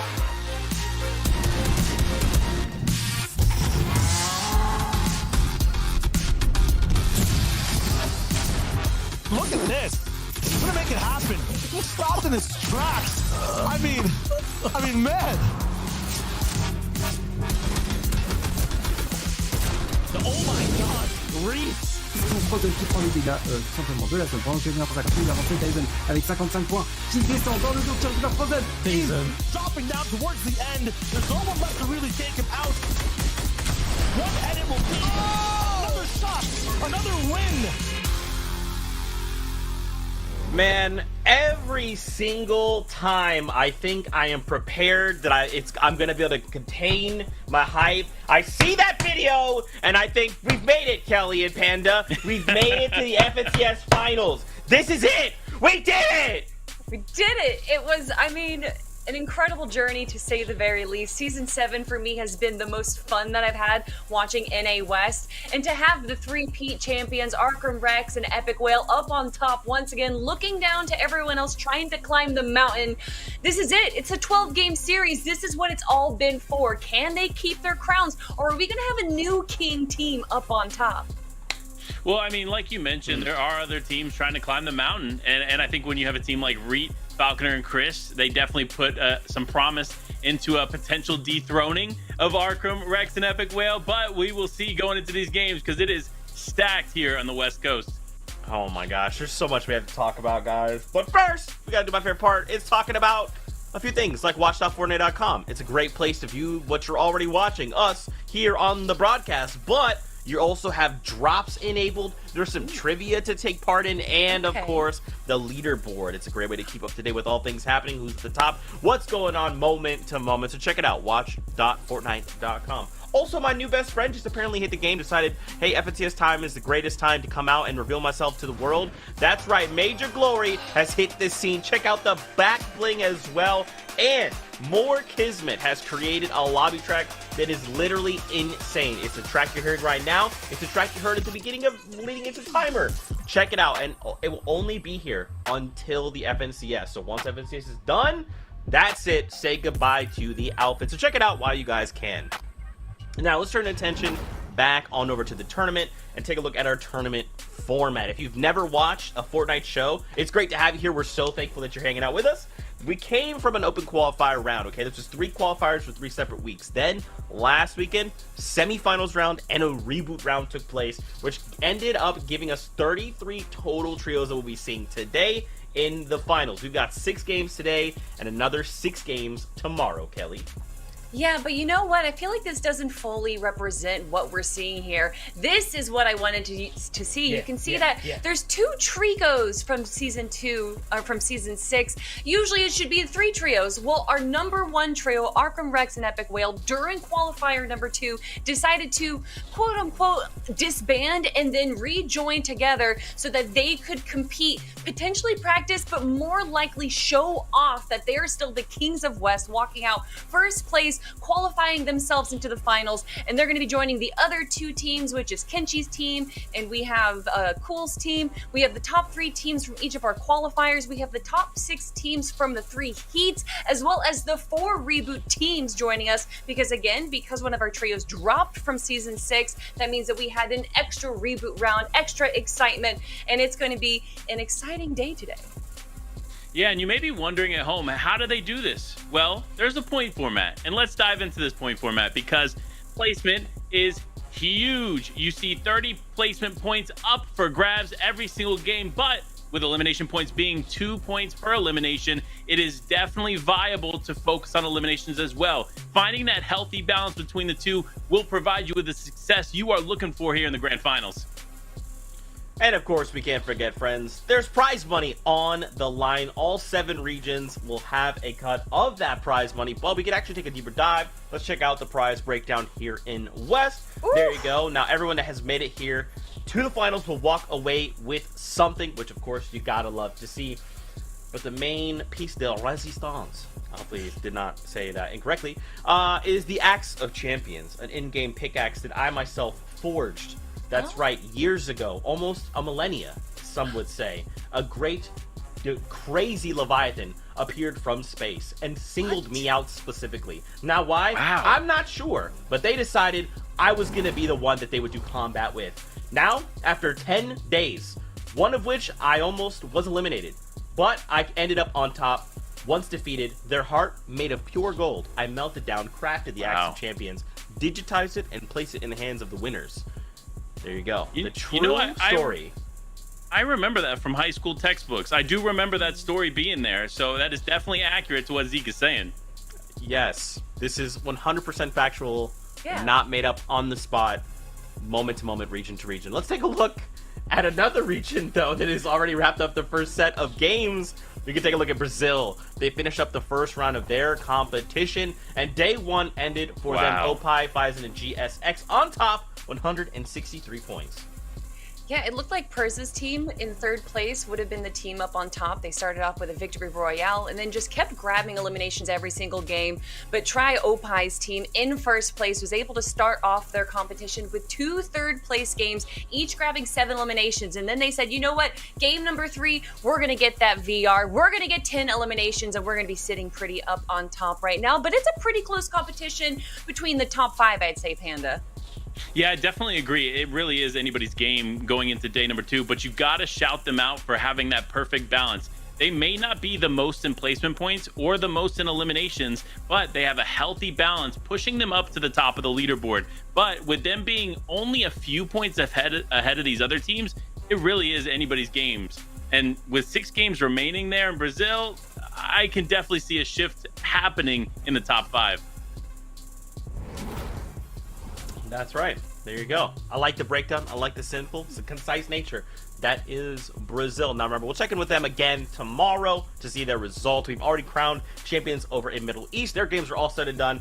But now we got to talk more about the trios we're going to be seeing today. We have a lobby list. That's right. All 33 trios that we will be seeing. Now, if you've been with us, maybe last week even you were with us, you know Arkham Rex and Epic Whale are basically the very best of the West. Kelly, in fact, recently posted a video to her Twitter that you guys need to check out because it is God tier. But this is basically the trio that is 3-time back-to-back FNCS champions. So they've got the axe that I forged has been in their hands for quite a while now. And this is the trio that we are kind of hoping will be dethroned. But like, if they do it again, like, that's quite the story, Kelly.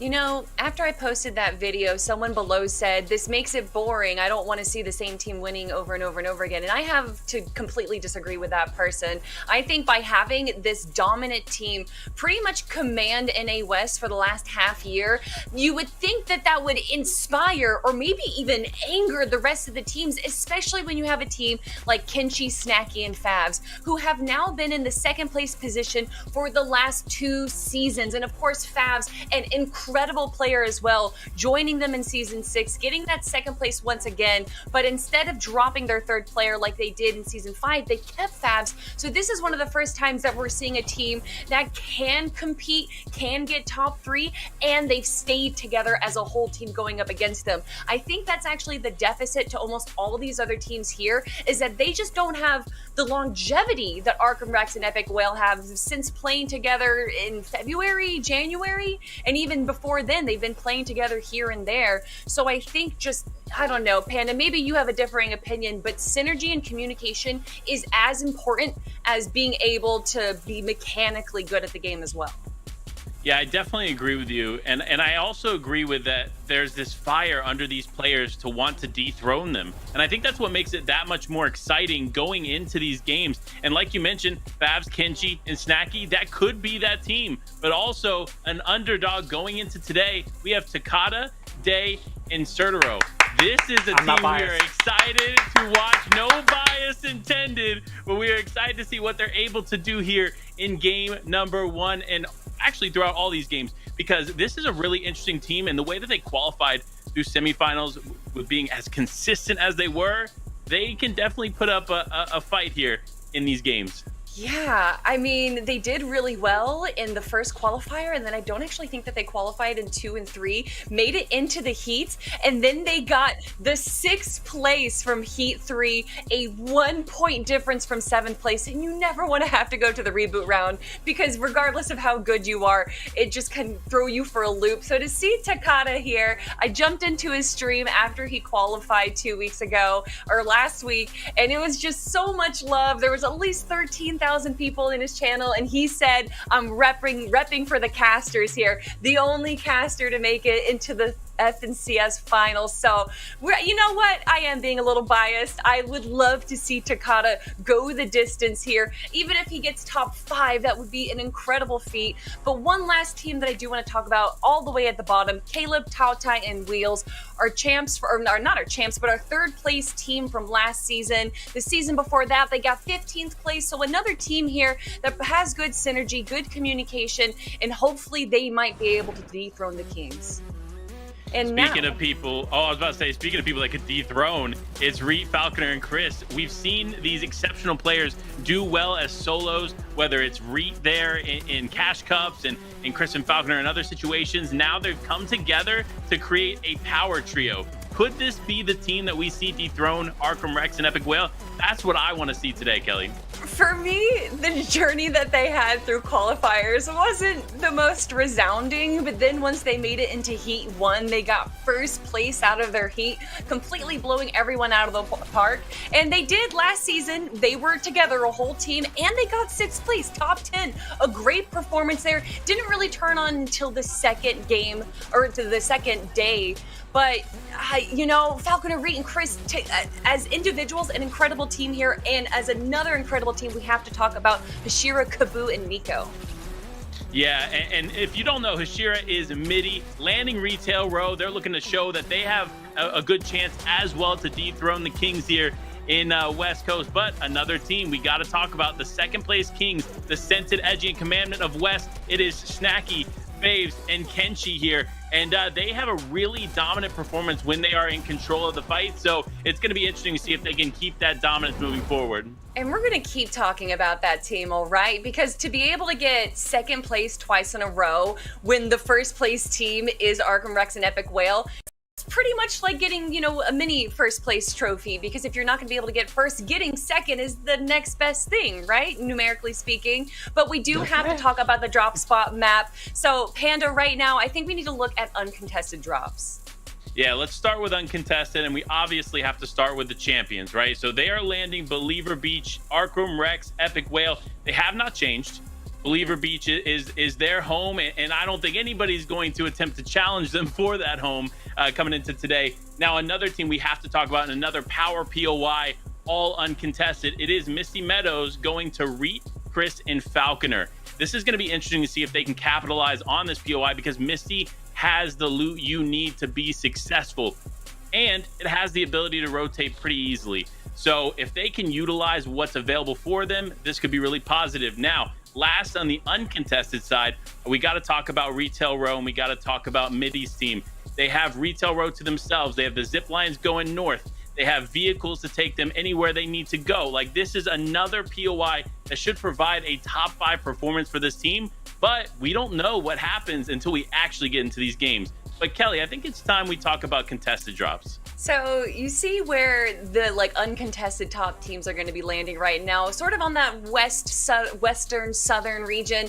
The northeastern quadrant is going to be absolute madness once teams start rotating into the zone, because first we have to look at the Craggy Hill in between Steamy Stacks and Craggy. It has 3 teams that are going to be dropping there, and we even saw Booga drop there earlier today in North American East. It's going to be Turtle Tavern's team, Jake Rooney and Hob, that's going to be landing there.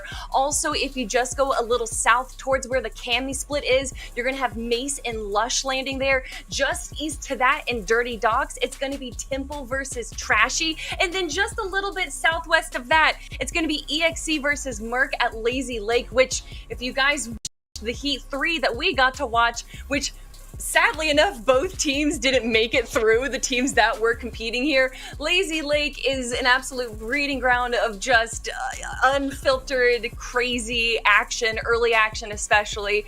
So I think if we have a Western zone here, all of these Eastern teams are gonna just have a bad day, man. Yeah, I definitely agree. Listen, if you're not taking advantage of the things that you have in your POI, you're gonna struggle. And realistically, being contested is going to be one of those things that could potentially cause you to struggle.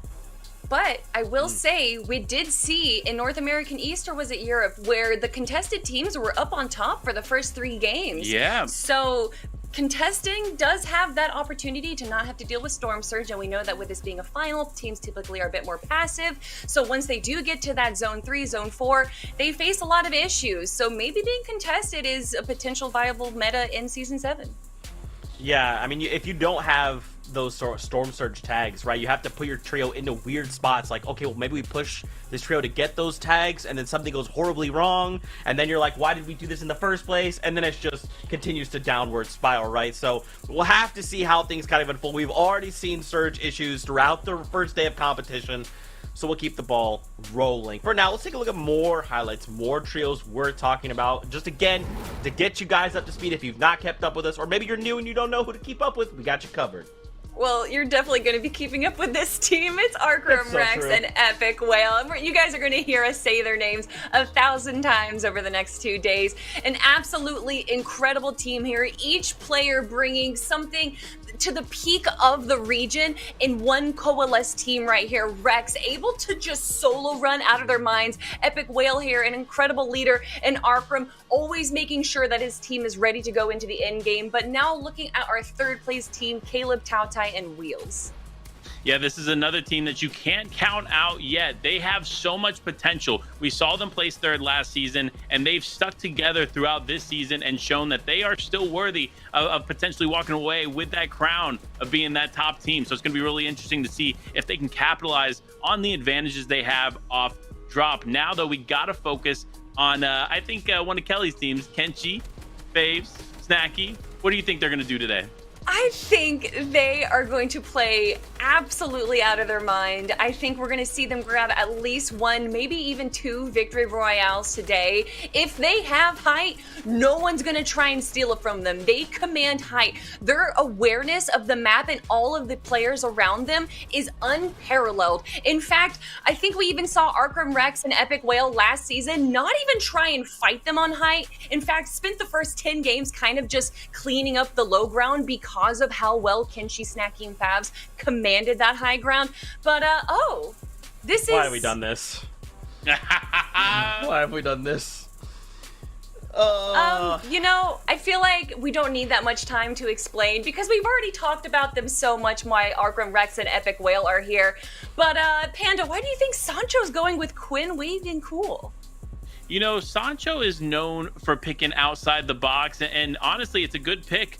With them having steamy stacks uncontested at the top and easy rotations out of there, it could be an upset going towards Quinn's team. Now, obviously, Kelly, Sundown, Clay, and myself all chose Arkham Rex and Epic Whale, but you know, we're in the back of our minds, we're all thinking, hey, could we see that upset this weekend? It's, you know, Sundown actually picked Quinn's team last season finals. They didn't perform that great, but they did end up in 1st place out of qualifier 1. So they came in ready to go and showcase that they deserve to not have to deal with the next few qualifiers, the next heats. They just got 1st place right away, and that's why they're here. So definitely I can understand why Sancho's picking that team.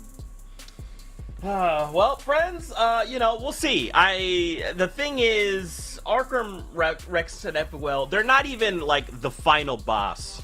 Okay, they're like the secret boss you only unlock by playing on the hardest difficulty and finding every collectible and purchasing everything in your game. Either at the specific time of year, at the right time, at the right second. Like, they are the penultimate villain. Do you know what? That's what they are. They're villains. Okay, will the villains win?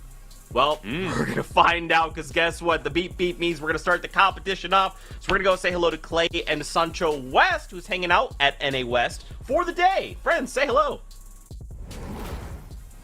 Hello, everyone, and yes, we are joined by Sancho West over here on West. So I think that makes them Sancho West squared, I think is what it is there, but we are hopping right into game. Here we are, game number 1 of the NA West Finals. Sancho, how are we feeling? It feels good to be back home, and it feels great to be able to call the games alongside with you, Clay. Last time we were together, it was the Marble Cup, and millions of dollars was on the line. And hey, this is what's on the line here for the NA West region. It is the Fort Pete on the line for Arcrum, Epic, Well, and Rex.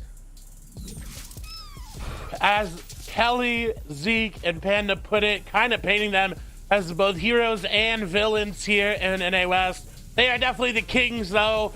4 times, though. That is a hard feat to be able to do. We see them glide in over to Believer Beach. Doesn't matter if it's sweaty, Believer, they are landing here and they are fighting, as we've already got an off-spawn fight there. Ugly Gremlin, unfortunately, going to go down. Power going to be right on top of them, trying to get that elimination. Going over to Jaquan, actually picking up one as well. Nice edit there. But they're in a box that they don't own the wall. Luckily, I believe they do own that stair on the other side. So they can get out, and they can kind of dip down here. And gonna take a very risky medkit. Yeah, this is the kind of the call out that we had on the analyst desk when it come down to a battle between Temple and Trashy here. Normally in other regions, this is usually uncontested, and EU usually is going to Thomas HC, Flick, and Anas here. But hey, now Power here is we get out FJA quickly. And now we still have the battle still continuing. Only Jaquan left. He's going to take that wall back.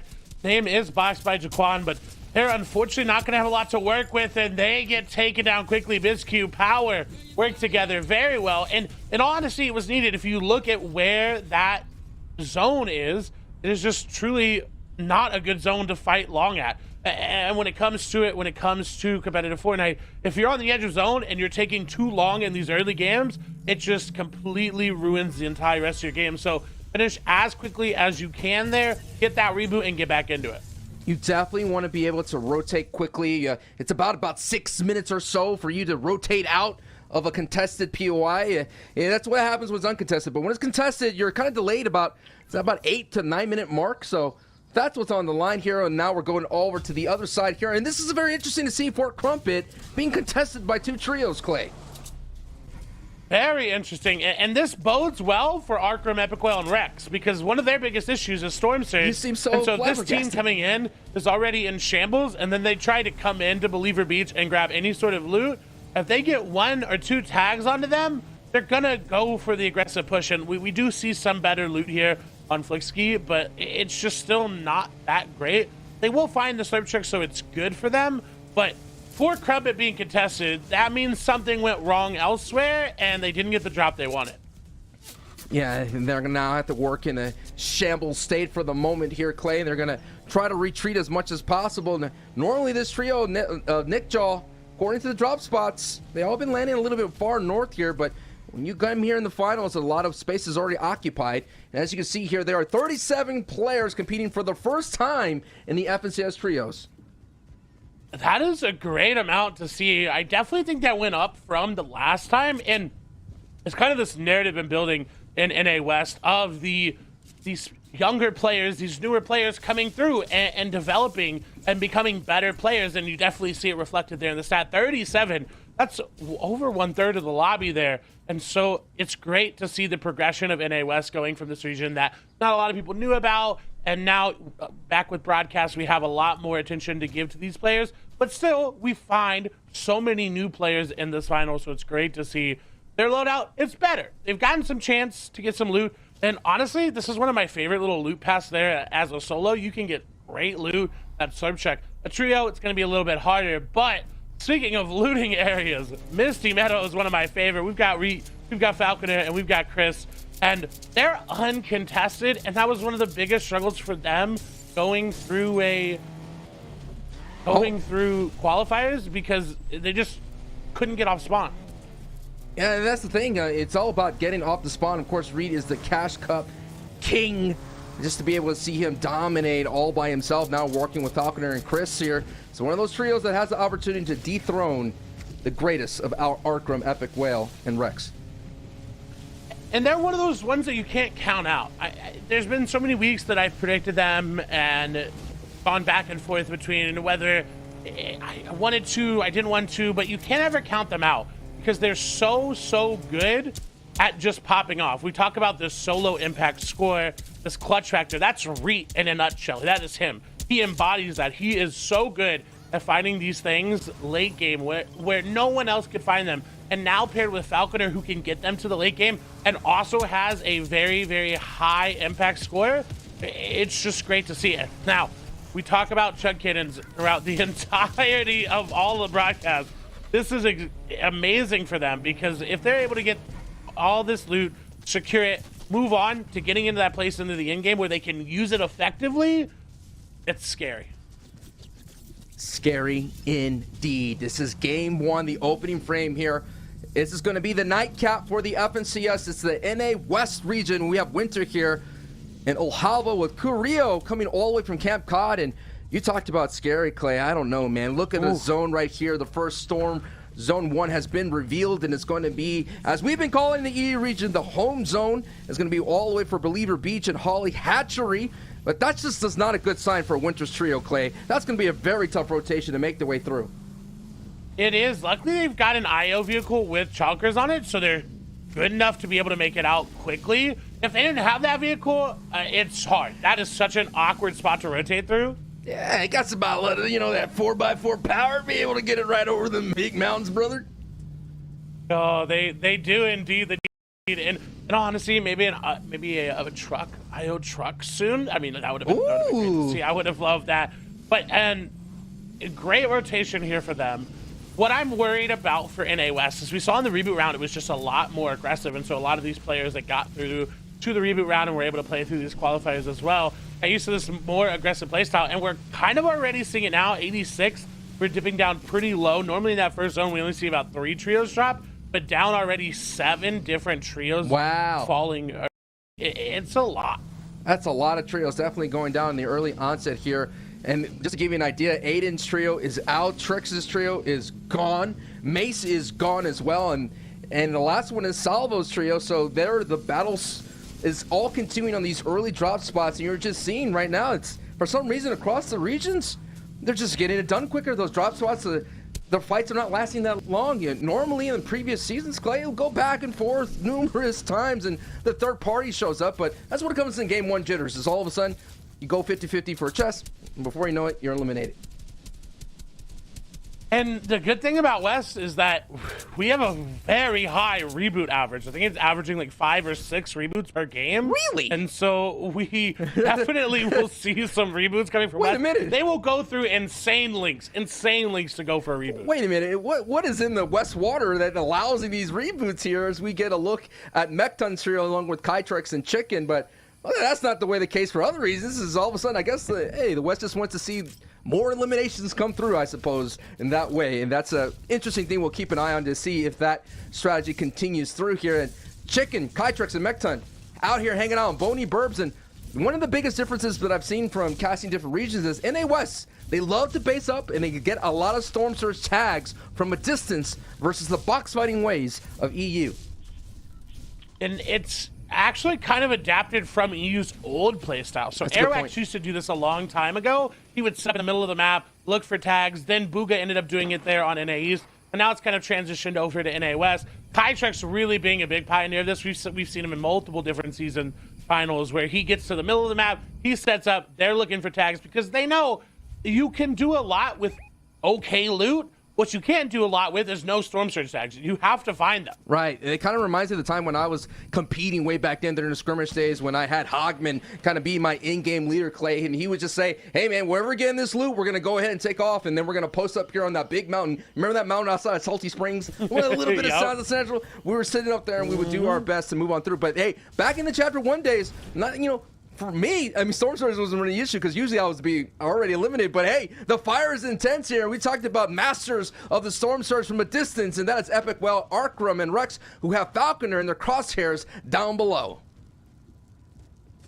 This is so interesting of a rotate from Falconer, Reet, and Chris, because they should not really be by Arkham, Epic Whale, and Rex, because they land in such opposite areas. So an immediate push from them in towards the middle of the zone. And I like that Falconer and Chris are not using their Chug Cannon, well, as they say that they're going to use it. I was going to say not using it right now, because then that team above them knows, and everyone around them knows, hey, they got a Chug Cannon. If we focus them at any point in time, we could set ourselves up for that heal game. They become a very valuable target there, that bullseye there. Hey, that's what we need here. You talked about in-game. We've been seeing a lot of heal-offs becoming attributed to the Chug Cannon, but now we're seeing another rotation coming from Monty's trio, coming from the backside here, and no doubt in the crosshairs of Arkham as well. When I'm VOD reviewing, when I'm trying to figure out how can a team be dominant for 3 seasons in a row, can they do it again? What I'm just saying is they don't take, like, risky fights in the early game.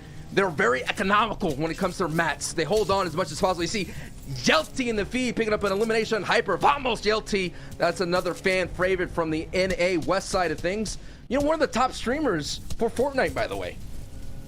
Yeah, absolutely dominating it with the Fortnite content, putting it out so much, so well, and does a really great job at just being entertaining. And I've said this before to Sundown, I don't speak that much Spanish. I know a little bit here and there to be able to get by, to understand what people are saying. But Jelty, when I hop in his streams, it doesn't matter. It's just so much fun. All you gotta remember, just Vamos Yelty. That's all you gotta get in there, and he will be bringing the hype.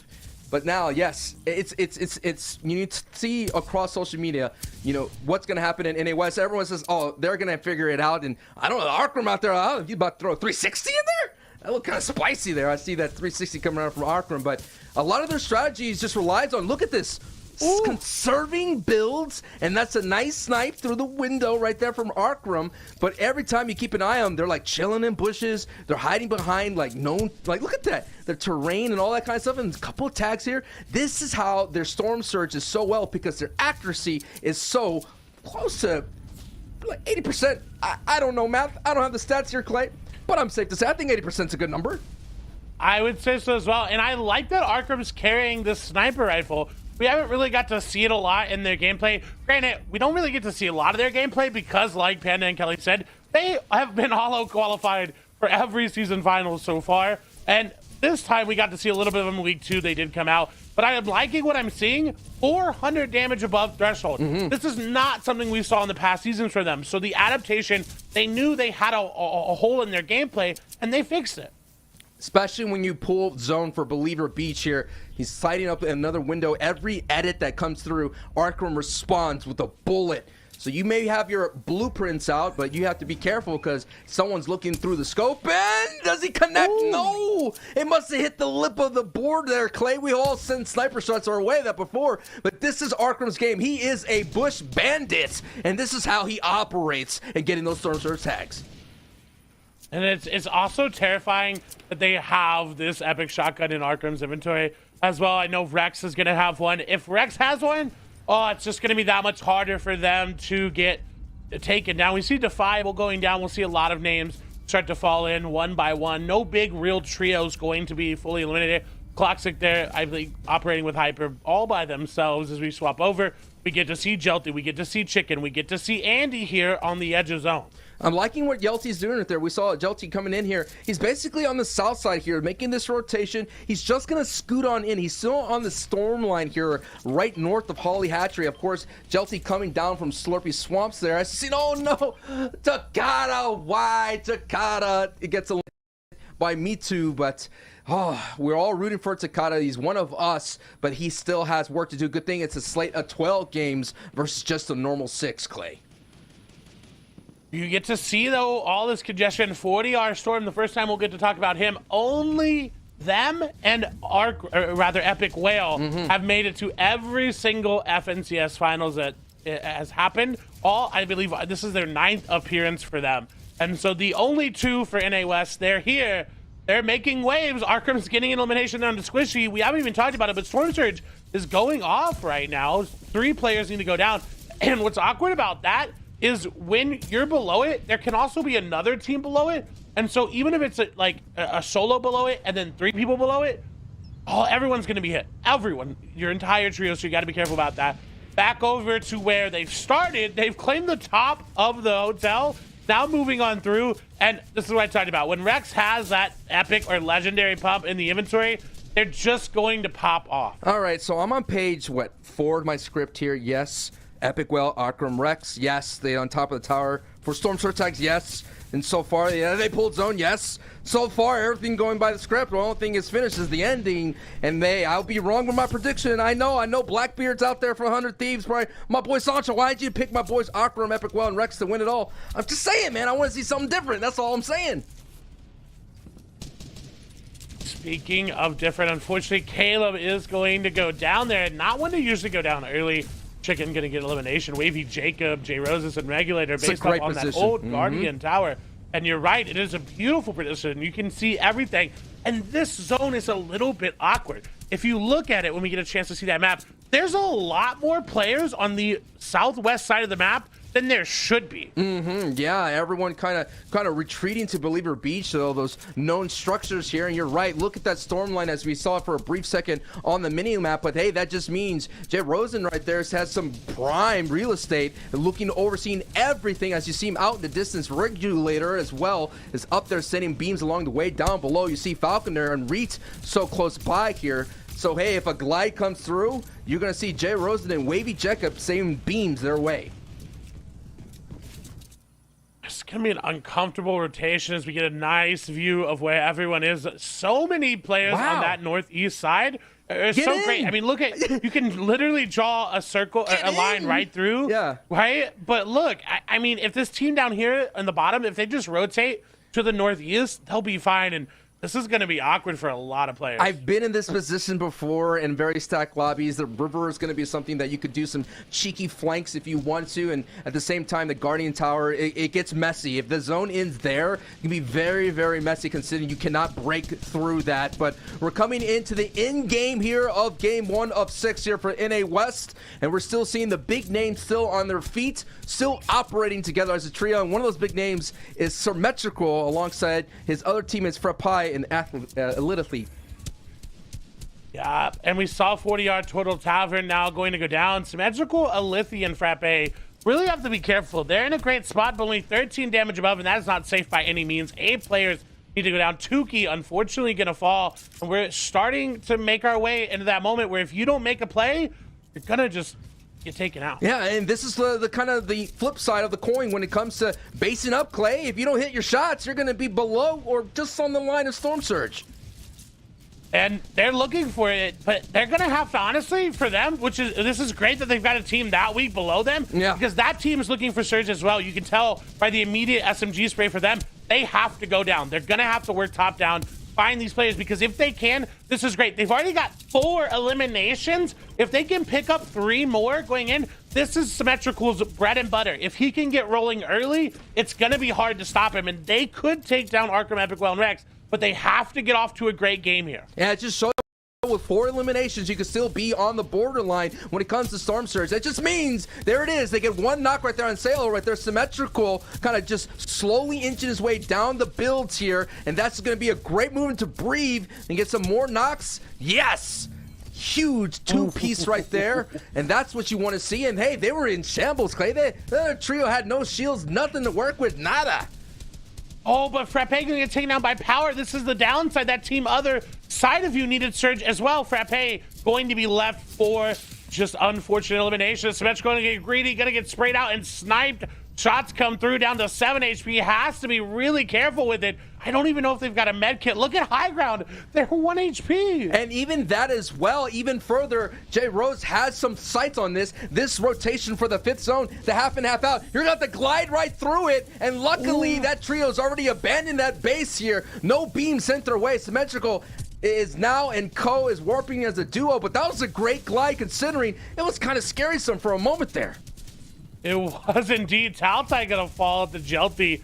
We'll see Storm Surge not going to be activated for this zone. I think just such an unfortunate zone for a lot of players. They end up going down early. Cade Knox and Wheels will now follow. But you're right, that was a perfect glide for Symmetrical Companies. Arkham, Epic Well, and Rex seem to be in a little bit of a box fight. They back off for now. We get a nice pan view of everything. Kaichek, Chicken, and Avail. You'll find that most of the time, they are going to be on high ground. High ground tends to be winning lately when it comes to thematics of the seasons that we've been having here. We've always had this thing that low ground wins championships, but so far in Chapter 2, Season 7, it has been the high ground, so we'll do our best to keep tabs on that, and you always have to keep tabs from second from height, because with the ability of the launch pad, you could definitely pad up there and cause a ruckus. Chicken, Jelty, and Nashi here. Andy Verga looking really strong with 6 eliminations and 17 points total. And they got 5 peppers. And Jelty's about to get a little spicy. And they even have more than that. I'm expecting a big height retake just using some good old-fashioned builds.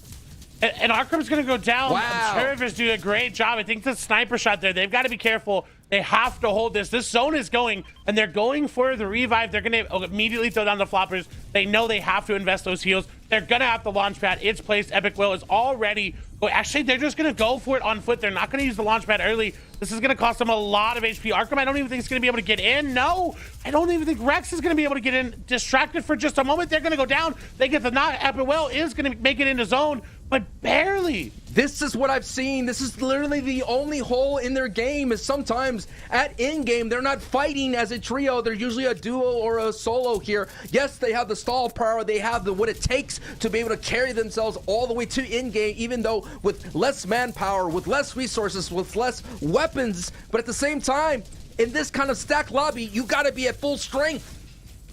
They luckily are back together. Epic Will in the box with another player down 100 HP. He hit a good shot. If he can hit another one, it's an elimination, and he does. That's great for them. Okay. But can they get into zone? He can maybe get there for 3 HP remaining in the zone. Now down to 23. Wow, that's has enough builds to get back in. Trying to get back there to Arkham. Will hit a nice shot there. Not even using that rapid fire. Has to get out. He doesn't own that box there. And finally able to get a little bit of reprieve, but he's still right on the edge of zone. This is our defending champions here in the first game, literally up against the ropes, about to get knocked down here. And I'm still surprised they're making a lot of free rotations. How is this possible? They're getting this for free.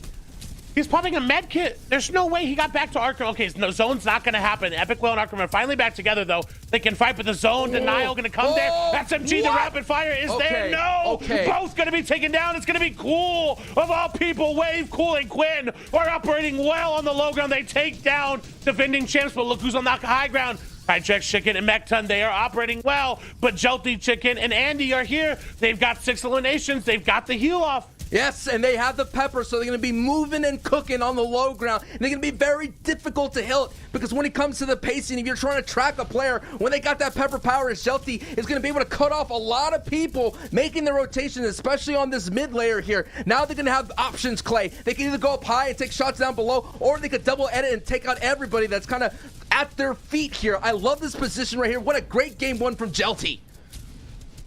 Quinn, Cool, going to go down. Reed will fall down there as well. Kenshi operating, taking down so many players with Falconer still operating. Andy all of a sudden down to 9 HP. They do have the Chug Cannon, so we'll be able to heal back up a little bit, but you don't want to use the Chug Cannon this early. You need it to recharge. Falconer now going to fall. Wavy Jacob J. Rose is going down there to Jelty. They're picking up so many eliminations. Currently sitting on 8 right now. Going in, there's still 10 eliminations up on the board. If they could pick up just a handful of those, it is such a great game for them overall. Doesn't matter where they end up. These placement points, these Elam points are so great. Look at high ground though. Jelty trying to go for it. Is setting up just a nice little position. Honestly, they're distracted right now. They don't have any builds. They can't. Jelty's going to go for it. Andy, Chicken, and Jelty should have the high ground right now. Jelty going to secure it. Yes, there it is. They have the high ground, and because of the bounce pack, they have a lot of old builds to operate as Pars takes a knock against Kenji. Kenji and Xen Beast, they're going toe-to-toe, back and forth, exchanging blows, but at height, it is Jelty representing with Andy Verga and Chicken, and look at that madness down below.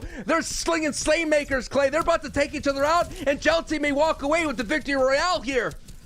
And look at Andy, great shots there, gonna take down Chicken. They're the only full trio remaining. All they have to do is drop down together and they're gonna win. Jelty going up to make sure they got the heal off. Me Too down here as well with Beast. They've got a Chug Cannon as well. Look at how many more loot they have though. They've got access to a lot. It's a 3v2 though, now dropping on down. This looks like it's gonna be them. They're setting up for the heal off. But when you have 3 players up above setting up for it, it's going to be that much harder because those 2 players, Chicken and Andy, are going to start to drop down. Jelty is full committing to that high ground heal up, and now Me Too and company have got to just hold on. They're trying. If they can take down Andy and Chicken, they have an opportunity, but look, they're waiting to the last second. Now they're trying to find those players. That player went back in his zone trying, and Andy's going to try to sniff him out. Will they be able to find him? Both of them went all the way back. It seems like they have a double truck cannon, but Jelty had out med kid up on the high ground. Me Too may be able to find something, trying to look for floppers, cabbages, anything there. Jelty just holding on. Andy and Chicken down. It's up to Jelty. Does he have?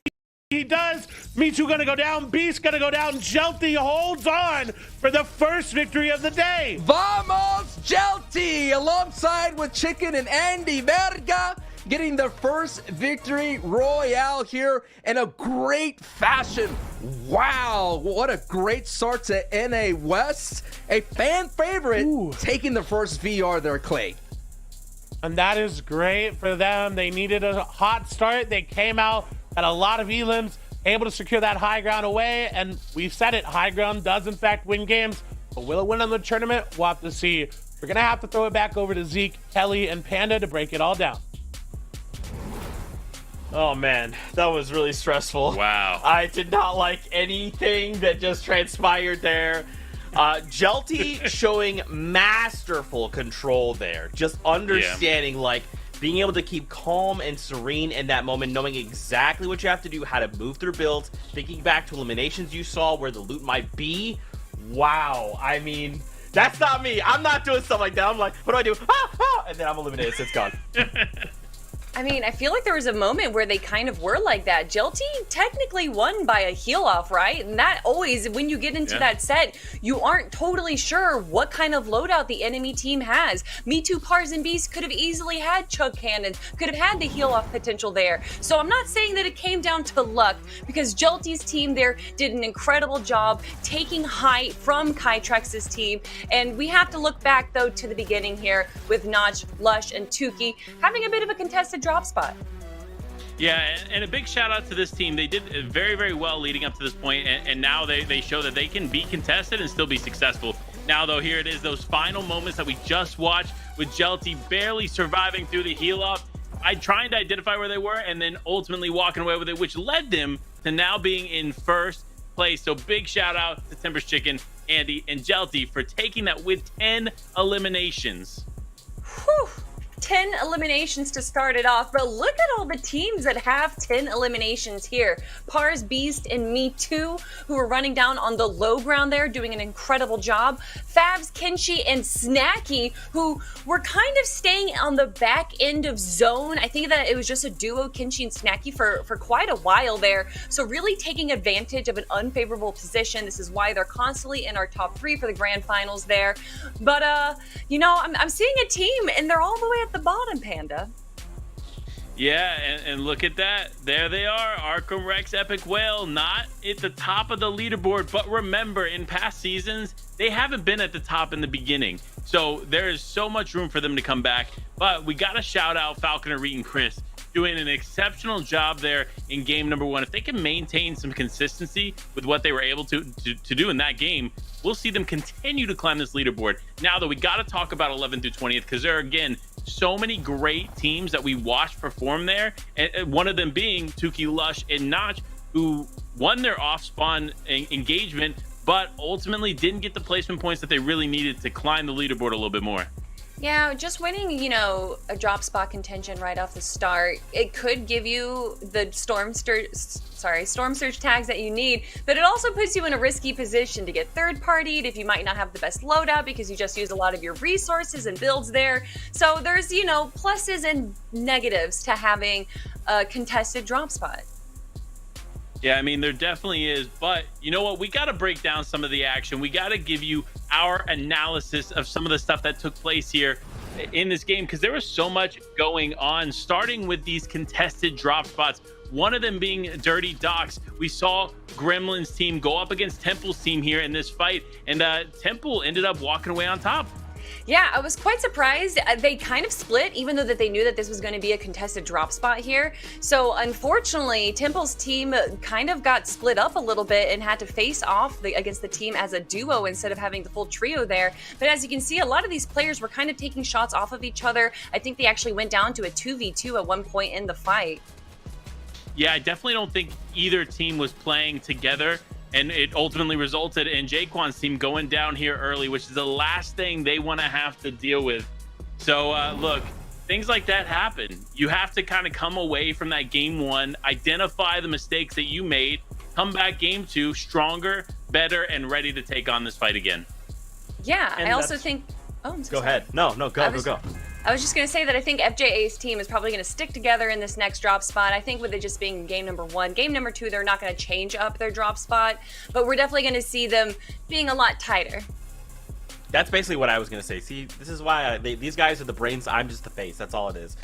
You heard the beep beep, which means we're going in. This is game number 2 of NA West. Let's get back into it with Sancho Squared. There it is. And Clay. Prince? Sancho Squared. He's lost the West. He's just Sancho now. Zeke says you're multi-regional here on the cast, so we're getting rid of the West. It's just Sancho now.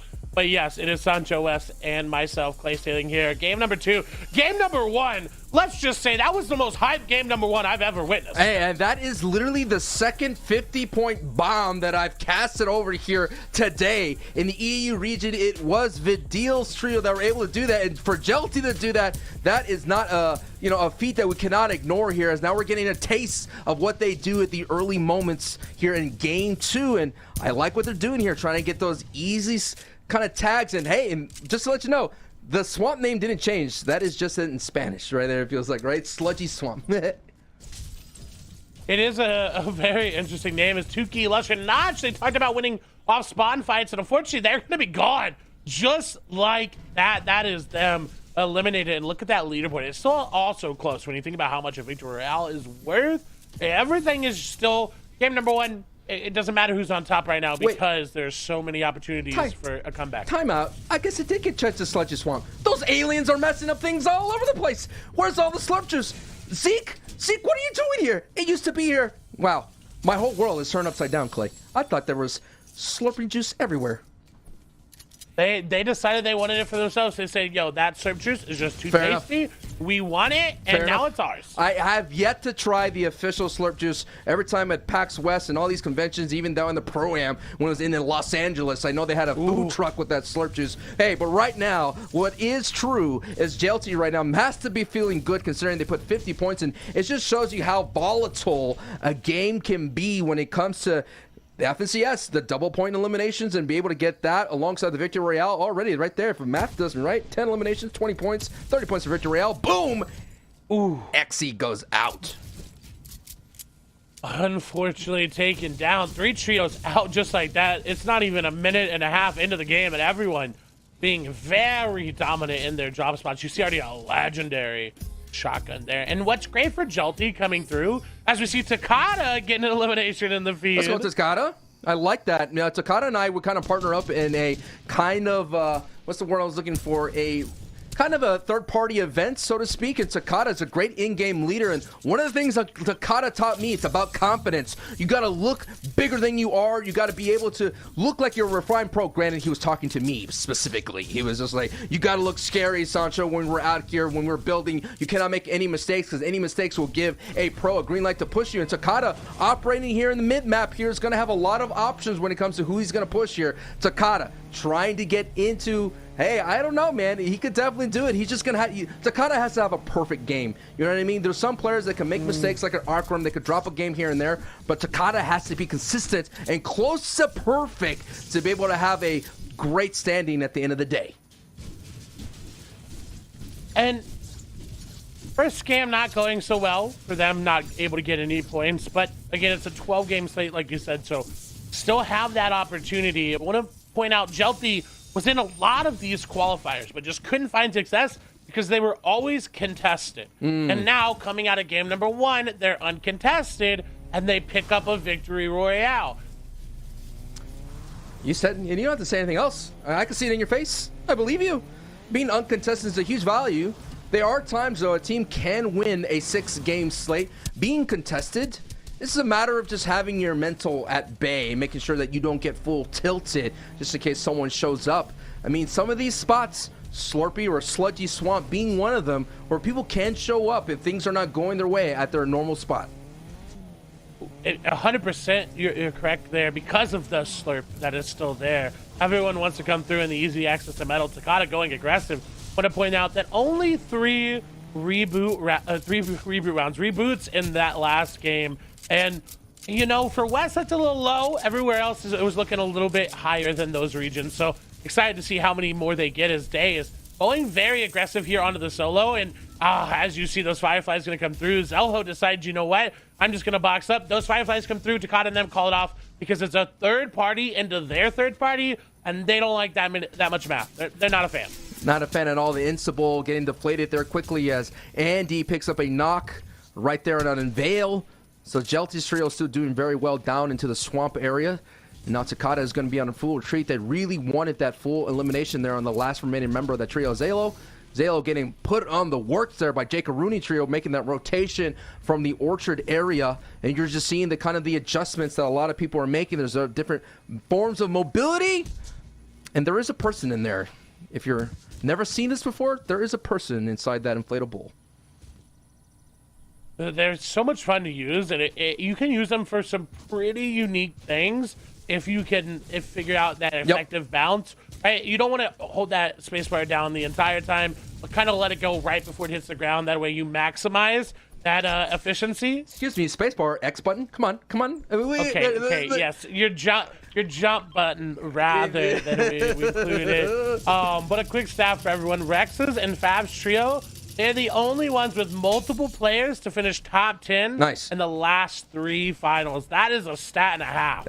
You know what else as well is that's a couple of zeros right there in that prize pool. So you know they're kind of swimming deep inside of that, doing really well for themselves, making a nice a stack of quiche there. Is now Fab is taking some beams from the backside here. Fab, Kenshi, and Snacky here now are going to post up and do what the West tends to do now in terms of this year meta. It's kind of just post up now and look for tags. And this Central Mountains here, as Sundown loves, it's called the Sentinel Graveyard, has been numerous things. Of course, Hunter's Haven, but now it's just a very beautiful landscape there that a lot of players use for Storm Surge. And essentially, they just pick a mountain and they just chill here. All the other trios that you see setting up their high bases here. And I'm surprised. Clay, you see a wood base built up that high? What are you thinking? What's your thought process? What's the first thing? I'm thinking Fireflies, gas can, there we go, throw it over. Send it over. Let's burn. Yeah, let's send it over. So that's what's so dangerous. Look at it. That is prime. Prime. I'm so... Oh, there it is. Oh, there we go. There's the gas can. Rain thought the same thing, and now it's just going to burn down. Oh, yeah. Now they have to reinforce with brick there, but Clay and I saw the same thing, and Wiggly and Zen there, and Olaf. I know that player's real name is not Olaf, but all of a sudden Summer is here. It's a set of blades to whip out. Look at all that. Or that hard work from Me2's trio. You got to know, once you see wood there, that's going to be a bullseye target for some flames. Well, and on top of that, all they had to do was drop down really quick and chug cannon the fire. Wow. Because that would have put it out as well. But they decided to try to go reinforce instead of going for the, hey, stop hitting our builds kind of vibe. And now coming through, now they're getting attacked. Olaf is staying back just to try to put some pressure down from another angle. Rin is going from one, Wiggly in the other side. This is going to be that much harder for them. They've already invested a lot of mats. They know they have that chug cannon. And again, when you hear it, it's like the old heavy sniper from back in the day. People want it, and they're also afraid of it. They don't want to be near you when you have it because they know, hey, if we do damage to them, if we tag them up at all, it doesn't matter. That's second place. Me2's in second place. They got a great start here, but this will be a big blunder of a play just because they wanted to conserve hard mats here, but now they're back on height using some of the things that Yuki's trio was able to kind of set up for them. But what a scary moment for second place. They're going, that would have been bad going down to 2013. Even though they haven't gone down, it's still scary because their mats have got to be in shambles. Yes, it did. It was a very costly repair. They waterfall down with brick. They had to reinforce the structure as well, and there you're seeing the expense. at least 30 builds, right, on Me Too right there. And now they're back up to I guess a gargoyle stance. I'm not quite sure. A perch, if you have snipers, crow's nest. They're up out there in their satellite dish. It's not as pretty as it used to be. It used to be a 2x built by wood with some metal on top. It was a very decent structure, and Wiggling and Company, or as Sundown will say, and Co, are going to retreat back into that factory base right there, and that they recycled. As you're seeing some rotations as Lone's going to dive on through off of high, but that's not going to be an easy trek here. Jay Rosen's getting tagged a lot for Shield as he's making their trek across the map. They're able to find a nice path here already built for them, but that's the danger of rotating with cars, is everyone's going to be able to tag you.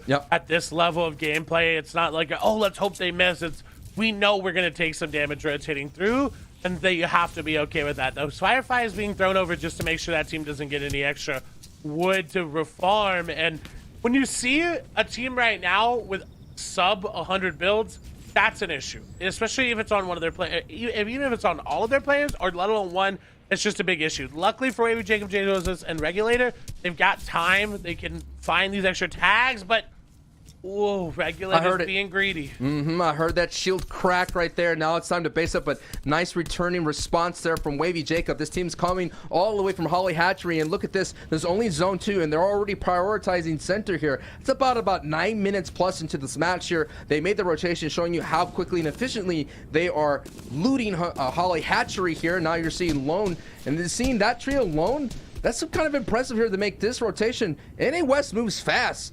In other regions like EU, they tend to fight on the storm line, Clay. And a great example is the team that was where they threw the Fireflies. That's Arkham, Epicwell, and Rex, who got down here before they did. Wow. Even though J. Roses, Regulator, and Wavy Jacob are closer. They should have gotten here first on their rotation. But Arkham, Epicwell, and Rex have really adapted since, I believe, that Season 5 final that we saw them in, that they really struggled with rotations. Now, as soon as they get out of their POI, they are moving. Moving and grooving. 200 above there. Everybody, you're going to have to have the accuracy. Game 2, just getting into it. We're still in the early game, if you believe it or not, about to transition into the mid game, but it just shows you how much movement NA West has. And now we're going to go down to the south side, and now I will always remember this is known as Sludgy Swamps. No longer having this delicious slurp here. It's no longer in business. And we see Puxum and Flixie here and Nick Jaw, 19 points for the day on the storm line themselves. And the thing is, Clay, they are all on this dead side here of Sludgy. And we've already seen people already set up here in center, and they're already on the opposite side here. So whatever happens in this rotation, considering that Storm Surge is about to go off, they're going to have to get it and bail as quickly as possible. And I don't see a vehicle for that rotate. And I don't see this fight happening quickly at all. Anytime that you fight in Sludgy, it's just long, it's drawn out. There's so many different angles that you can run to. It's a sludge. Huh? Yeah? Yeah, it is definitely, Thank you. You could say a sludge fest over here, if you will. Yes. And you have to, you've got to get out. And I like that Hav decided, hey, we're getting out, we're disengaging. But look at Pucks, look at Nickjaw, look at Flixie. They have no time. It doesn't matter that this team ran away. They have to go. They have to go, and they have to make sure they get tags on the backside of the door, basically before they walk out of that back door here, and that's why the barrel stuff is on here. They have to be careful here, because look at it. The other team's already closer to the safe zone. Nick Jaw getting a couple of tags on the bottom of the feet there, or as I like to say, the patas. Oh no, Nick Jaw, you left that door open, and I know I can hear Sundown's voice said it. I will let you hear it in your own mind, but Nick Jaw right there now has to retreat. Now back up to, oh my goodness, near the big surge came in, and yikers took care of that. And look at how many trios are fighting here just because of that surge, and where they are.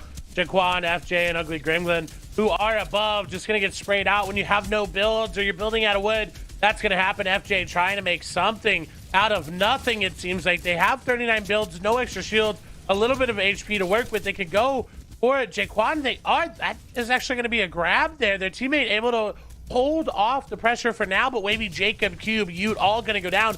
Wavy Jacob just knocked those so they can get picked back up.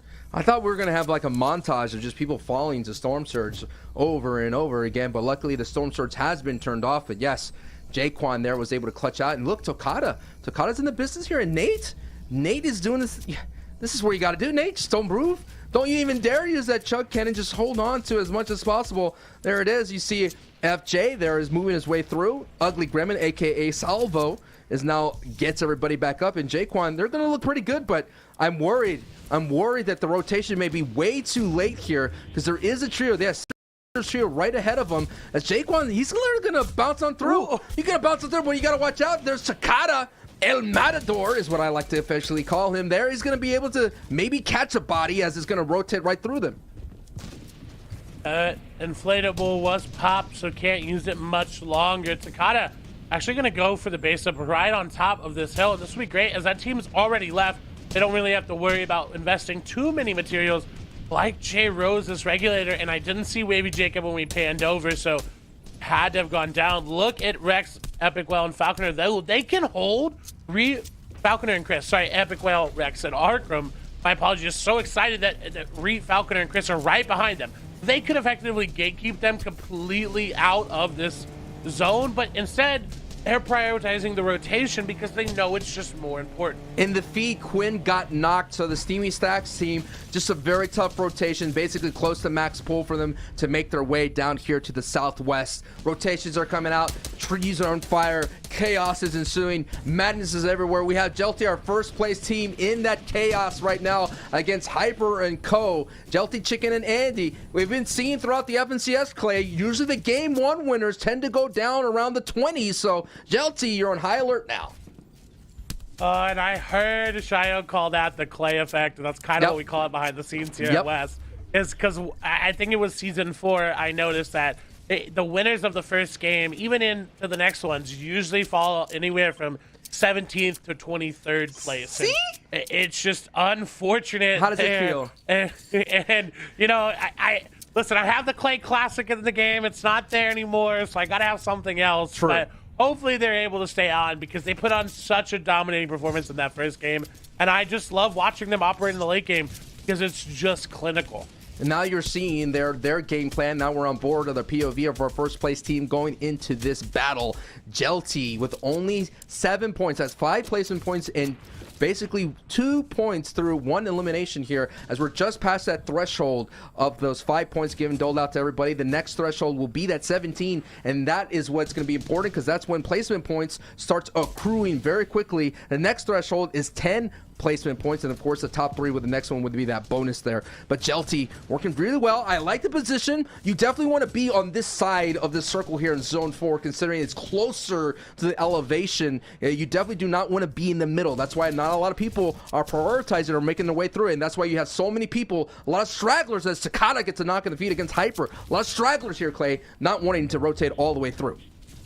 Hey, look who's right next to Jelty, Chicken, and Andy there. Yeah. Arkham, Epic Well, and Rax, and now Lone, Mark, and Matt. They have a very, if it gets to a backside situation, I don't know who's going to come out there on top. Is Reed, Falcon, and Chris using a very late launch pad.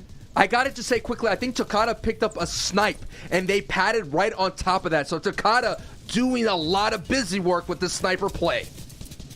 That's great to see, and honestly, sniper damage is some of the best you can get in the game for Surge. So it's great to see that from them. Marie gonna go ahead and take the charge here, getting them into zone, using a lot of metal there. But hey, if you're able to get into the zone, it doesn't matter how many you use because you're there. Yeah, and Tao Tai there has to be on alert as well, because if you invest so much metal, that means you're going to be out there looking for a refresher there. And no doubt, Reed, Chris, and Falconer have the ability to box-to-box fight there. As you're seeing, both Chris and Reed are doing the double spray. They're trying to get people off of their top side here as Regulator gets knocked, J Rose gets knocked, Kenchi picks up elimination on Bizquick.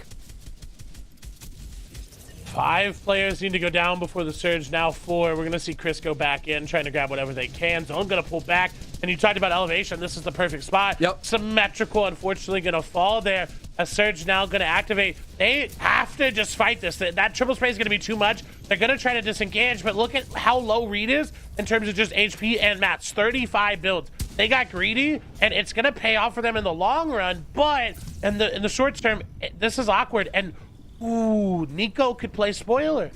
Nico there as solo could be that spoiler, that thorn on the side of Reed, Chris, and Falconer's rotation. Yes, even a solo can disrupt someone's journey along the way. As you're looking at the red side, look at how congested this rotation is going to be. Everyone already on the starting line waiting basically for the, you know, just like in those great theme parks when you get there to the park early and they drop the rope hasn't been dropped, and now the zone is moving. And Chris smartly went ahead because he heard the player up above shoot out that floor because they wanted to go for that loot. And now going over to Arkham, Epic Whale, and Rex, they're going to have to make an early rotation. Actually just going to recycle. I think everyone decided to hit that launch pad as we see Ohava there looking in shambles. Takada making a smart rotation and honestly a very efficient rotation as well. I'm just surprised Takada's way out there. Last time I saw him, he was near the Hydro side and he padded over to pick up some loot, but I guess he padded back out. But yeah, he gambled that it was going to go the other way, but you're right. What a great rotation. Now you're seeing everybody. Man, Hyatt's going to be very congested. Jelty's there right there alongside with Aiden's trio and Co. They're going to collide here. Look at everybody jockeying for position as we're going to get to in-game here for Game 2. This is it. The first movie is going to be revealed here in 7 seconds, and that is where decisions will be made. A majority of the server already on one side. If it goes to the north, that's some chaos. It does get a little bit of a scary pull, but not much. But Clay, what's scary on that side? You see it. I see it. The elevation, that is just the highest one right now. And we saw this last week with some of the semifinals. We saw the same thing. Everyone ended up going all the way across. We ended up near Lazy Lake, and I think we're going to see it again. Jelty Chicken and Andy are building out very aggressively. And honestly, one Firefly, one Chop Down, they are going to drop. And hey, at the same time, someone could pad over and just latch on to this, but they are trying to kind of latch on to the top of Hydro 16. And if anyone had eyes, if anyone in NA West wanted just to be a little bit bold and wait, they could just spray it down, but they're just trying to connect here, leech on top of the top side here, and look at how many builds. This is what Hydro 16 could do. All the blueprints are out. This is such a beautiful chaos right here. I've never seen this kind of a shot before, but holy, so many boxes formed out of nowhere, and Jelty, everybody's going to be in shambles in Matt's Clay. They're going to be in shambles. And if this goes back, Jelty Chicken and Andy have no reason that they can't win this game. I agree. Because they're just so dominant. We'll see in a couple seconds where it's going to go. Trying to find out who's still up. Rex, Arkham, Epic Whale, Observers destroying it right now. Absolutely dominating. Medkit going to be popped. They're still all up together. This is a hole that you pointed out. They need to fight together. Yeah, and look, 0 points right now in Elims, only operating with placement, and it does not go bouncing back. It does go a little bit of north here, but this is where Rex, Epic Whale, and Arkham, they get a majority of their kind of eliminations here in-game, but the way they do that, Clay, is they sit and they try to put pressure on the backside of Storm, and you cannot do that if you're not strength. But hey, more on that later because Jelty is being contested by Fabs, and Jelty gets pushed to the skies here, and they're so high up. This is so scary. The inflatable comes out. Oh, he survived for a moment. No, he gets taken out there. Andy Vettergaard's gonna have to do all that he can to rack up as many placement points as possible. I can't believe he caught that pad on the down low, and he gets taken out of the sky, gets clapped. And Olaf, Ren, and Wiggly going to be there. Rex now operating without Arkham. Epic Whale is there. Beast going to go over. That's going to be immediate siphon. Doesn't have any builds remaining, but does have an epic shotgun. That's a lot of damage they can put down. Epic Whale going to be building. They're going to get back into the tarp. This is great. They can operate so good together. They find eliminations where no one else can. Rex on the backside of the zone is going to get sprayed out from high ground. They have to drop down now. They cannot afford to be anywhere near high ground of mats that they have because it's just so low. Can they duo champion of the FNCS world turn the ship, right the ship, and put them back into the positive? Rex and Epic Whale going to have to operate as a duo here. Let's take a look. Me Too again. They were in second place. We saw their entire complex get burned out underneath them. Me Too here as a solo. Going to hold on as much as possible. And Clay, we're getting closer to the top 3. 2 more placement points, and Me Too is going to have to clutch. Other than high ground, there's no trio remaining. Rex and Epic Whale going to find a lot of damage there and get the elimination on the low ground. If high ground starts to drop down too early, this is great for Epic Whale and Rex. They've got a Chug Cannon. They've got the win condition there for the heal off. Honestly, any placement points for them is great. Because of that first game, putting them in an awkward spot, I believe 9th place coming into this. If they can get 2nd place with a good amount of elims, this is great for them. Zone is pulling in their favor as well. Low ground right now is great, but if it changes in any direction, it's going to be awkward. Javon, Baldy, and Mitu really need to work top up. They need to continue to go, and that's what Epic Whale's going to do. Looking for the shots, is going to get one knock there, maybe. I don't think it was enough, actually. 6 damage off, looking for just any sort of damage. Javon is going to go down. They really need that elimination down here. So many builds on Epic Whale, and yes, Epic Whale gets an elimination. It was gifted to him right to the grill here. That was a 50-50, and Epic Whale and Arkra, it's going to be cheering them on there as the duo has Me Too there on the front door here. Rex and Epic Whale going hip to hip and get another elimination. Now it's a 3v2. It's the high ground versus the low. The high ground took way too long to put pressure on Epic Whale and Rex, and Epic Whale and Rex could walk away with the victory royale here in game 2. Here they go. The dogs get sent down the low ground. Epic Whale goes down. It's going to be up to Rex here, who's going to be on the defense, but Wiggly shuts that down immediately. 9 eliminations in the victory royale, taking away a crucial victory royale from Epic Whale, Rex, and Arkrum. But hey, that's our 2nd game, Clay. That's our 2nd game of 6.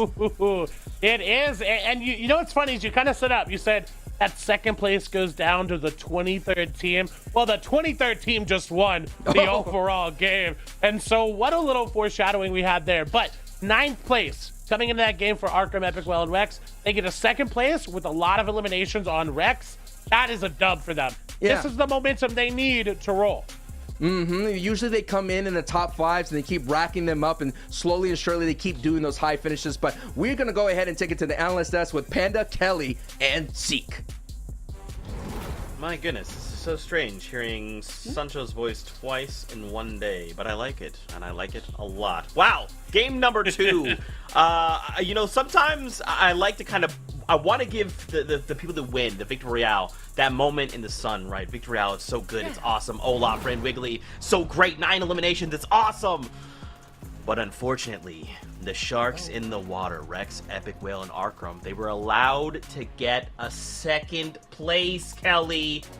And man, we just said this at the end of game 1 that Arkham, Rex, and Epic Whale, historically speaking, don't do the best in day number 1. The fact that in game number 2 they already got a 2nd place finish does not spell well for the rest of the competition. They were in 9th place after game number 1, jumping all the way up into 4th place now with 60 points. And I mean, to be honest, the top 7 are all really close to each other, but obviously you have to give shout outs to Pars, Beast, and Me Too right there, ending off that last game into 3rd place, grabbing great eliminations. They might not have a victory royale just yet, but they're showcasing why they deserve to be in 1st place.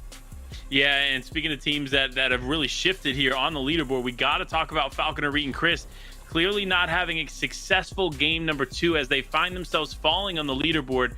But with this still so many games up in the air, there's still so much potential for some shifts here. But another honorable mention, Chicken, Kytrix, Mekton, doing okay, getting that consistency together. Could we see a momentum shift here in the 2nd half? That's what we want to see.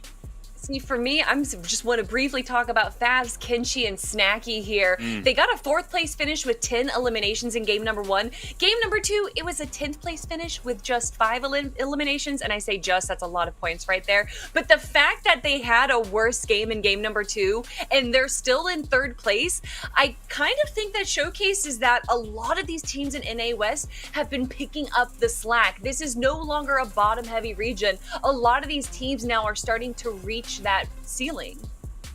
Yeah, I'm definitely going to agree with you there, especially considering how close these top 10 is. But we got to dive into 11th through 20th. We got to look at some of these other names because, again, there were so many great plays that we watched unfold. But because of the talent on this region, it's really close. And that's just another example here is Turtle Tavern, 40R, and Cade Knox right there in 11th place. They're another extremely talented team, falling short a little bit there in that game, but still finding themselves climbing the leaderboard, trying to stay in that top 20. Another team, Quinn, Wave, and Cool, Sancho's prediction here, is sitting there in 13. So definitely so many opportunities for these names to continue to climb. But I'm excited to dive into what's coming up next. We got to break down some of the highlights, right, Kelly? Yeah, I'm sorry. We're about to talk about one of my favorite players, so I got excited. Y'all say we can't be biased. I'm going to be biased because it's Takada showcasing right now why he made it into the finals for North American West here, entering an engagement in the middle of the map, which is where he's landing, which means that another team is starting to encroach on his drop spot right here. Yeah, and they did a very, very good job of cleaning this fight as quickly as they could. They got the 2 eliminations, and then they end up walking away. They start to rotate, and they find themselves actually in another engagement. And I think they realized as a team that they had the tags they needed for Storm Surge. They don't have to worry too much about that moving forward. That's why you don't see them really progress against this last player. But we do find them getting in another engagement there shortly after. So it's all about identifying when it's smart to take the right fights and when it's not, when you need to disengage. And Tokata and team did a very, very good job of analyzing that situation, understanding what they needed to do, and that's why they ended up playing pretty well there in game number 2. I feel like we're totally biased, okay? We love Tokata. He's a caster. He's a Spanish caster. The first caster to ever make it to finals. What more could you possibly want? I'm just going to go give him the Axe of Champions. I can't do that. He's got to win it himself. He's got to earn it. But still, of course, we're going to be biased when it comes to him. That was game number 2, though. We're going to jump into game number 3. We're about to hit that halfway mark of just day number 1. So buckle up, Fortnite fam. We're going back into all the action. Hopping right back into it. Oh, Team Service always giving us such a beautiful shot to begin with, but it's snowing. That means we're right near a mountain. That is oh my goodness. Let's just take a little moment of appreciation for those shots. Beautiful dramatic shots here. The drama is unfolding for us here for NA West.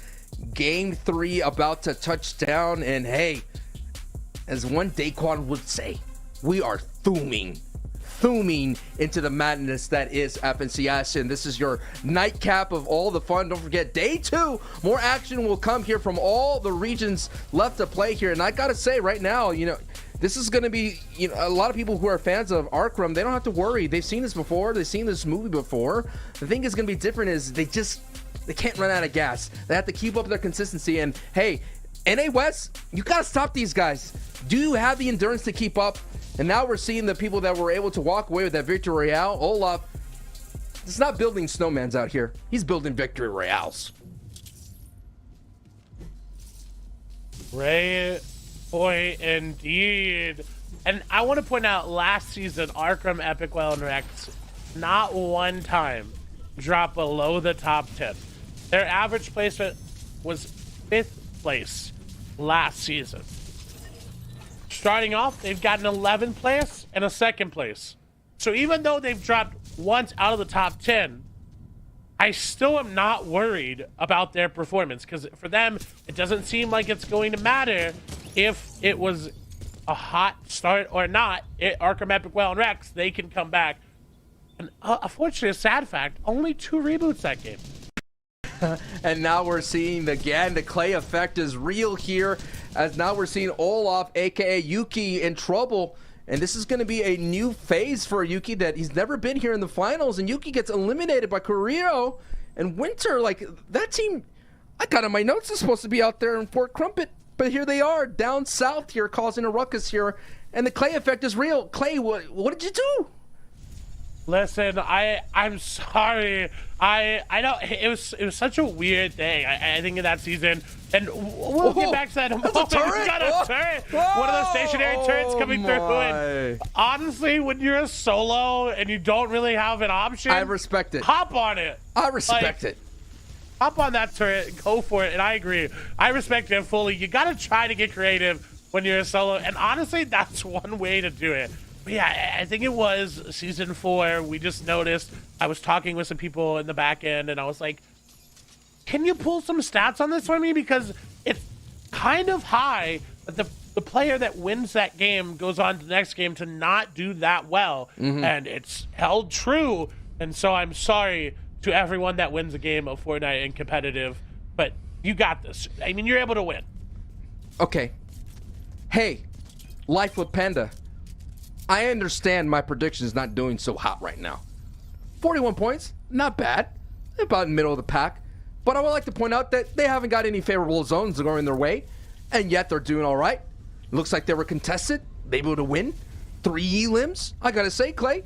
The reason why I tend to go with the team out of Steamy Stacks, it may be the EU blood in me, whatnot, but still, this is a team that's uncontested. Now that they may be contested, maybe they contest Storm Surge to help them when they make these mass rotations, when they migrate to the safe zone, and that's what maybe they need. As we've seen Etso here getting knocked, so Tokata is in trouble somewhere out there. But hey, Quinn, Wave, cool. They got some business done in game 1, and that's why they have about 40+ points. I'm going to counter you and say that Steamy Stacks is the easiest place to rotate out of. I know. The entire map. So whether or not they got zone, it doesn't matter. This is true. They can make it halfway across the map in a second. Listen, that's true. They use the stacks. They can use that perma pad out there in Dinky Dish. You're not wrong, Clay. But I'm just saying, when you see the zone reveal, you have a lot of work. You're always on the edge of the storm. When it comes to NA West, they're always all bases all camped out, sending beams your way. That's what's going to be difficult. So far, everything's literally been in the backyard of Arkham, and now we get a peek at what was happening on the feed with Tokata. No, Tokata been working in this aftermath area, and this is the aftermath of seeing that knock here. Tokata now operating as a duo and getting pushed here by Zelo's trio, who will not lose this engagement, and this is revenge from the previous game. They didn't want to go down without fighting that last game, and now they're showing that they can put that fight up as Day going to go down only up to Takata. It seems like at this point, unfortunately, I don't think they're going to be able to put up much of a fight when it's 3v1. There's not really a lot you can do, especially if you don't have a pump shotgun, just because, as we know, the tactical shotgun is a great shotgun, and you can do a lot of work with it, but when there's 3 people in your face, you really need to be able to hit those big shots and swap away. Zalo there being the veteran of that trio previously in the FNCS All-Stars, coming in 44th place, of course, made appearances in the Season 6 and Season 5, respectively, for Chapter 2. So now they get the revenge on Takata, and now we're going to a very popular hotspot. This is the Dockside Dish. Nico and Co. are now making a retreat. A lot of people not really fully committing to a full box fight. Everyone understanding that, you know, surviving to live another engagement is huge. And see Salvo looking around there, and Hot Pig and Mace down below. And there it is, that classic 360, 180 jumps. He's like, are you going to shoot at me, or you're not going to shoot at me? Or are you going to shoot at me? I will shoot a hand cannon, use some builds here. And now 46 points. Again, another team that's coming into this fight 8th place, top 10 material. And look at that outfit. It's so good. I haven't actually gotten the chance to use it in game. I did hop in game and purchase it there. Made sure I got it because I have every FNCS one that's, so you got to keep that streak going. But honestly, like, okay, great outfit. They're all matching as well. They're showing the support.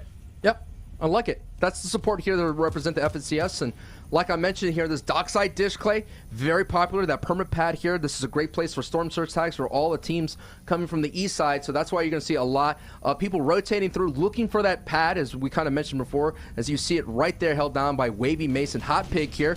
And here it is. They're going to fight over, and Wavy gets knocked here on a little ambush play. And now everything's going to be going chaotic here for a moment. As one person gets knocked, that's usually the green light for everyone to collapse here. And that was some great work. And what is it today? Is it turret day? Wild Week turret is available? This is the second time I heard one. Surprisingly used a lot. There's Caleb is going to have to launch pad away at Kenshi and Snacky, trying to put that pressure down with Fabs. They're dropping in. They're getting box to box. You said no one wants to box fight. They do. Everyone else is running away. They said, I've got a launch pad, and I'm going to use it. They're trying to track him, and luckily they're going to find that knock down below. That should be Caleb. And okay, wait a minute, Tao Tai. Where did he find this loot? I need to drop there. Tao all of a sudden converting, being a great llama there for Fabs and Co. Be able to upgrade their weaponry. But now you're seeing another popular hotspot. It's this gas station. It's a great place to get a pit stop, grab a bag of chips, some vital sustenance. And now Fabs definitely was able to upgrade everything, get that chug cannon and that gold pump, and he's putting some great use to it here. And when you hear that noise out in the distance, and especially in the box fight, you're on high alert. And if you're playing the home game, that is the 3rd time I've said high alert, now 4th. One more time? I had it going 5 times at least. High alert. Okay, there we go. There we go. Check it off the bingo card there. Boom.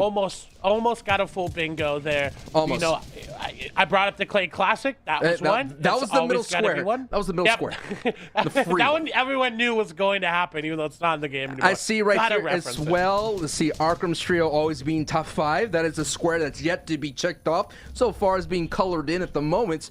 But that is what's happening. There's a game within a game happening all over the place. NA West, you have the 4-peat on the line for Arkham, Epic Well, and Rex here. But you still have Jelty, who I checked in the directory. This man's sitting at 60,000 viewers plus. So he's putting on a show for his fans as well. And as well here on the main broadcast. That is phenomenal to see the support as Caleb is going to get taken down finally there by Snacky. And we put Arkham, Epic, Well, and Rex on this pedestal because they deserve to be there. They deserve to be on top. They've 100%. earned it season after season, week after week. They've shown that they are just the best in the West. And at some point in time, they are not going to be the best in the West. But that is not to take away from their accomplishments at all. I want to point this out because if it comes out at the end of these days that they don't end up getting that 4-peat, still getting 3 titles back to back to back is unheard of, amazing, and should 100% still be celebrated. Absolutely. As we're seeing right now, Jelty getting tagged, not getting that rotation for free. And Jelty's making his way through. I'm just trying to find Jelty right now. He's sitting on top of the board in 2nd place, so up there alongside with Pars in 1st and Favs is in 3rd place. But if Jelty here, as Squishy is going to send us a couple shots their way, could have a say in their ride. But look at this. This is a very, very aggressive dead side rotation here. And they're going to want this fight here. This may not be a great... Andy, you may have stuck your hand in this cookie jar a little bit too aggressively, my friend, because it's not snack time just yet, because Fletch is going to have a say about that, and they don't have the natural high ground here. And luckily, Fletch doesn't want a piece. They're going to keep on going. And they don't have the time either. No. It's 4 seconds before the zone. This should not be a fight anyone should take. Fletch, Grim, and Squishy recognize that and are immediately running away. It could be a Storm Surge thing. They want a couple of tags. It could be that as you're hearing the kind of the warning sound go off. So I'm going to definitely have to keep a look. Yeah, I see it. Barely 131 above. They just want to get as little tags as possible. You're seeing some rifle shots go through, some big tags there from Andy, a triple 27 right then and there. That's going to give him a little bit more breathing room. But it's not about this checkpoint I'm worried about when it comes to Storm Surge. As you can see, only 5 people have to go down. Is when we get to the 50-player and 30-player Storm Surge checkpoint. Right now, they should be fine with 147. Usually when it's closed, it's about 150, keeps you above. But because they're running, they're not going to be actively getting tags. So that's where it is a little concerning, but they should be fine. They are in between 2 teams, and that's what's awkward and uncomfortable for them. Because now they're swimming in the water. They're going to have to stop to base up every once in a while, make sure they're fine. Grim is really, really holding them out here. And yeah, they're going to have to use the lake as a rotation. And I'm just saying, man, here in Los Angeles, it was about 100 degrees. It was really hot. And that Misty Lake looks mighty fine to take a dip in right now. I could just imagine it. I'm jealous. Even if it's digital, I need that because it's hot out here today. It's hot here in Texas as well. It's been hot all around. The gameplay as well has been fire lately. And wait a minute. Maybe an Instagram clip? Maybe. No clips go through, but did they bring back Olaf? Did they give him the permafrost that he needed to resurrect him from the reboot van? Wait, yeah, they did. They did. Welcome to NA West. Welcome to NA West, where they'll get random reboots, and you won't know about it until you swap over, and you're like, well, wait a minute. I literally got scared. I was like, wait, did I make a bad call all of a sudden and called that Olaf go down when early Yuki was out? And no, he got rebooted. He got brought back. He got resurrected. They lit the candles and they brought him back.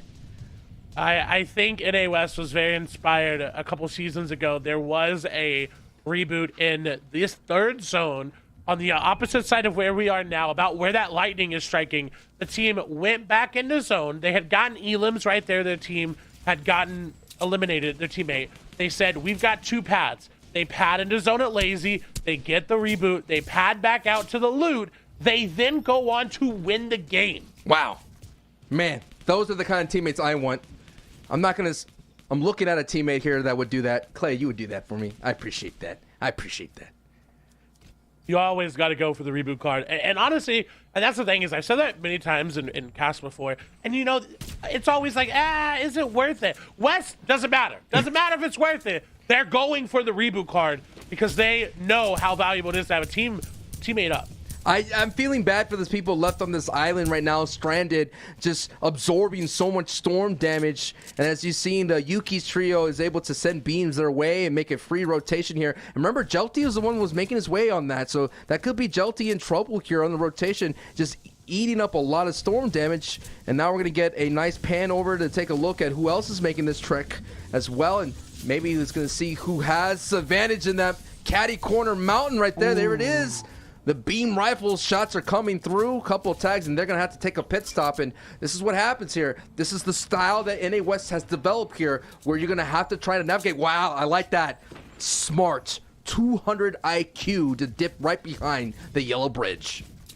Natural cover will always, always, always be the best way to rotate, and that was so smart. You said it perfectly. And we finally get to go over to caddy corner to these mountainous zones to see how players play this, because we've seen a little bit of elevation change there last game, but nothing like this. Yeah, I'm hoping Quinn has found a good spot right here. Symmetrical had that spot that we're talking about out there at the caddy corner, but anyone from the Dirty Dogs at their Steamy Stacks with their quick rotations, as Clay pointed out, will have that ability to find some prime real estate here. Mitu, who has been in the top of the board for almost the opening 2 games here, is still in this fight. We're going to take a look around and see who else is on their feet, who else is operating.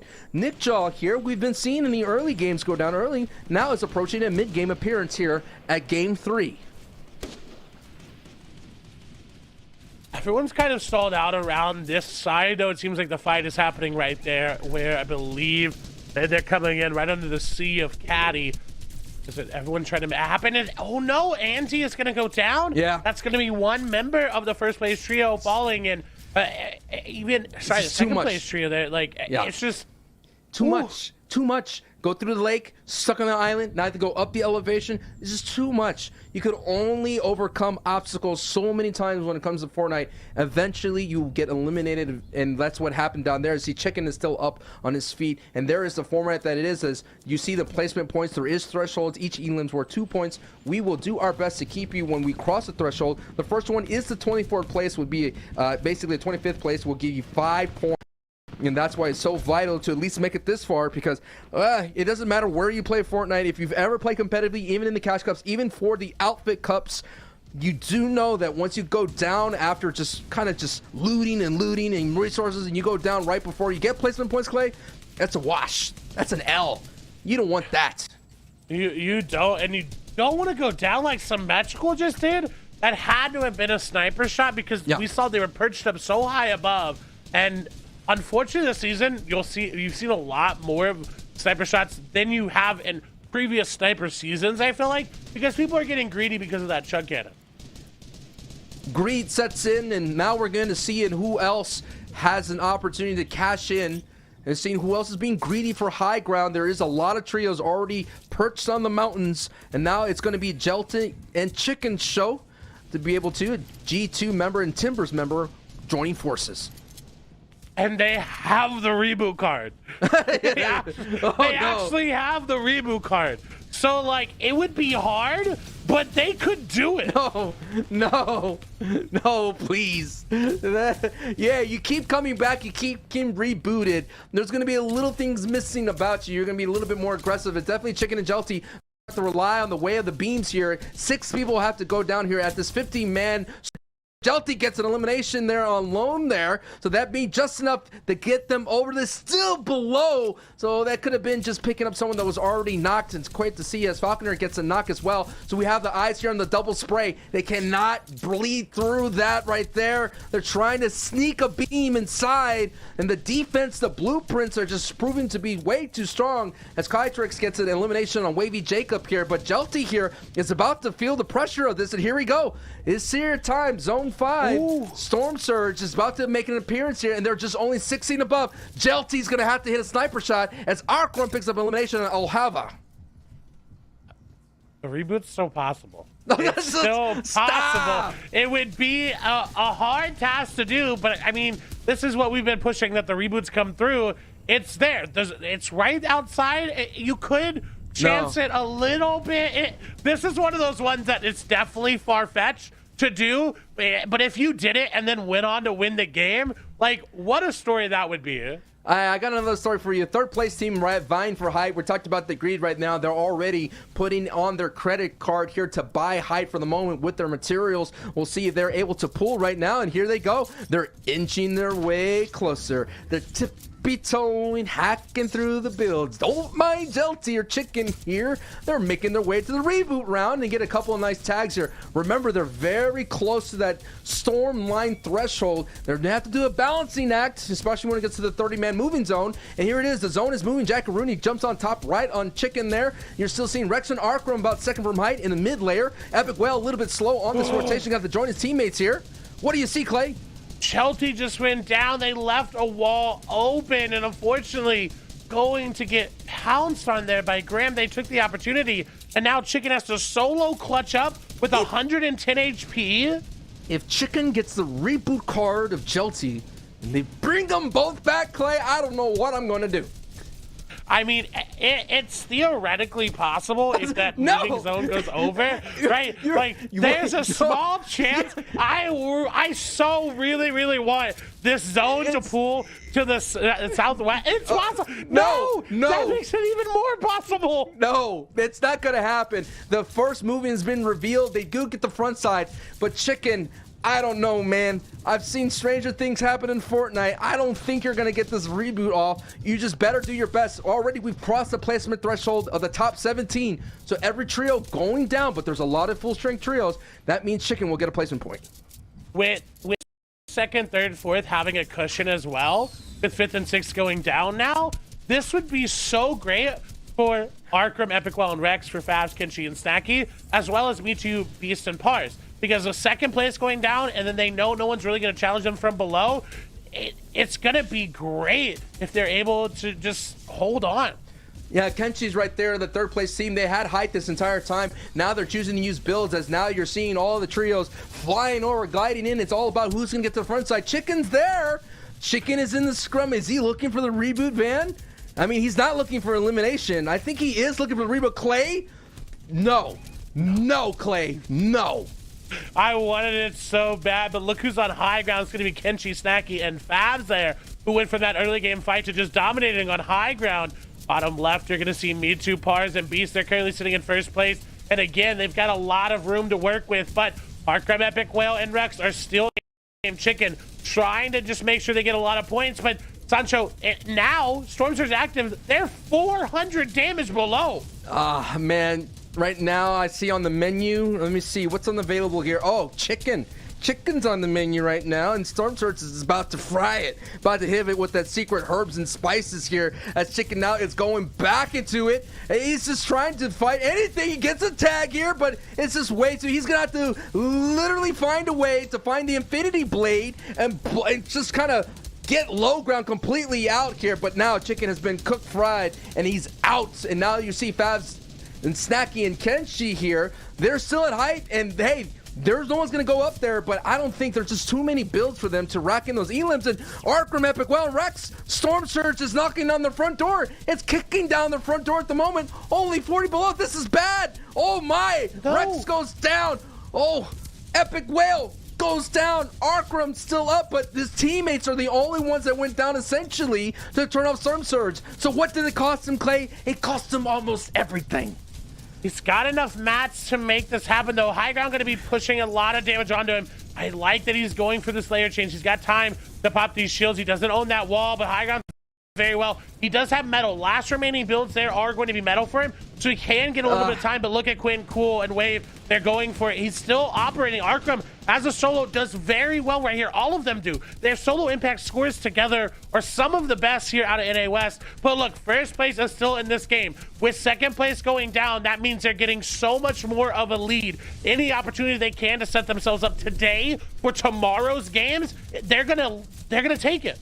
I have yet to see Arkram in the feed, so he's still on his feet, still doing okay. Now you're seeing how the rest of the lobby's doing well. I'm looking, yes, he's there, but if the storm kind of touches him for a couple of seconds here, he's going to be eliminated, and he's going to have the backside of the people walking in. Now we're here in this POV, 9 builds. He has a blue pump here. He's going to catch a toe, giving him toes. No, gets denied the toe tag there. And now he just may have just kind of let everybody know where he is here. But this is what we're talking about. The fight of the champion, that chug cannon, if he's able to get it, that's going to be a huge thing. He's hacking through builds. He's crashing through them. But hey, just too much to overcome. But that's still great for them. They still got a lot of placement points going through. But look at Kenshi, Snacky, and Fabs trying to take down first place, who's still all here at trio. There's, I think, the most trios. Everyone is a trio, in fact, left in this game. It's a 3v3v3v3. Everyone's gonna have a hard time going up for high ground right now because they're just so dominant. They're set up so well. They've got to be careful. Yeah, they're set up so well, but one of them's out of mats. Fabs is the only one that's sitting up there with mats. Snacky and Kenji are now going to go out and put the pressure. But look, it's Falconer, Reed, and Chris on the ultimate low ground for the moment. They're going to be so dangerous. They're at 5 eliminations. It's already people are going back into the storm for a heal up. That's way too early. Well, what are they doing? Grim going back in, trying to deny something. Falconer gonna go down, Mino gonna go down, Beast gonna go down, Reed trying to heal back up, is gonna get the Siphon there. What can he find? Reyna trying to make something. This is Fabs trying to make a heal-up play happen. Is in the backside. Reed, I don't think, has the opportunity to go for it, and Fabs will pop a pepper for the win. They have 15 eliminations. They told me, hey, Sancho, we got this. We're on the high ground, and we were cranking in so many eliminations. 15, and the Victory Royale. Clay. That was nasty, that bro. Is dominance right there. And they needed that coming into that game. I believe they were third place. Yep. They're definitely going to be in first place after that. I mean, the gap was too close, and with 15 eliminations, that's 30 points on top of the 30 Victory Royale. So a 60-point swing. Clay, you're brave. You're brave to do math. I'm not going to do that. That's why we have an analyst desk, Clay. Never do math on the broadcast. Say, hey, so let's go ahead, kick it to that analyst desk of Kelly, Panda, and Zeke. Hit him with the math.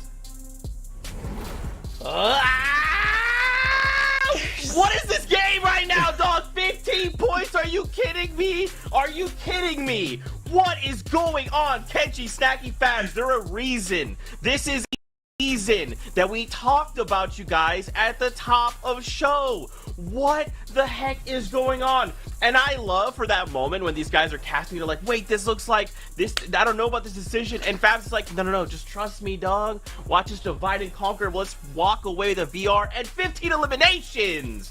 What is this?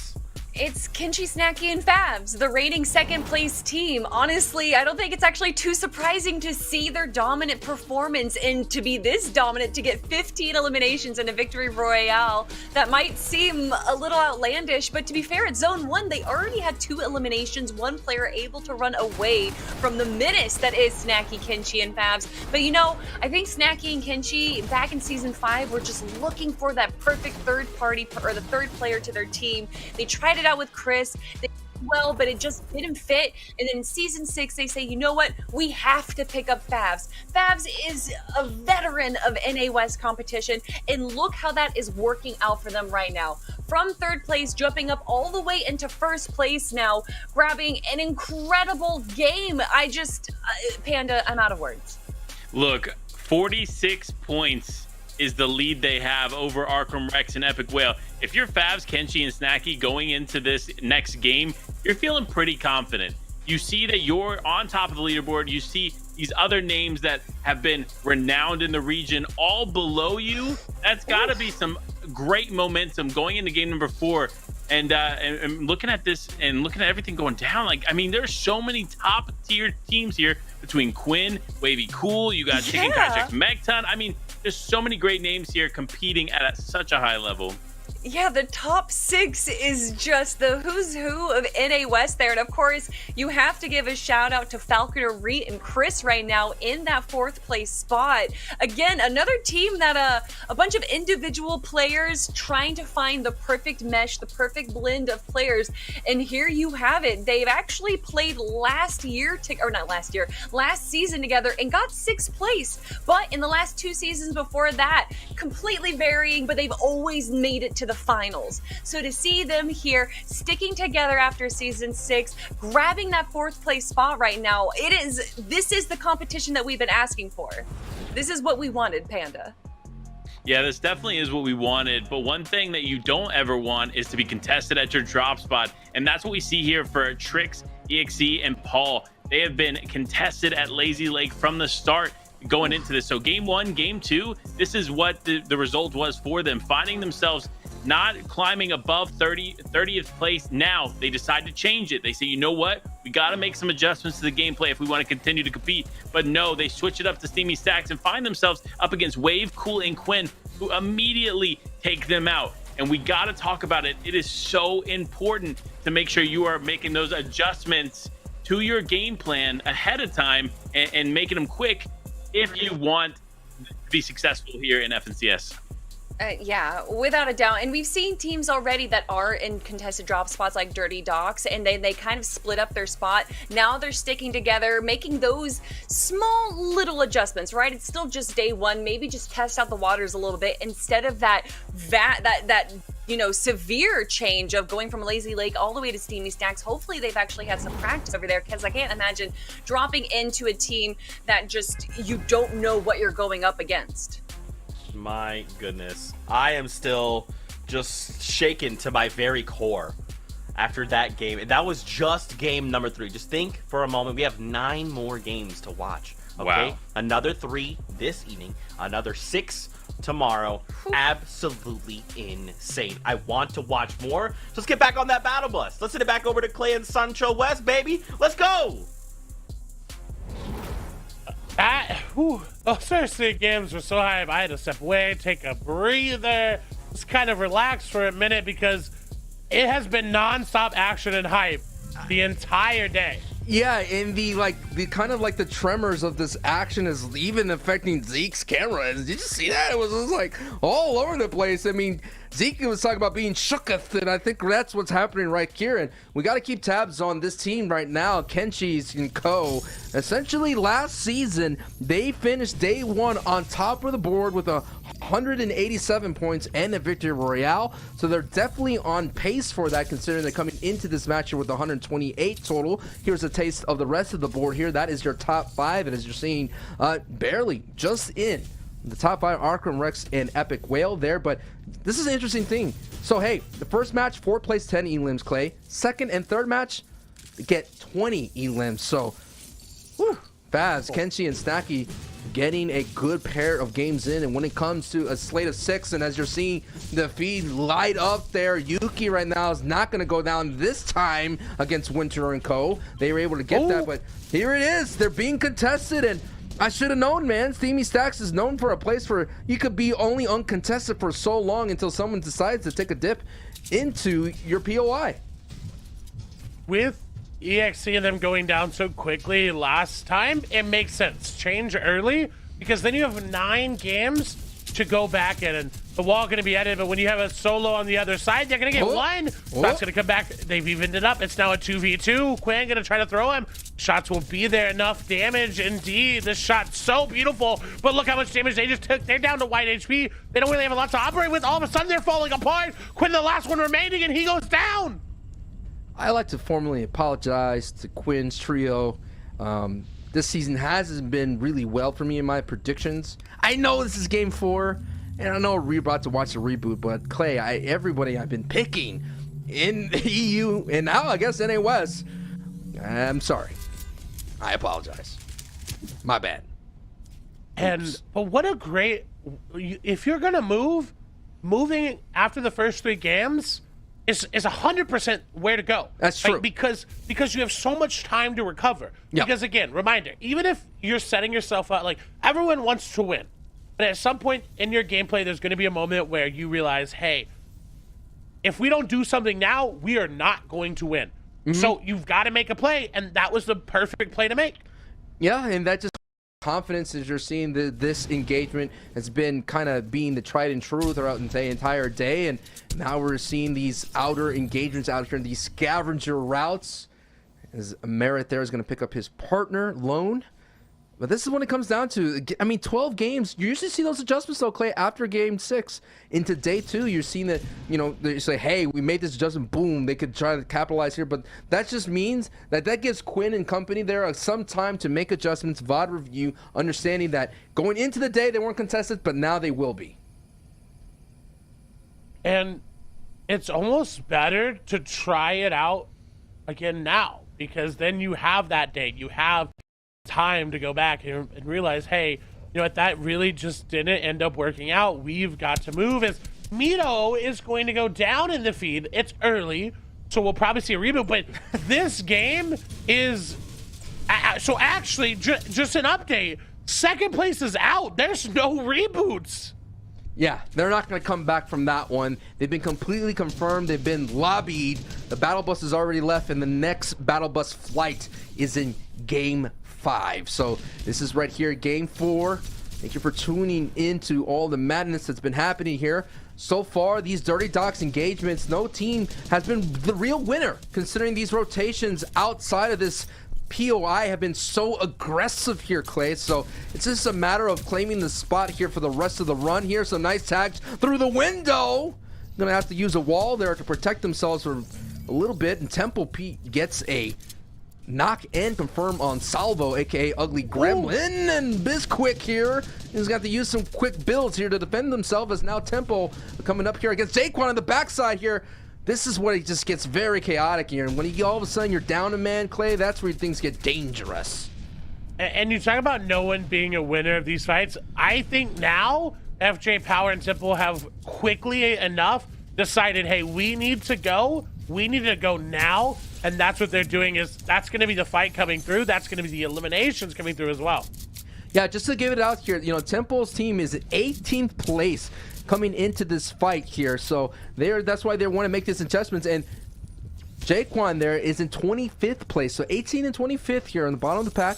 We did see EXC as well, 33rd coming into this battle, and that's what's affecting Quinn's run. So that's where you're seeing these adjustments come out here, and the leaderboard shaping up here as we get into the early stages here in game 4. But I don't know, man. It all depends. I would like to see where the first zone is revealed right here. Can Temple and Biscuit and Power take advantage of them surviving their engagement?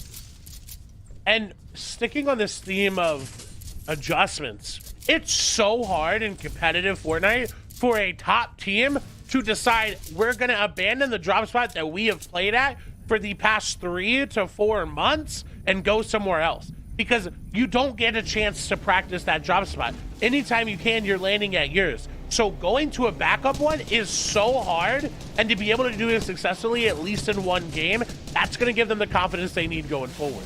And now we're in the sky here in Fortnite Helicopter 6. I don't know how a helicopter came back, but we see a high-speed pursuit between Jelty's trio and J-Rose. That's the highway traffic patrol. Just avoid the interstate, Clay. Take the side roads. You're just seeing all the chaos here as Jelty now going off-road.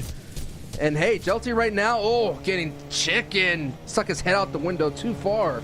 Getting tagged up here. Jelty has been on top of the board all day, and this will be the bad time to start sliding out of the top 3. And anybody in that top 5 is looking so good with second place going down. Because again, anytime you can make ground on the people in front of you, the people that have the lead, it looks great as we move over to a team taking a mid, or rather even just straight up early game fight, nowhere near where they landed. This is, again, something they've adapted. They did not do this previous seasons. They did it last season. That's why they find such success in all of those games. But they did not do this 2 seasons ago, going into the zone super early, finding fights for their tags. Because we've said it, no one's going to come into Believer Beach. Everyone in West knows if you go there, you're going to have to fight the Kings. And they don't want to do that. Clay, is there a portal that takes you to Hydro 16 from Believer Beach? Because the warp speed rotation, They're literally here within 5 to 6 minutes of this, like 7 minutes. They're here. It usually takes 6 minutes solid to loot a place or a POI. It looks like they were satisfied once they got those power weapons and the shotgun. They're like, all right, that's all we need. It's time to go. The alarm has been raised. It's time for us to rotate. And man, I can't imagine what it feels right there to be Rodrigo and co-solution there to be able to say, wait, who's here? Arkham Rex and Epic Whale? Wait a minute. I'm not a believer beach. I'm not a believer beach. Here? Did we drop on accident? Why are we here? Now they're here and they're knocking on the door. You just don't answer the door. Just turn off the lights. Shh. They'll go away eventually if you stop making noise. Sancho, I think they've heard of closing the door. But I mean, they got to be careful. Turn off the lights. Turn off the lights. Close the curtains. They'll go away. This unsolicited push, it will go away. I don't think it will. Arkham Rex Epic Well is setting us such a good little pinch here. Moni, Jagver, and Solution have got to be careful. Arkham going to take the brunt of the damage for now, but Rex and Epic Well will put it back on the other side. Jagver and Arkham going to take about the same amount of damage. They're going to back up to go for the heals, but they want this fight. They know that they need it because look at Arkham's builds. 12. Wow. It's what happens when you don't take time to loot properly. You don't believe her. You usually come out of their stack there and, oh, no. Almost getting shield cracked. And now look, another trio's coming through. There's going to be more beams, more kind of these turret towers that NA West sets up are going to come start sending in those beams into these builds. And now I'm concerned. Red flag. They don't have builds. Arkham has plumb out of builds here. And it could be a matter of moments when we see the defending FNCS, the 3-time defending FNCS champions, they may go down early. This is why they have to keep taking this fight. They don't really have an opportunity to disengage to a spot where they can fight. And speaking of that, Takada going to take down Snacky. Kenshi running away. Favs nowhere to be found, it seems like. All the way on top of the hill. Kenshi going to have to go for the fight. White damage going to be there. That's going to be enough, honestly, to get them away, but they're going to go for the aggressive push. Kenshi, once that elimination, now decides, you know what, hey, I can't. We got to go back, and they're going back for the reboot card. That's 100% what they're doing. Favs trying to get back into the base to find it, but once you go to grab it, they're going to know Favs is there. Takada has got the edge right on top of him, down to 10 shield there, 95 HP. Doesn't really have the opportunity to get out of there. Does now find it. That pressure going to be a lot from Takada. Takada once told me that if they would ever make an announcement to return to the big stage, that Takada will be he would grind. He would make his presence be back into the pro scene. But Takada not only is literally casting, EU region Spanish, correct me if I'm wrong, but he's competing the same day. So Takada's had a long day of competing and casting, and wow, he's able to put first place on the ropes here, able to put some huge damage and wound them to the point where they have to disengage and retreat. And if I see another reboot, I swear, Clay. Get ready, because Snacky, they don't have the reboot card, unfortunately. Good. So good. Not going to see it. We'll see it elsewhere. We'll see it elsewhere for sure. But if you're new to competitive Fortnite and you're asking, how can they tell? You see that little red X next to Snacky's name. That means the reboot card was not picked up. If you look and you see just a blacked out health bar, that means the reboot card was picked up. So you will be able to differentiate between the two. And if you're new to the NA West like I am, apparently they reboot everybody. And eventually one day they'll bring back the lobby entirely. Almost like a jailbreak fashion, as Kenshi now is trying to glide away as much as possible here. Try to hold on. Going to box up, but this is going to be a shambles run. At this place here, you're just going to play for placement, man. As a duo here, they're separated. It's not looking good, man. Not at all. And notice how there's very little trees. This is something Jagver, Mojo, and Solution did last season, is they would go through, they would take Fireflies and throw them in as many trees as possible. And look, if you're launch padding and weeping right now, everyone's going to be able to see you. Is this a new POI? I've already, made a mistake about calling the Slurpy Swamp. Is this a new Weeping Woods? Is it burnt out woods? Is this what's happening? Smelted woods? I'm not a creative person when it comes to naming POIs. I don't have the alliteration bug in me. I'll come up with something. Give me a minute.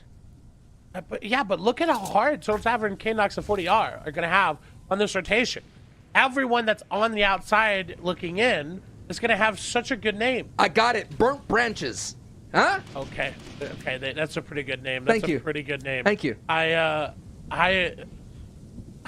I like that. I didn't think you were going to come up with it that quickly. I'm going to be honest. Got me a little. I told you about it. Give me a minute.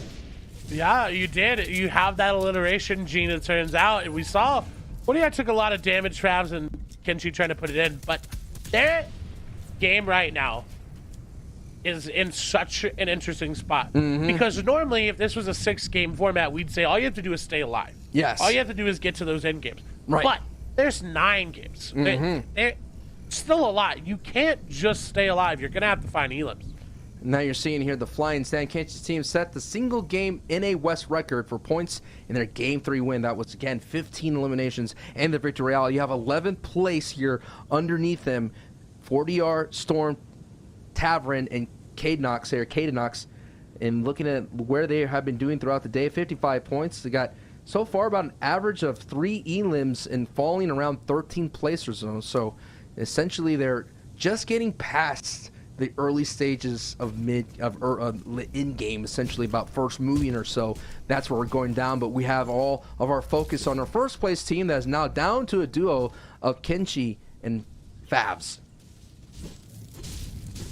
And honestly, the best thing about this, trying to make the best out of a bad situation. Okay, so turns out they do actually have the reboot card, so sometimes you won't actually fully be able to tell. I was wondering myself about that because we saw them pick it up, but hey, you know what? It's an NA West. Let's get one more player back into the game. They're back. Snacky is here. And I was going to say the best thing for them is they're above Surge. Anytime that you're down a teammate and you're above Surge, you are already so much better off that you can get so much more done. I should be not surprised, but I am surprised that there's reboots that are happening left and right. The madness is coming in. It's raining cats and dogs out there. I'm just amazed right here. I mean, Snacky and Kenshi and Favs, as Kelly has called them out, they're reigning second place team here from the previous season. You're having the experience of, Kenshi as well alongside with Snacky that came in second place in season 5. Now they want to shake that second place bug off their back. And now they're going to definitely look for a refresher. And that's why Favs is being so aggressive against Turtle Tavern's trio. And they're just trying to rotate in. So this is going to be one of those box fights on the Storm line. And things are going to get a little messy. And I love the way you put it. Every time you're rebooted, you're a little bit different. A little bit different. A little bit more aggressive. Yeah. But also your trio is as well. Because they don't have as much resources. They don't have as much match, shield, ammo. It's going over to bring you back into the game. So you have to take a fight like this. It may not be favorable, but you have to, as Kenshi, Snacky, and Favs all going to go down low HP. Favs and Snacky going to go down. Kenshi now has to try to clutch it up. 48 took a lot of damage, but it doesn't matter because Kenshi can't do anything. They're too far away. Inside zone doesn't have the HP to really go for this. And again, this is a big tick. They will get this med kit off, but that Siphon's going to go over to the team right in front of them. They're going to have to pull something creative. Hey, the silver lining in it all, Clay, is that we've crossed that 5-point threshold there for placement. So at least to get 5 points there to kind of bump the lead from Pars's trio and Jelty there. But that's one of those things here as Caden right there coming from the Misfits, 40R and Tavern. Hey, that's 3 eliminations looking good here. They're trying to add another one. They're trying to see what kind of loot's available to them. And hey, surprised, not much, because that team was in shambles for a long time. First place is out of the game. And second place as well. Second Yeah. place is out of the game. So now, Jelty, Andy, and Chicken in third, Falconer, Rhea, and Chris in fourth, and Arkram, Epic Whale, and Rex in fifth. Now all have an opportunity to jointly move up the leaderboard. Shouts to you for not bringing up my 10th place team. Quinn is out as well. But hey, again, they still have tomorrow to work with 6 games. And that's what's going to happen here. But we're not done yet here with Game 4. Will it be a repeat victory royale from Jelty? Because already a lot of the trios are gone. The other one that could repeat is Olaf, Yuki's trio. And now we've got our focus back here for the 100 Thieves, Arkram and Rex, and of course NRG's Epic Whale. And this is what we've been seeing. They were so aggressive, and let me wait here for a second. They cannot be 320 below. They cannot be 320 below and push so aggressively, warp speed, rotation, Clay, and still be below this much. They have to hop in, and that's what they're looking for right now. Rex got a knock. Because, okay, now 98, they did get a good amount of damage. X going to go down. Arkram going to be the one to do it. Has to back off. It's going to leave that to Epic Whale to finish it off. That's a lot of damage they needed, but still, okay, updating now, 144 above. They can back off. They can hold 80 build tiers. Not that bad. They can operate with this because they've got a pad. They've got that inflatable. They can also grab this extra loot. This is great. They need to fight together, though. This is one of their biggest weaknesses, and I would agree. I picked them to win because I think they can improve upon it, but they don't fight together all the time, and they have to here. Sometimes it's just the luck will run out there. You could have solo performances. When I was doing VOD review, I would tend to kind of pick them like Hen Janice and Chapix there from EU. They're like that of that card. They're kind of like reverse Miro and Day, where, you know, one goes down, still they have the ability to clutch out. But how many clutches are left here? I don't know. We've got to keep an eye on the situation. They're still at least into this fight here. As I did see in the feed that Jelty did get eliminated. So that third place, they're still operating as a duo. They're getting hit by Surge. And Surge, man. Surge has been a huge factor in this game for Clay. Considering Arkram, and now Andy goes down. And that's Arkram and Rex and Epic Whale here that's going to take out third place. That is literally eliminating your competition right there. If they want to get into first, which they Chicken's still on can his feet. with this game, Chicken, you are right, is still here. Falcon and Reed and Chris, who are right above them. Mind you, the only people in the top 5 are right on top of each other. This is going to be such an amazing endgame. Yeah, Sundown will say the action is rising right now, and we are far away from the climax, but we're right now in the midpoint of our tale, and I'm looking at the script, page 50. Arkram, Rex, and Epic Whale are still doing what they do best, and that is being consistent when all the odds are against them. Falconer, Chris, and Reed will make that early rotation just in time. Chicken looking very weak, is getting hit by Surge as well. Arkram, Epic Whale, and Rex are down, unfortunately, on the low ground, which, again, they're not too unfortunate, right? They love that. Yeah, this is what they love. They're going to kind of pick on that backside here. But shout out to Chicken once again clutching. This is the second game that we've seen him as a solo getting placement points. They're about to cross into that 17th place. And if Chicken could just stay on his patas, stay on his 2 feet as long as possible, that's going to be a big factor there to just keep inching closer. Because Falcon and Reed and Chris, they're not going to be in 4th place for long. They're going to definitely overtake them here in this fight, considering that they're still a full trio.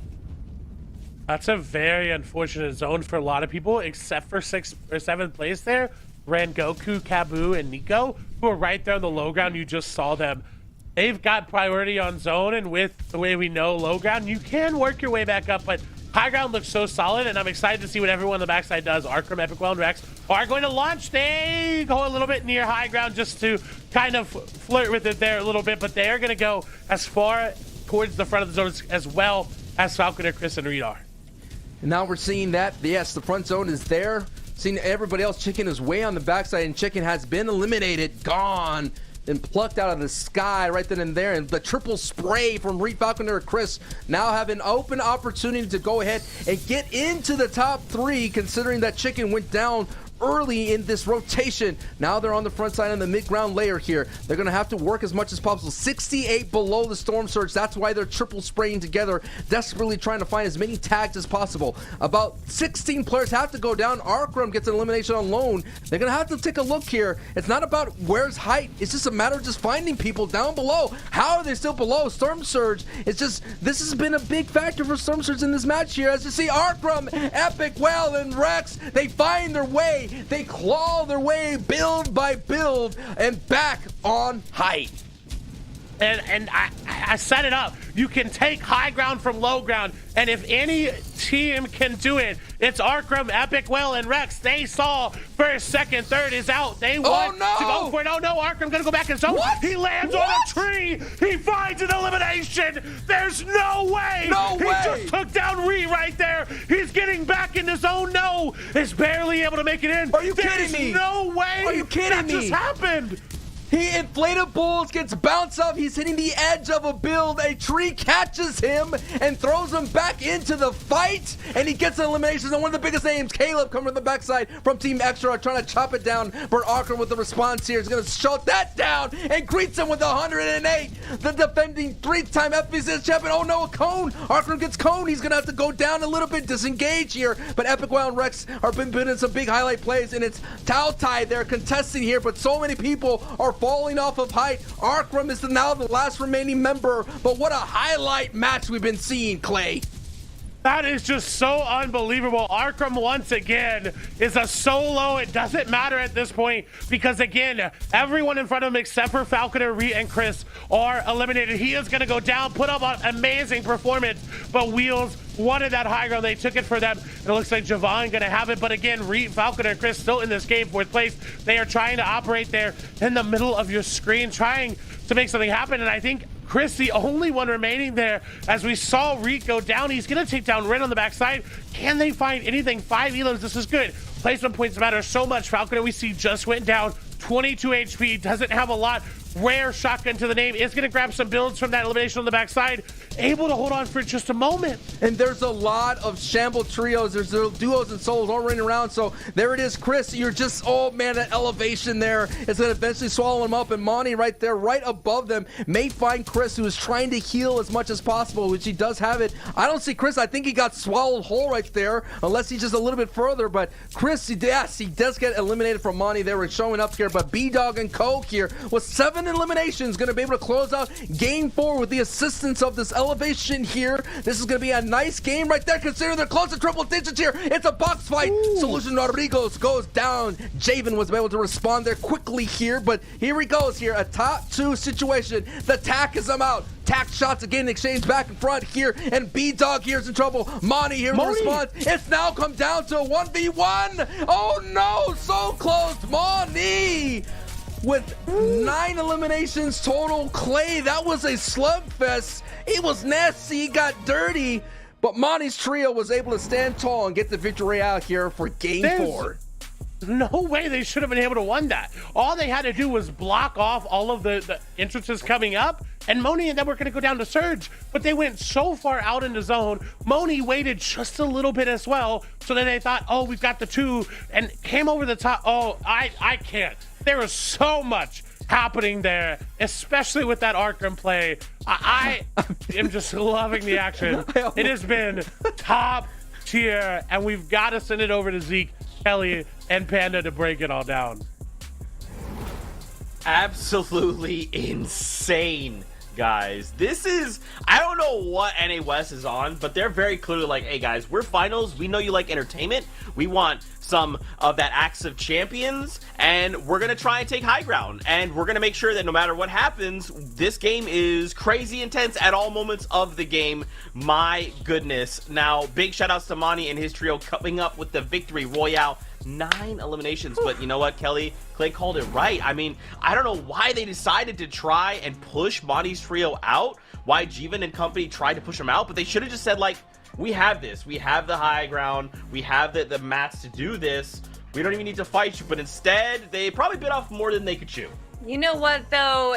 It might have been a little too much. We have seen a few teams trying to steal height and it working out for them. And in fact, actually, that's kind of what happened to Kosafa's team, is that they were able to grab that height after Arkham Rex and Epic Whale went down, whereas Moni and Jagavir's team were kind of sitting on the bottom. I think it might have happened just a little too late, so they weren't able to get their bearings so well. They only held height for 30 seconds before they had to go to the bottom and face Moni's team. And by that point, Moni's team was already just hitting strong on the low ground, and I think it's confident in what they were doing. So that's why this is the first time that we're seeing height not working out in the end game there. But obviously, once you have height, you're pretty much securing yourself in a top 5 spot. And although VRs are great, making sure that you're getting those placement points is that much better. But still up on top, 133 points, starting to step away from the rest of the pack. It's Fabs, Kinchi, and Snacky there. However, we have to give shout outs to Falconer, Reet, and Chris, an incredible team right here, going from 4th now all the way to 2nd place. Yeah, I mean, we talked about shifts in the leaderboard, and now we're seeing it happen live. And one of those shifts too, Arkham Rex, Epic Whale, they're moving up as well. And then we got to talk about Moni, solo player in the final moments, getting that victory royale, not bringing them into the top 10. So that is going to be a big shift for them. But looking at everything that I see here, and now looking at 11th through 20th, there's still so much room for someone to take over. That lead that Favs team has, it's not significant enough for me to feel like, oh man, they're running away with it. But there's still so many more games. We got a couple more games today. We got 6 more games tomorrow. So many more opportunities for teams like Caden Knox, Turtle Tavern, and 40R Storm to come back. Well, you saw our second place team from that last game, Kosaka's team there, was in 12th place last game, jumping up all the way into our top 10 right now. And with, 8 more games to go, a lot of these changes are still going to be happening, everyone. A lot of the teams that you see right here, such as Caden Knox, Turtle Tavern, and 40R, Symmetrical, Alithia, and Frappi, Caleb, Tautai Wheels, Quinn, Wave, and Cool, like all of these teams right here, we've seen them perform. Actually, wow, this is almost more stacked than page number 1. I'm just looking, look, we got Tipple B's team, Jay Rose's team, so many top teams right now, not performing the best they could, but it is still the early stages of the competition. A lot of these teams can make or break over, especially these next 2 games right here. Yeah, I mean, looking at all this situation, the leaderboard looks pretty stacked here, Zeke. Absolutely, but there's some fun things that you guys want to talk about that will end in a car chase. Yeah, we got to look at that card chase earlier on, and I don't think too much came out of it, but what we do have to focus on is disengaging when you need to do it, when is the right call right here. You can see Favs and Kenshi actually lose a player down to Kata's team nearby right there, and they decided to disengage from it, even get the reboot off, and you can see 40R's team, they decide to leave as well. They say, you know what, this fight isn't going to happen. Clearly they're being passive, and then they decide to flip the script. Favs, Snacky, and Kenshi literally chase down 40R, Caden Knox, and Turtle Tavern, which are in a way better position, and they made a misstep, Panda.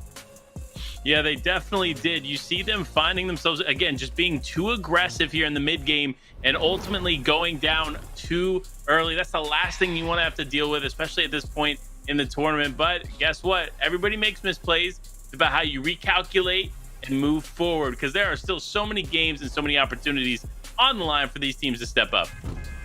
Man, that is a brutal one, right? Now that puts them in a game where they have they ended in 23rd place, which means they could not. But they're earn still any more in first. Points. They are still in first, but think about that, right? That's a whole game where they couldn't even make like top 10, right? Just getting enough points to buffer yourself and buffer that lead. Now everyone else, as Sunday would say, the shoop is starting to happen, right? We're already seeing echoes of that take place throughout the standings, but we'll have to see how this continues to happen. We've got 2 more games left on the day, so for now, we're going back aboard the battle bus with our casters. Let's do this. I thought I needed a relaxing moment after game number 3, but game number 4 was just absolutely phenomenal. We had the hype play by Arkham, Timoni 3v1ing at the end. Wes, what else can they show us? Hey, I did not make a mistake when I gave myself the gamer tag Sancho West, because I'm telling you, man, the West brings some of the best highlight plays out here. And there's a word that I would like to pass along to you if you're feeling a little bit stressed out here, is woosah. Woosah. It's a great thing from Mike Lowry's world here, as now we're seeing the leaderboard here for the top 5 and Ekram's. And you're seeing right there, Arkham, I'm sorry, there in the 5th place. And still first place here is Favs, Kenshi, and Snacky using their momentum they built up in the previous game. And Falconer, Reed, and Chris are moving up the leaderboard. And you saw the rest of that there, as Kelly was pointing out, that second page is stacked. A lot of big names. And sometimes, yeah, you got to be thankful if you're out of a lull type of a game here, Clay, because day 2, I mean, you may need that. You may need that rest to kind of bring it back into focus. And you may also lose a lot going into game 2. If you're coming off a very great day number 1 and you're not able to keep that momentum going into day number 2, that, or you get it too ahead of yourself, that could hurt as well. So it's going to be interesting, always is, about how these players manage expectations going through. And look, we've got another trio that's taking these stacks. Oh man, I guess my prediction has gotten out to the world, and all of a sudden there's multiple trios contesting Quinn, but that's what happens, man. If you don't have a dominant hold on a POI, no matter what the region, if someone sees a chink in your armor, they're going to keep digging into that right now, and Jaquan right now is going to have to dig into this box fight and hold on as FJ is able to get a knock right there, and Caddy Corner is lighting up the feed. Aiden is going to have to back up here as Salvo. Look, I'm just taking a look here. Okay, Salvo's going to retreat back into the buildings, and Aiden, that's a good clash here. I mean, gas station versus main building. Typically, main building has the advantage there. But Clay, you like the gas station, right? I do. I prefer the gas station just for the amount of shields that you can save with the fruit that you get because of that little coffee shop over there. You just get a little bit more. Yes, you'll be outmatted, but you have a lot better of a disengage, in my opinion, if you're at that gas station. And now we're seeing third place here. A surprising name is Kabu's Trio. And Nico, tell me about this trio here. Clay, it looks like they have the North Cami split. You do, and they're doing really well with it. I mean, coming into third place now after a four place swing, it's really great to see them doing well and showing that even though you're not landing at one of these major POIs, you can still perform really well. Yeah, and we're seeing that trio does have some performances in the FNCS, as Midi last appearance there was in the All-Stars and came in 8th place last season with Baka and Vernie here. And you talked about easy rotation, so easy the third party in, easy the third party out, head towards pristine point. It's quite surprising. You know, the team that lands in Dinky Dish, they have the opportunities to third party. We saw it earlier in the EU region of Hottie Tripper and Elocrats was able to third party into Steamy Stacks involving the Savage and Malibuka. So, hey, we were talking about it. Easy rotate out. Where the zone is, though, this is an awkward area, in my opinion, to be in just because of the elevation as well. You've got to really know how to manage it. Although, the amount of materials you can get from just where they're at now, and if they go up a little bit to where weather station is or where the radio tower is, your max brick and wood very, very quickly. Now we're quickly going to jump to more southern part of the island as we're taking a look here at Nate and Avail alongside with Cube here sending beams towards Camp Cod. It's one of those scavenger routes here, trying to take advantage of the POI's loot. Says, hey, sometimes you go ahead and send someone down below, they loot for you. Of course, this team came from the semifinals track in Heat 3, and they were able to come in first place. That's very impressive for them. And right now, it looks like they just haven't found a home yet in the finals. Haven't found that footing from them yet. Yeah. But looking to. There we see Laura Croft there using the zip line. Of course, Laura Croft making an appearance in a couple seasons back, where the home line was Stealthy Stronghold. Far away from home, Laura Croft is, of course, but we're still not done yet. This is still game 5. We still have another one here. It's getting into the late night hours for the eastern side of the United States, and you're just crossing into prime time here in a west side. This is what we've been seeing, man. Prime time plays, some great highlight moments. I just can't believe that Arkram was able to hold on to that tree. I would love for everyone to be able to see our reaction to that, because I think we were both just so stunned in the moment as we see Moni. Wait a minute. Actually going to go down there to Falconer. Falconer picking up some of that clay effect magic right there. Falconer from second place. Get up and knocks on Moni. We're going to definitely have to kind of zoom over there and see what's happening. And look at this. Top of the board colliding here. You got Snacky, Favs, and Kenshi, our first place team in another scrum. And this team has been aggressive. They are getting a lot of box fights here, Clay, and that's their strategy for Storm Surge. Interesting. I'm intrigued by how quickly they went after Llama, but at the same time, not right. We know how valuable it is. We know that Chuck Cannon is so good, but they complete like that. Interesting. I don't really have the words to really formulate what I want to say there, but completely ignoring the rotation to go for it. It was so aggressive, I thought they were box fighting someone, and poor Llama always gets boxed. We tried to help them out. They are on the move, but that's probably one of the most boxed items in Fortnite history. I think we should change a box like a fish to box like a llama. But you know, it's because of that chuck cannon. They want it, they need it, it helps them out. It's worked really well for them. They tend to go to center when it comes to zone pools. They got that center zone out there in caddy corner. And save a llama. That's all I gotta say about that. So you're saying let the llama go? Yeah. I'm here to say save a llama, and me too.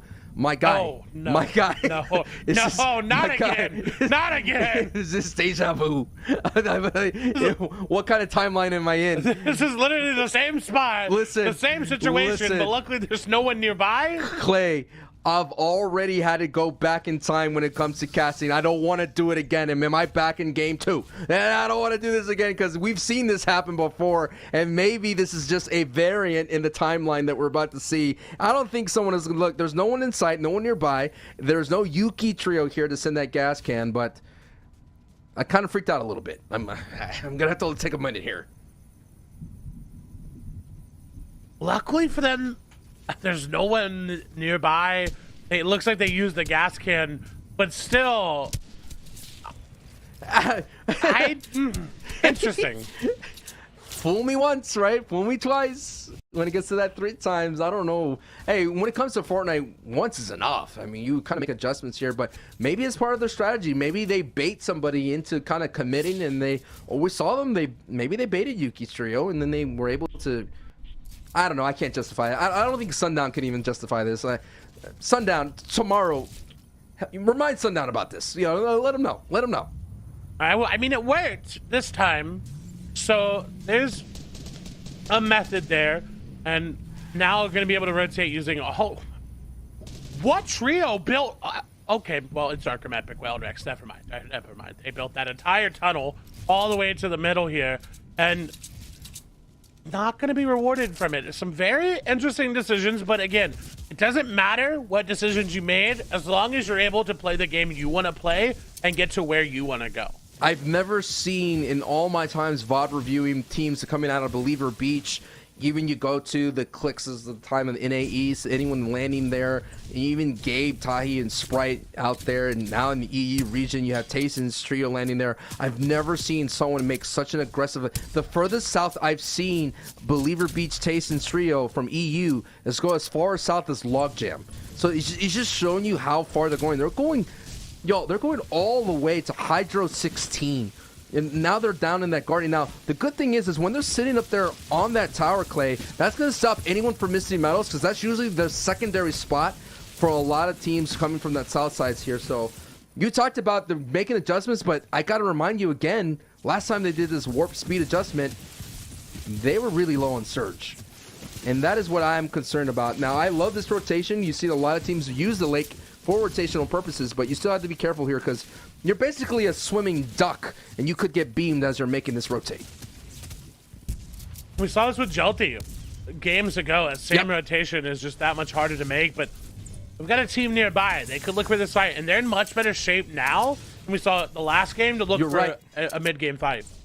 You're right. They had a box fight out there in the little building on the top of Hydro 16, and it was just a little bit too much. They kind of poked the will they, won't they, and they did, and they just didn't cash in there, and that is the game 1 winner. And the game 1 winner, Clay, did you tell Epic Whale about the Clay effect? Because I think that's truly right now in full effect right now. They keep pushing towards that box.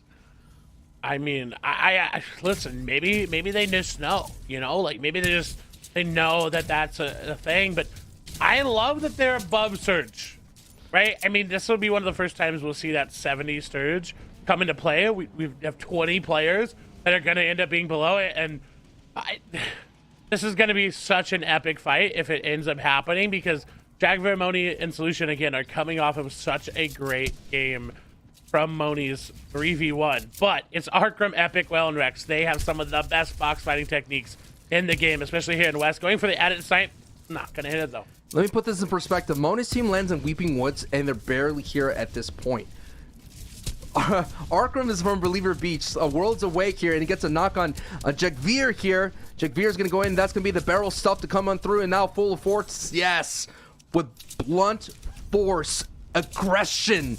They wiped them out. And the Clay effect may not be beyond effect. It may just be truth. Clay facts. What's the thing? I'm not a scientist, but when something just becomes like a law, yes, Clay's law. Clay Stanley's law. That is what it is right there. If you win a Victory Royale, you better watch out because you're going to go down early. And that was so clinical. It went from being what could have been this long, drawn out effect and fight, but it was just over in a second. You blinked and you missed it. You didn't see a team going down there, the 10th place team. And look, Arkham, Epic Whale, and Rex are going to be in yet another fight, and this is so great for them. If they can get these elims, that's the points they need to keep going back. And look at how low NickJaw was. They're going to go down. Epic Whale on the box does have the tax, so not too worried about his HP. Rex and Arkham are right there. They're going to get all of those eliminations, now sitting on 6 eliminations. This is getting scary for everyone else. And that has the biggest scare is Kenshi, Snacky, and Fabs. As I mentioned, last season finished the day with the #1 spot, but right behind them, nipping at their heels, was Arkram's trio there. We're going to just take a look. Arkram and Rex and Epic Whale came in 3rd place in that season. Season 5, they finished their day 1 coming into 2nd place. So they're always going to be in the top 3, and they're getting closer and closer, as you can see, coming into 5th place here. Now we're taking a look. Storm Surge is affecting a couple of trios. Now, Kenshi's trio is not going to be able to see that effect, but they definitely can hear it, that there is trios that are in trouble. And Zalo's trio, who's been combating with Takada throughout the entire day here, are not only going to have to deal with Storm Surge, but they have to deal with Fabs and Snacky, who are just waiting down below for that chum. And that'd be such a big fight to take for them if they're able to take down this team. And they know they're getting hit by Surge. And wow. That is just going to be them getting sprayed on down. Kenshi will get the knock. They're going to go for the maximum snipe headshot. But team on the other side just going to keep pushing through. When you don't have HP and you're getting hit by Surge, there's not really a lot Clay, you can do. I just had a bad memory. Do you remember us in TwitchCon together? When we had great positioning out there on Haunted Hills, and we were sitting pretty, and we were feeling it. We were great. We were in the center zone, and all of a sudden, that purple lightning rode down, and we were gone of a blink of an eye. It's not easy to deal with if you've never seen it, because it's always active in public lobbies as well. It's just that the thresholds are always confirmed all the way through. But when you're in a set lobby, Clay, we were doing so well. We were doing so. We had mats. We had shadow bombs. We were in prime position to at least get in to the end game in the top 10. But alas, Storm Surge ruined their fun. And you'll see it a lot today, this game, because I mean, there's so many people in game number 5 that have just stayed alive. Fabs are going to take a little bit of damage all the way throughout. They've taken a lot on rotation, but I believe with them in that chuck cannon, it does not matter. Again, any damage they take on rotation is nullified the immediate moment they base up inside of zone. Nice base that we're seeing here for Takada, showing that alpha aggression. Gonna kind of cap Falconer, Reed, and Chris. That is our 2nd place team, and Takada, who's the broadcast favorite there. I'm just taking a look at his placement. He's been very aggressive in the early to mid game. 29th place coming to in this engagement. And this is another appearance here for Caddy Corner. Last time it pushed south towards the weather station. Let's see where it goes. There's just seeing jockeying for a position here. So you have Takada there, Hyper's trio there. You have Regulator, Jay Rose sitting on the low ground and alongside with Beast. I'm going to take a nice pan shot to see who else is around vying for that high ground here. We're seeing a lot of tunnels down below.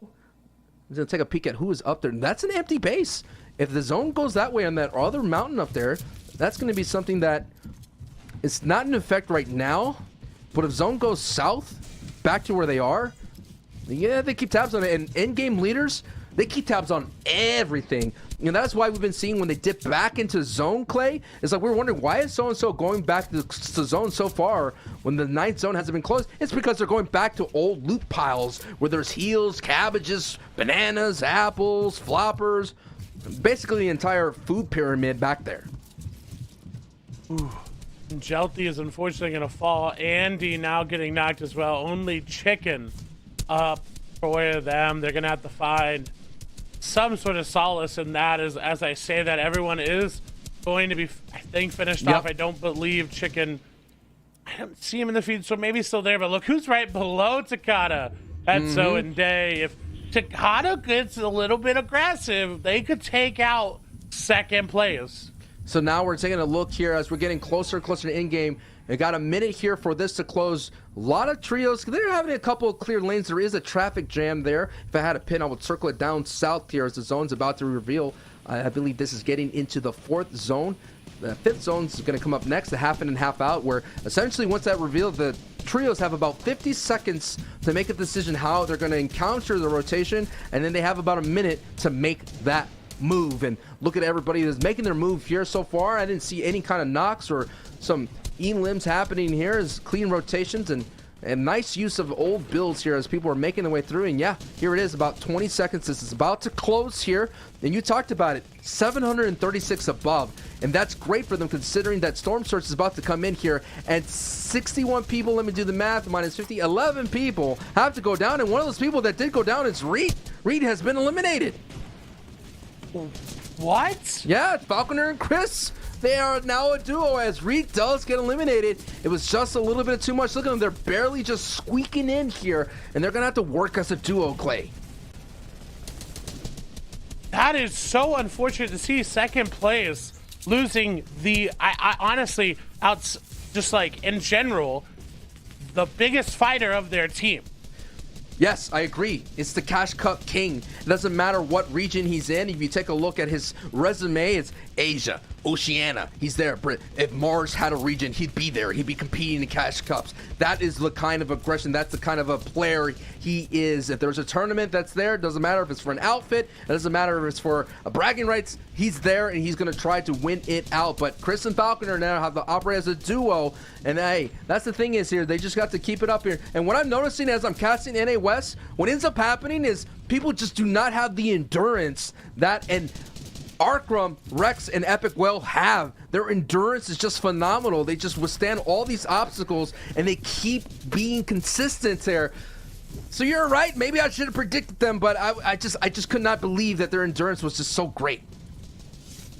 They are some of the best at getting into the top 10 every single game and not letting it affect them if they get 0 elims and just that top 10. They can find something out of nothing in every opportunity of the game.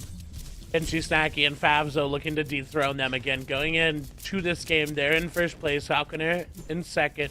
Third place is out. Fourth place still here. And fifth place is Arkram, Epic Well, and Rex. I just wanted to be different, okay? I know Kelly out there wanted everything to be the same. She was wanting that full screen for the Epic Whale prediction, but now I learned my lesson here, and maybe the NA West could maybe learn their lesson and solve the problem of the dominance of the kings of the West when it comes to Arkram, Rex, and Epic Whale. But there's a lot of players, there's a lot of stories developing, and one of those stories is right there on the top of your screen. It is Snacky, Kenshi, and Favs here who are now kind of getting to high ground. They're trying to make this rotation here. There is another trio that's kind of a little bit below them, a little bit ahead as well. As they kind of got the pull here. It's a little bit of an angled pull they got to hold on to. Clay, look, I told you those old bills may come to pay. I told you it will, and it has. They're going to pad for the abandoned base.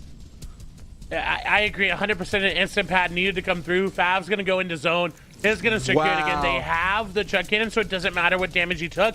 That was such a beautifully executed high ground retake there. And even though they had the high ground, is that sniper shot not going to hit? You saw Arkram fly through. Chris is going to fly through as well. If they can separate Snacky, though, from that high ground, not going to be able to do so. It'd be so great.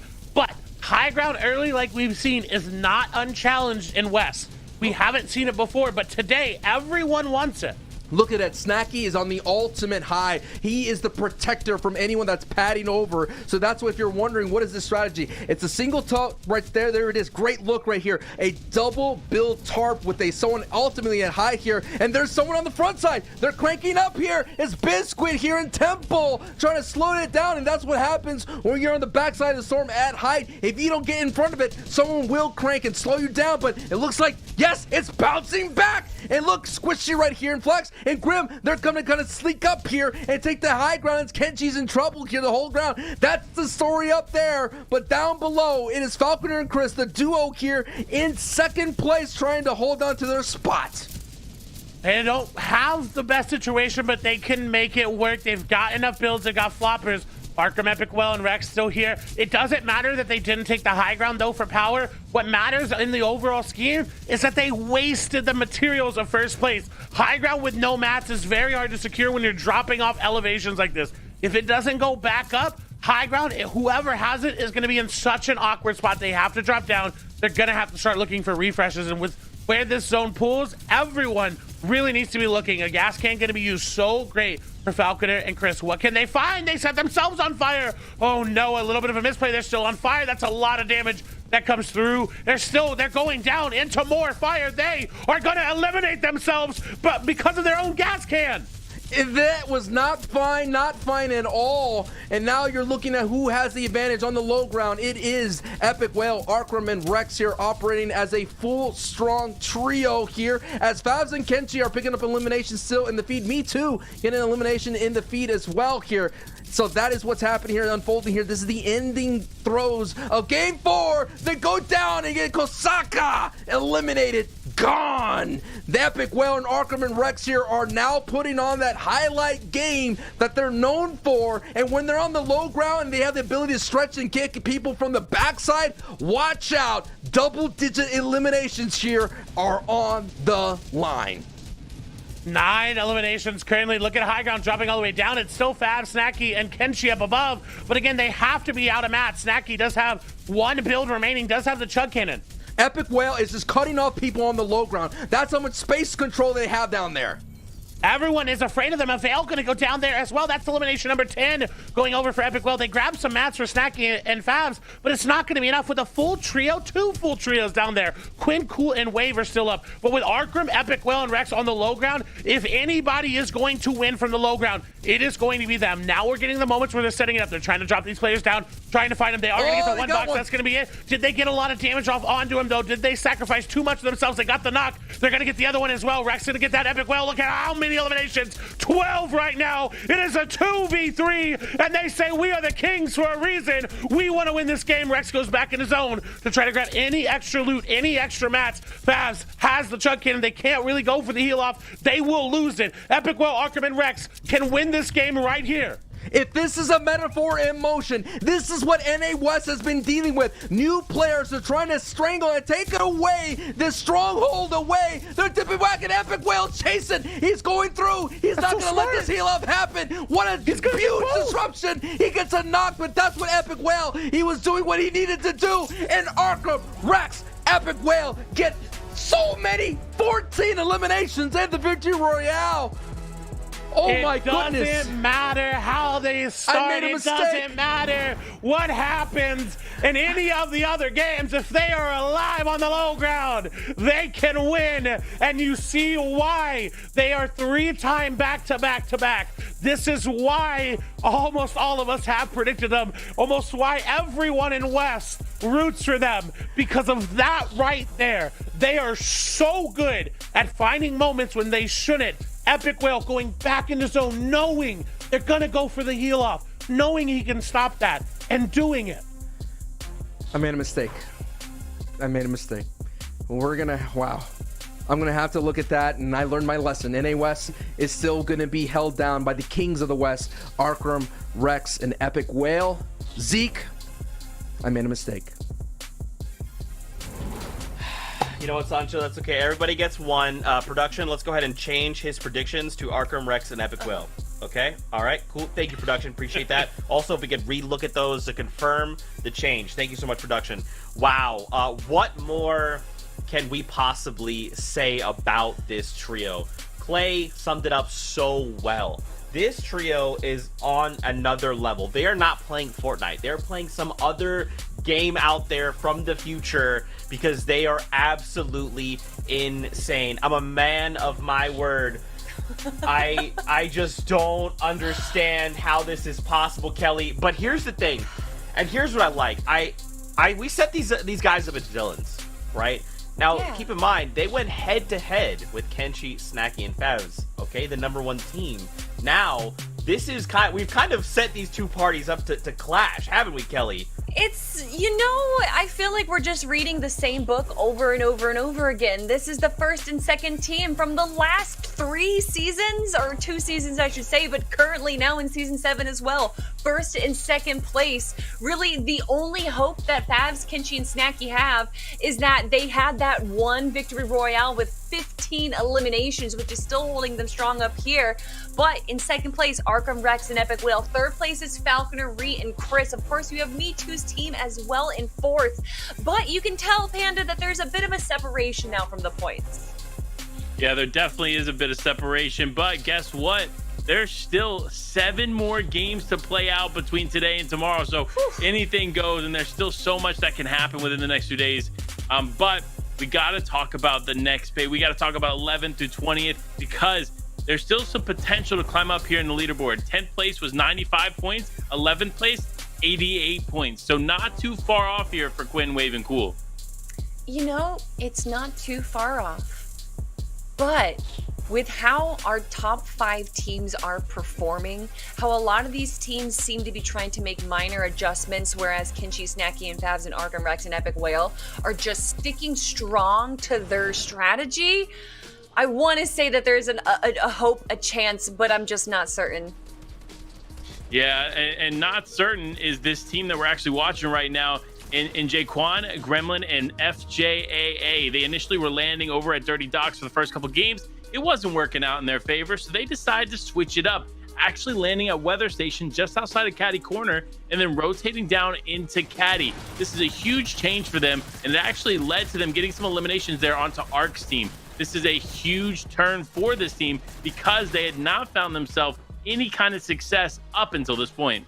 We were talking about it before, these minor adjustments, right? Don't do this crazy lazy lake to steamy stacks like we saw with the other team. At first, they were contested in Dirty Docks, and it was a very messy situation. They kind of split up, went down immediately. Then they kind of solidified themselves to one portion of Dirty Docks. Lasted a little bit longer, but still, it wasn't working out in their favor. And there you just saw it. What changing up their drop spot after 4 games, finally working out for them. But speaking about working out for these teams right here, 100 Thieves and NRG have to feel good about their players, Rex, Arkham, and Epic Whale right there. Eliminated versus the top 10, 94. That might seem like an interesting number right there, but this is over the 3 seasons that they've gotten first place right now. It's just, you can't zero. Look at how many elimination games they've had with 0, and this is their entire competitive performance over seasons 4, 5, 6, and now 7. They have had 0 elimination games 0 times. Yeah, I mean, that's crazy to think about, that they've never had a game with 0 eliminations. But guess what? We got the updated predictions. It's okay, I'm a man everybody. of my word. Zeke got it. They're all Arkham, Rex, and Epic Whale because they're going for the 4th time. There you go, Sancho West. Everybody gets one. I love you. We're going into game number 6 from the FNCS. Let's jump back into it. And just look how clean that looks. Look how clean that looks. Oh, I feel saved.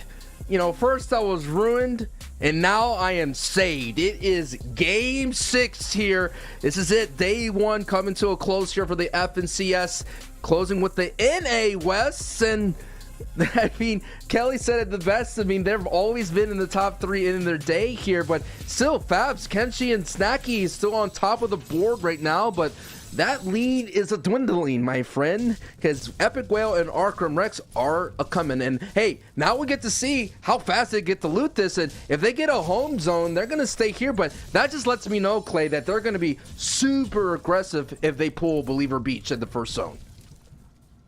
And I think for the rest of the lobby, the scariest thing is now they have momentum. And yes, it may be in the 5th and 6th game, but they are the trio that knows how to carry it from day 1 into day 2. Here it is. The first zone's about to be revealed. The hot team going in. Okay, this is a Central East zone, mainly going to be in between Lazy Lake and Corny Complex here. If I was anyone that's working on that side here, anyone south towards Logjam, I've yet to see this team pull north. Sometimes a team in Believer Beach does go to Coral Castle to see what they can get it, but Rex, Arkham, and Epic Whale here, they've been really quick with their looting. I'm trying to think, where would I be if I was setting up into it? I think they could go to south, that Pleasant Ridge, near the Blue Bridge maybe. That's a great place to set up Storm Surge tags. I doubt they'll go to the Defiant Dish, which is the central mountains, because usually, like I mentioned, people love to rotate through there, and as well, there's already a trio landing there kind of looting right now, but I'm just surprised that so far. Normally, they would be gone. I mean, I feel like they'd be gone. I know this is our first time looking at what they're doing, but I felt like the way they've been moving, Clay, they would be out of here, already rotated out. I think what we're seeing is they know where they are in terms of the leaderboard, and now they can play a little bit more relaxed. They're still going to play aggressive because that's them. That is their entire play style. But they have time. Mm-hmm. They've made it to where they're not playing catch up too far behind. Because, again, going into tomorrow, you want to play and be at a point where, hey, we're only a couple points off. We're only a couple elims off. And Right. even if they end up taking the lead, still, for Favs, Kenshi, and Snacky, they put themselves into a spot where it's still anybody's game. And both teams know that. And so you're going to see them play just a little bit differently, but still, they're going to play their game. So one thing I was surprised is that we are seeing some, personalities kind of being developed by this trio here, Snacky, Kenshi, and Favs. What they're telling me, Clay, is that they're playing height. They're going to play height. They're going to go central. They were central in one of the zones that they got 15 eliminations. They're going to play height. In basically Arkham, Epic Well, and Rex, they're going to try. If they want to take it, that's what I'm seeing. But I just feel like the flexibility of Epic Whale, and Rex and Arkham is just they can fight no matter where they are. It doesn't matter if they're in the front, backside. They just have the prowess to be able to overcome the obstacles here. But if you're asking, why are we here on Kenshi, Favs, and Snacky here, there's a lot of the region here has been in the grasp, as I mentioned, of Epic Whale's trio. And this is right now the front runners to take it in. And hey, time's a ticking. The sky's going to be on fire here in about 7 days. I can't wait. I cannot wait. I have not missed a single Fortnite event since that very first one, and every single one has been just that much more spectacular and just honestly more visually beautiful. So I'm excited to see what Fortnite has in store this time around. And with everything that's already happening on the map, I know we're going to be in for a treat as Poffy, Eclipse, and their teammate make the move back to try to take high ground, but it's a little bit too late. These kind of engagements here in Lazy Lake, it's all about having the natural terrain or these buildings as kind of holding on the power position here to make sure that no one sneaks up on you. The third party doesn't come in from Caddy Corner or Misty Meadows here, but they're drawn out. You go in those engagements in the basement here, and before you know it, you're fighting here for a long time, as we're seeing Tavern and Caden right now, and Trix is on the other side of this engagement here. This is going to be a battle way out, I believe, into the north side of the map. Not quite sure, man. A lot of people have been moving this season. I feel like drop spots maps are great, but if we take a look at it, and people are just moving all over the place and being really aggressive. A pickaxe versus a gold tack. I'm going to take the gold tack in that engagement. I'm always going to take the gold tack. The only thing I would take over it would be a what? I don't know. I don't know where you're going. Okay, come on, a harpoon if it was in the game. But let's point out that Quinn is doing something that I've always wanted to show people on broadcast. You get in the boat, you shoot, you hop out. You get in the boat, you shoot, you hop out. It is just a constant barrage of rockets, and that is why they're going to take down Turtle Tavern. K-Nox, the only one left remaining, and it's not long before they find them. Again, okay, Tavern seems landing in that dinky dish split of, Orchard and whatnot, and it looks like this is a great push from Quinn Waving and Cool. It's still decent performance, 92 points. That gets them into, right now they're like kind of in the 11th place going into this match. They're now crossing into the top 10. It's just a matter of time. I already changed my prediction, Quinn. I still believe in the back of my, I just wanted to officially show on the graphic that I was with the team, you know what I mean? With the team, with the squad. Yeah, that is, interesting. No one's going to go into the VOD. No one's going to, at the end of the day, they're going to look at the end of the day and they're going to see that graphic at the end of the show and they'll be like, oh, okay, Sancho will pick alongside with everybody else. I will stick to that. That's how I'm going to go to bed. I'm going to, rest up and get ready for EU the next day. But I'm going to sleep with no nightmares because I know I predicted Akram, Epic Well, and Rex to win it all. Ha-ha! And it'll be interesting to see after these games where everyone ends up, because 6th place is already eliminated. So 1st through 5th has got a little bit of a cushion to operate with here in this game. And we point out because, for example, Rinku, Kabu, and Nico there, with that cushion, can move up into 3rd place. And to 2nd, they get enough points. They're sitting at 122 points, while 6th place was at 112. So we've got a 10-point lead. Anytime you can make a lead just a little bit bigger, you're gonna want to do it. Like, it's just 100% the right thing.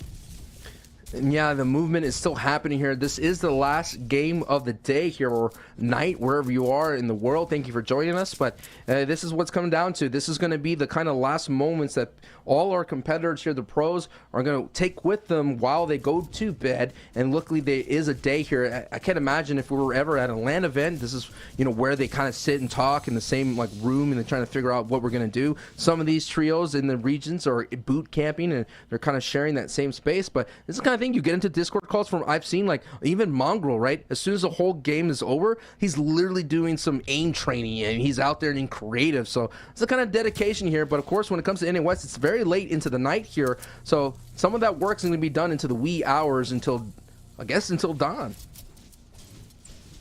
It never stops for a lot of these players, and you see why some of them are as good as they are. Because, for example, like Arkram, Epic Well, and Rex, while they did not play last season's qualifiers, they still came out and they still got first. And I want you to point out, middle of your screen, you see some arrows moving behind the mountain. That's Arkram, Epic Well, and Rex already making it over here as well. So even for the teams that do get that olive qualification into the next FNCS, they still are putting in the work behind the scenes, because they know if they just get that and then go and compete, they're not going to do as well as they did the last season. Someone is not having a great start to their day one or closing it out here is this team right here, Salvo's trio. Normally a caddy corner team is usually not there that long. I know they're coming all the way a little bit more on the rotation, but you usually want to be further along your rotate there coming into this. Now we're going into back to Boney Burbs, the other side. Now, Boney Burbs here, you've seen Hove. Hove is in, according to what we had here early on, was supposed to be out there in Dinky Dish, but adjustments have been made. Now coming into, crossing in from the other side, the coast here. I'm just taking a look here. Yeah, I'm just surprised here by going through caddy corner looking like for the pieces, but you got to move, man. Zone's there. You got to keep moving. You're just seeing the differences of, people who need to look for scraps, and then you see people like this, like Clay. These guys landed Believer Beach, Clay. Where are they right now? I told you. Where their are they, Clay? Rotations from Season 5 have been just so much Clay, better. Clay, this is Zone 2. Are you telling me they're already here in a prime spot, and not only that, they're split? Are you kidding me, Clay? This is Arkram, Epic Well, and Rex. You talked about holes in their gameplay. They seem to have plugged them all. Listen, man. There is some holes in their gameplay, but their just greatness overcomes that. It's just sometimes the car is just strong enough. It's like, yeah, you get a flat tire, but they're just going so fast, they're still able to cross the finish line. And then the thing is, like we already talked about it, if someone could just take advantage of one of them going down, like there's usually sometimes one goes down, but like I mentioned, Hen Genesis Chapix, the same kind of vibe. Even though one goes down, or they're operating as a duo, or even a solo, they just find those placement points. They find those valuable eliminations, and Storm Surge doesn't shake them. I know they're 6 below, but they're not shaking in their boots. They understand the value of these positioning, and considering that caddy corner and these kind of mountainous zones here on the coast side of the east coast, they understand, hey, we're going to sit up here, we trust our aim, and we're going to get that Storm Surge off our back. Well, and there's a little bit of a mind game as well. If you have a team pushing you from where Believer Beach would, you're automatically going to assume, hey, that's Arkram, Epic Well, and Rex. Or if you have a chance to hold the team, you're automatically going to think that as well. And so by them putting themselves away from where they're dropping, it's just magnifying their success. 10 times as we see Kenshi, Stacky, and Fabs going in. They're below. This is going to be an interesting fight. That is first place right there, going up against Quinn, Cool, and Wave. They're great box sliders, but Fab, Snacky, and Kenshi need this Storm Surge to stay in the game. Quinn gonna hit a big shot. Fab's gonna be backed off for now. It's a straight up 3v3. The line has been drawn. It looks like we're in one of those box light maps and creative. Fab's gonna hit a good shot, but look at how much damage they took, and they're still below. Okay, now gonna go above. They can hold off for a little bit, but again, 16 above is not where they want to be, and a third party is coming in close.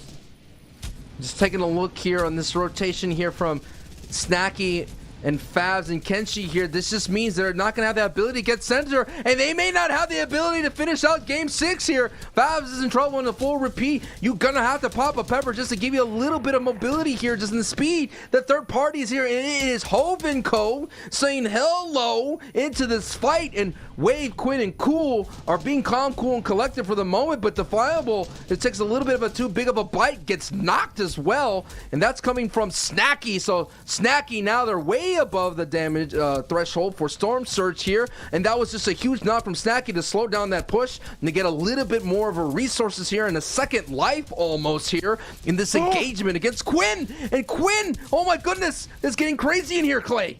Fabs is down. Fabs is down. They're going to take him. There's no way they're going to be able to get the reboot card. And now first place going in to game number 6 is all of a sudden shaking, all of a sudden trembling. They've got a little bit more to hold on to. They may be able to get back into this, but down a player in the last game with the game Arkram, Epic, Whale, and Rex just had. They have got to know that if they don't make it out of here, if they cannot try to go for a reboot or try to make a play, that they can't stop them.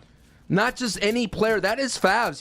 Came in 26 in the FNCS All-Stars. He came in second place alongside with this trio, 5th place with Jay and Wavy Jacob. He's a DreamHack Duo champion. That's a lot of pedigree going down early, and Quinn is going to take that as an opportunity to sneak out the back door. They're going for it. I think may have enough time. Maybe. No, I don't know if they grab the card. I don't know if we can get confirmation on that, but with where Zone's going and where everyone we saw already positioned, I hate to say it because I'll always go for it and I'll always push that, but I don't think it's possible for them to go to get Fabs back in. I don't think they're going to have the opportunity, and luckily enough, they were able to recycle that pad to get in, because if they got held out of zone, it would be that much worse. And I don't know if they have extra big shields, and if Kenshi has some, this is that much more rough. And then luckily they're still on the kind of border of that 5-point placement point. One more trio has to go down for that to go through here. So 5 points is going to be big just to be able to kind of, I mean, you talked about Arkram, Rex, and Epic Whale. They come into this battle at 166 points, and considering right now Kenshi's trio is just at 183, and we know the pace that Arkram could kind of pick up here. So all this is going to be very important here. It's just a matter of getting eliminations as much as possible, as much buffer if they can get here. And some beam could kind of just set them apart here, and maybe enough. We've seen sometimes when it comes to multiple tournaments, Clay, that one elimination could be enough just to get you the dub. As long as you're still in the game, you have an opportunity to win. That's that is Fortnite at its core. At the end of the day, if you are still there, you have an opportunity to win. They're going to get some shots there, but I don't believe they're going to be able to grab any of that and or any of the eliminations. One thing they were able to, hopefully, I have to step in, they were able to get those 5 points, Clay. It's enough for now, but are they above Surge? Do they have the rotation? Because look at Kytrex right up above. Snacky and Kenshi, though, this could be great. This could be the match they need. Nate, though, is just going to be able to hold them out. And if they can get a Veil up, they can push this down and make sure Kenshi and Snacky can't do anything, and they realize that, hey, we've got to go. We've got to get up to the satellite dish and try to make something. The perma pad that's right here on the dish on the dock side, that's going to be what they're going for. They want to save that pad in Kenchi's inventory as much as possible as he gets tripped on the way through, but there it is. They're beelining toward it, and this is going to give them that glide that they need to get into the safe zone, and they're going to try to glide to center. I think at this point, that's what you got to do. Glide to center, and hopefully that everyone around you falls to Storm Surge. But when it comes to Game 6, a lot more people are playing close to the chest, and they're not going to be able to open up those edits and things of that sort here. So as we're seeing here, Snacky going on this rotate as much as possible. Kenshi, they're getting closer and closer. There it is. The pad is about 3 grid spaces away, and if they could find it, they could be able to have a green ticket to get to the next zone here, because it's literally right on the border of zone 4. But the team holding the pad currently, it's a metaphor. Falconer and Chris, it is literally a metaphor indeed. And no, someone's going to come in. It's going to be Caleb, Taltai, and Wheels, but they're going to go down. Taltai all of a sudden getting sprayed out there. Reed, Chris, and Falconer right on the other side. They took a lot of damage there above Surge. Should be fine for now, but sometimes when you build a big tunnel out like that, people will notice, and you get a little bit too greedy, they're going to start to take your walls, and they're going to take shots at you, and honestly maybe take you down as Kenshi Snacky looking for anything that is not theirs, looking for any opportunity to get back into this game. They need some more mats. They're gonna need more tags eventually, and they need more shields. And they see that someone is knocked, and oh no, Snacky gets knocked. Kenchi's gonna have to do this. Last time he was a solo, it was a 20-second, but now the lobby spray is real. The beams are coming through, the triple spray, and now it's gonna let Kenshi retreat back. And I know they were trying to take a big bite there to get a little bit of some eliminations and maybe a refresher, but that could be the thing that could stop it. Again, this is the first place team down from a trio to a solo, and now they're in trouble as Falconer gets elimination. Falconer is in 3rd place, and if Falconer and Reed and Chris, they could continue on this roll here, they could easily get to 2nd place, considering right now 1st place is in shambles. But look, zone 5 close by, perma pad right there from the dish. Just stay alive, just stay on your feet, keep up that digital pulse in your veins. The issue for Kenshi is if Chris, Reed, and Falconer realize that there's a solo up above, they are not going to let him pad as Rex is going to get an elimination there in the feed. It's going to be onto Wiggly. It's going to be another one there for Rex. And honestly, Reed, Chris, and Falconer will probably recycle that pad, go back in the zone. But Kenshi, wait a minute. Reed, Falconer, and Chris are getting hit by Storm Surge. That is not something we expect. Kenshi going to go in, trying to make the rotation ahead of Chris, Reed, and Falconer. And because they're getting hit by Surge, because they have to take time to find tags, they have got a chance to move. Kenshi, we have to stay here. The observers are doing a great job at giving us this shot, because this is 1st place right now, and 2nd place is the 3-time FNCS champions of Arkham, Epic, Will, and Rex, and they are not far off the pace. And you're seeing the team that came in 3rd place is in trouble. Wheels getting eliminated by Harito. So now you're seeing the formerly 3rd place team who's trying to make a move up the board coming into this match in 3rd place. Taotai still holding on for that trio. But yes, stay here. Don't you go anywhere as well. These are the final moments of Game 6, the closing moments of day 1. We've already literally, the entire FNCS has been going from dusk till dawn right now into the wee hours of the night from around the world. And Kenshi with the cone edit pops out, says hello, but doesn't get the big tag that he was looking for. He needs a refresher. He looks at the pad. He knows, okay, the pad is there. Zone 6 has been revealed. I basically have max pull here. Now he's assessing where else I need to go. Where are other builds? Who is tarping out for me? Can I get a hit? Yes! 105. Kenshi at 190 here. And look at this. These are big placement points. He does not go by pad. He decides to inject himself into this tarp and make his way on foot. Smart play to be able to recycle all this. It protects him so much.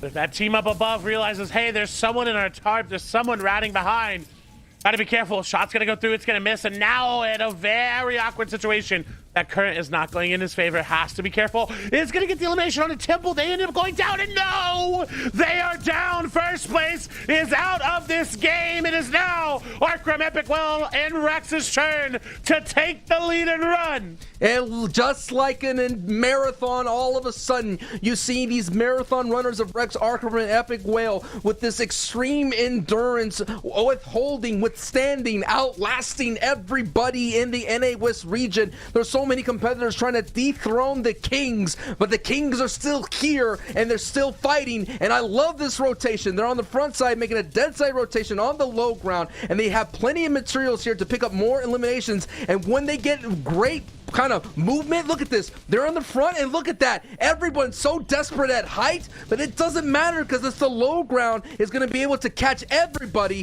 who's just exerting so much force up at height. And right now, Reed and Falconer there are going to be able to sit on height for a moment here, but just because you're sitting on the height throne for now, you still are not king of this region. 195 is what Rex is going to need to beat. Unfortunately, going to go down. Just a knock will now get confirmed. Arkham and Epic Whale still here. Again, 195 is what we just saw first place go down on Epic Whale. 183, they've got floppers, they've got the Chug Cannon. They're finding old builds. They're able to make it through, able to make that rotation. Again, it doesn't matter that he's taking storm damage here. They've got heals, they've got the Chug Cannon, they've got the floppers. Arkham very low in terms of overall HP as he's gonna go down all of a sudden. Now on to Epic Whale's shoulders, the veteran, the oldest of the trio. What can they do? He's done so many feats before on such of a beautiful show, but what can they find? Again, 195, they need 11 points to take first. Epic Whale's gonna have to turn back the clock here. He came in third place during the World Cup in solos, so if anyone could do it, it could definitely be the veteran Epic Whale here, armed with the Chug Cannons and keep him up a little bit, but only with soft mats. That means height is going to give him a bullseye as much as possible. He's going to work his way down, hack and slash, and catches someone on the backside. That 75 tag, not enough to get the knock, but they may be something more tags. 46 31. Floppers. Here it is, the flopper. One flopper here is going to dip into it. He has no shield. He's been cracked, and he is out. Gone, lobbied, and it is Quinn and Steamy Stacks Cool alongside with the other trio here on height. They're gonna need that game considering that they're in the middle of the pack here, but Reed is still on his feet, so the top three are still in this match. Falcon is still there as well. This could be their chance to close the gap too. Again, gonna need about 20 points to make it happen. Reed will go for the early medkit. Falcon are gonna go down, unfortunately left. Now on the shoulders of Reed, we talk about him, we hype him up. He is one of the best box-to-box fighters in the NA West region. What can they do? They have the loadout, they have a legendary pump, and they have an epic AR. Show me Reed. I want to see them cuts. I need to see the King Cash Cup go ahead and do what he can. We will see if we can get back to his POV in a moment, but it is Quinn, and Wave here. My original prediction here, trying to hold on as much as possible. Yes, here it is, Reed. He gets one on Salvo. This is what I'm talking about. This is the highlight that could be no mats, but he doesn't need it because he has his big pump and he has his AR. Oh my, what a highlight. And that almost gave Clay a heart attack. That was such a good play. If he just had a build, he would have been able to make it out. Chicken, Kytrex going down. Mekton will fall. Cool, Quinn, and Wave look to secure the victory royale. They set them up for such a great day. Number 2, edited down. Shot's going to go through. Cool, trekking perfectly. They say goodbye, Taltai, goodbye, Caleb. And they say hello to the victory royale. Finally, again, 7 eliminations in victory royale. Quinn, Wave, and Cool coming from Steamy Stacks, proving that he had enough steam to get the victory royale in game 6. But man, NA West, can I stay?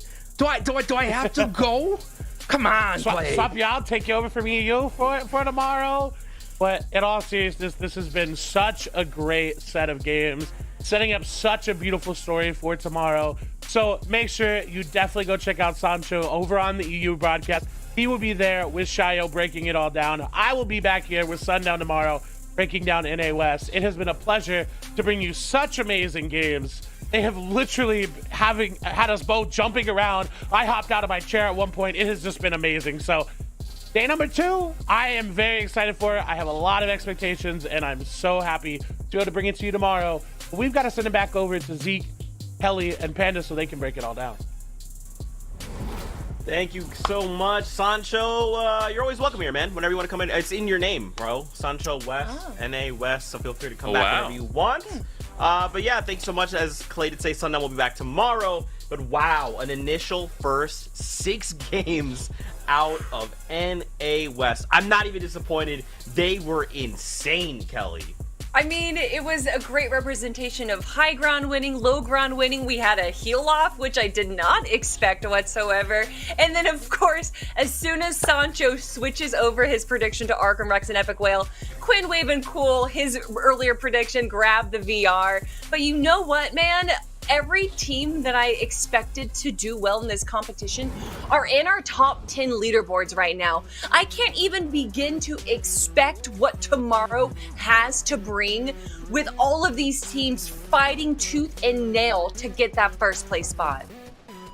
Yeah, I mean, fighting tooth and nail is an understatement. There are so many teams within contention of being on this top 10 of the leaderboard that it's going to be crazy. But we have to look at it. It is still Faves, Kenshi, and Snacky in first place, holding it down. But Arkham Rex and Epic Whale coming up from behind, very, very close to taking that first place spot. Only 9 points down now. Anything goes going into day 2. We do have to talk about the team that just grabbed that victory royale. You see them in 7th place right now, Quinn, Wave, and Cool, but they were below 10th. I think, in fact, that they were around 14th or 15th before that game wrapped up. So grabbing the VR with all of those much-needed eliminations, that's how fast things can change here. And we still have a full set of 6 games to go to tomorrow. But like you said, look at the teams that we have up on top, our top 3. It's Favs, Kenshi, Snacky, Arkham Rex, and Epic Whale, Falconer, Reet, and Chris. Like, I feel like this, you can't pick better teams from NA West to represent the region right now. But all the way through our top 10, when you go down to 6, you have Caleb, Tao, Tai, and Wheels, the 3rd place team from last season. Quinn, Wave, and Cool, which for obvious reasons constantly gets picked over Arkham Rex and Epic Whale. But hopefully they aren't just a one-shot wonder. We're going to see them perform how they did in that last game into tomorrow's games. Yeah, I mean, if you sat down and you were like, who am I going to put in my top 10? A majority of the people that you would put down are here in the top 10. But we got to dive into 11th through 20th because there are still some of those names that you might potentially put in the top 10, but they're over here on the second page. One of those teams for me is Lush, Tuki, and Notch. This is a team that's really grown this season and shown their strides, but they find themselves stuck in 20th place. So we could see a big day 2 turnaround for them. Another team, Chicken, Nachi, and Jelty.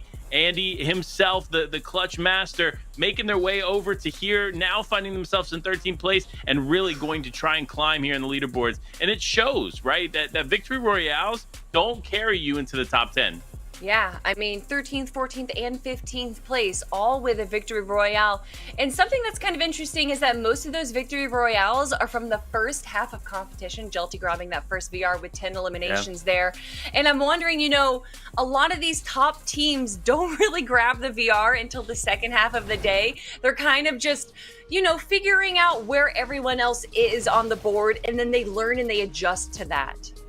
Yeah, speaking of those VRs, here it is live. Jelty taking it away there with the heel off. Wiggly taking some big shots here. And look, the way that they controlled this as a team, you saw his teammates around them, Wiggly just pushing in, and it ultimately led to the victory royale for him. We, of course, have to talk about Fabs, Kenshi, and Snacky's VR right there, currently sitting in first place. But, of course, moving on to Moni, Rodrigo, and Jagberry, you can see jumping down from high, going on to the low ground right there as a solo player taking down Kosaka. Yeah, and then, of course, the Kings of West, Arkham, Epic Whale, Rex, taking home a victory royale here in an honorable fashion. They didn't let it go to a heel-off. To me, it's the fact that they did that against Kenshi, Snacky, and Favs there. But of course, Quinn, Wave, and Cool grabbing that last VR as well. I would say out of all the victory royales that we saw, height is still king. Being able to hold height is really important, but something different that we've seen this season than we've seen from last season is that stealing height at the last moment in that Zone 8 or Zone 9 finish is way more viable than it's ever been, Panda.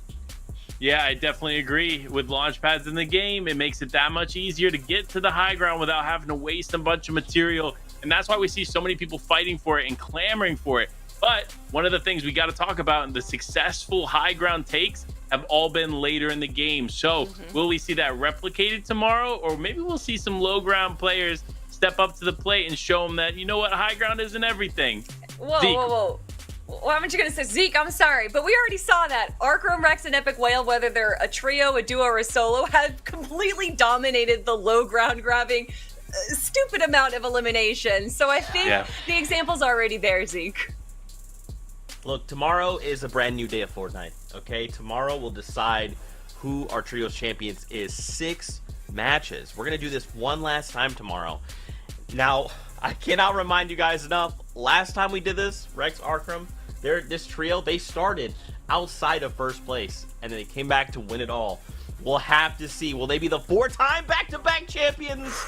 Tomorrow will be the deciding factor. Fortnite fam, thank you guys so much for hanging out with us. As always, it is a pleasure to bring you all this action and break down all the Fortnite and meme with you super hard. Please, as always, don't forget to give these 2 a follow. Give Clay, Sancho West a follow as well. We cannot do this without all of them.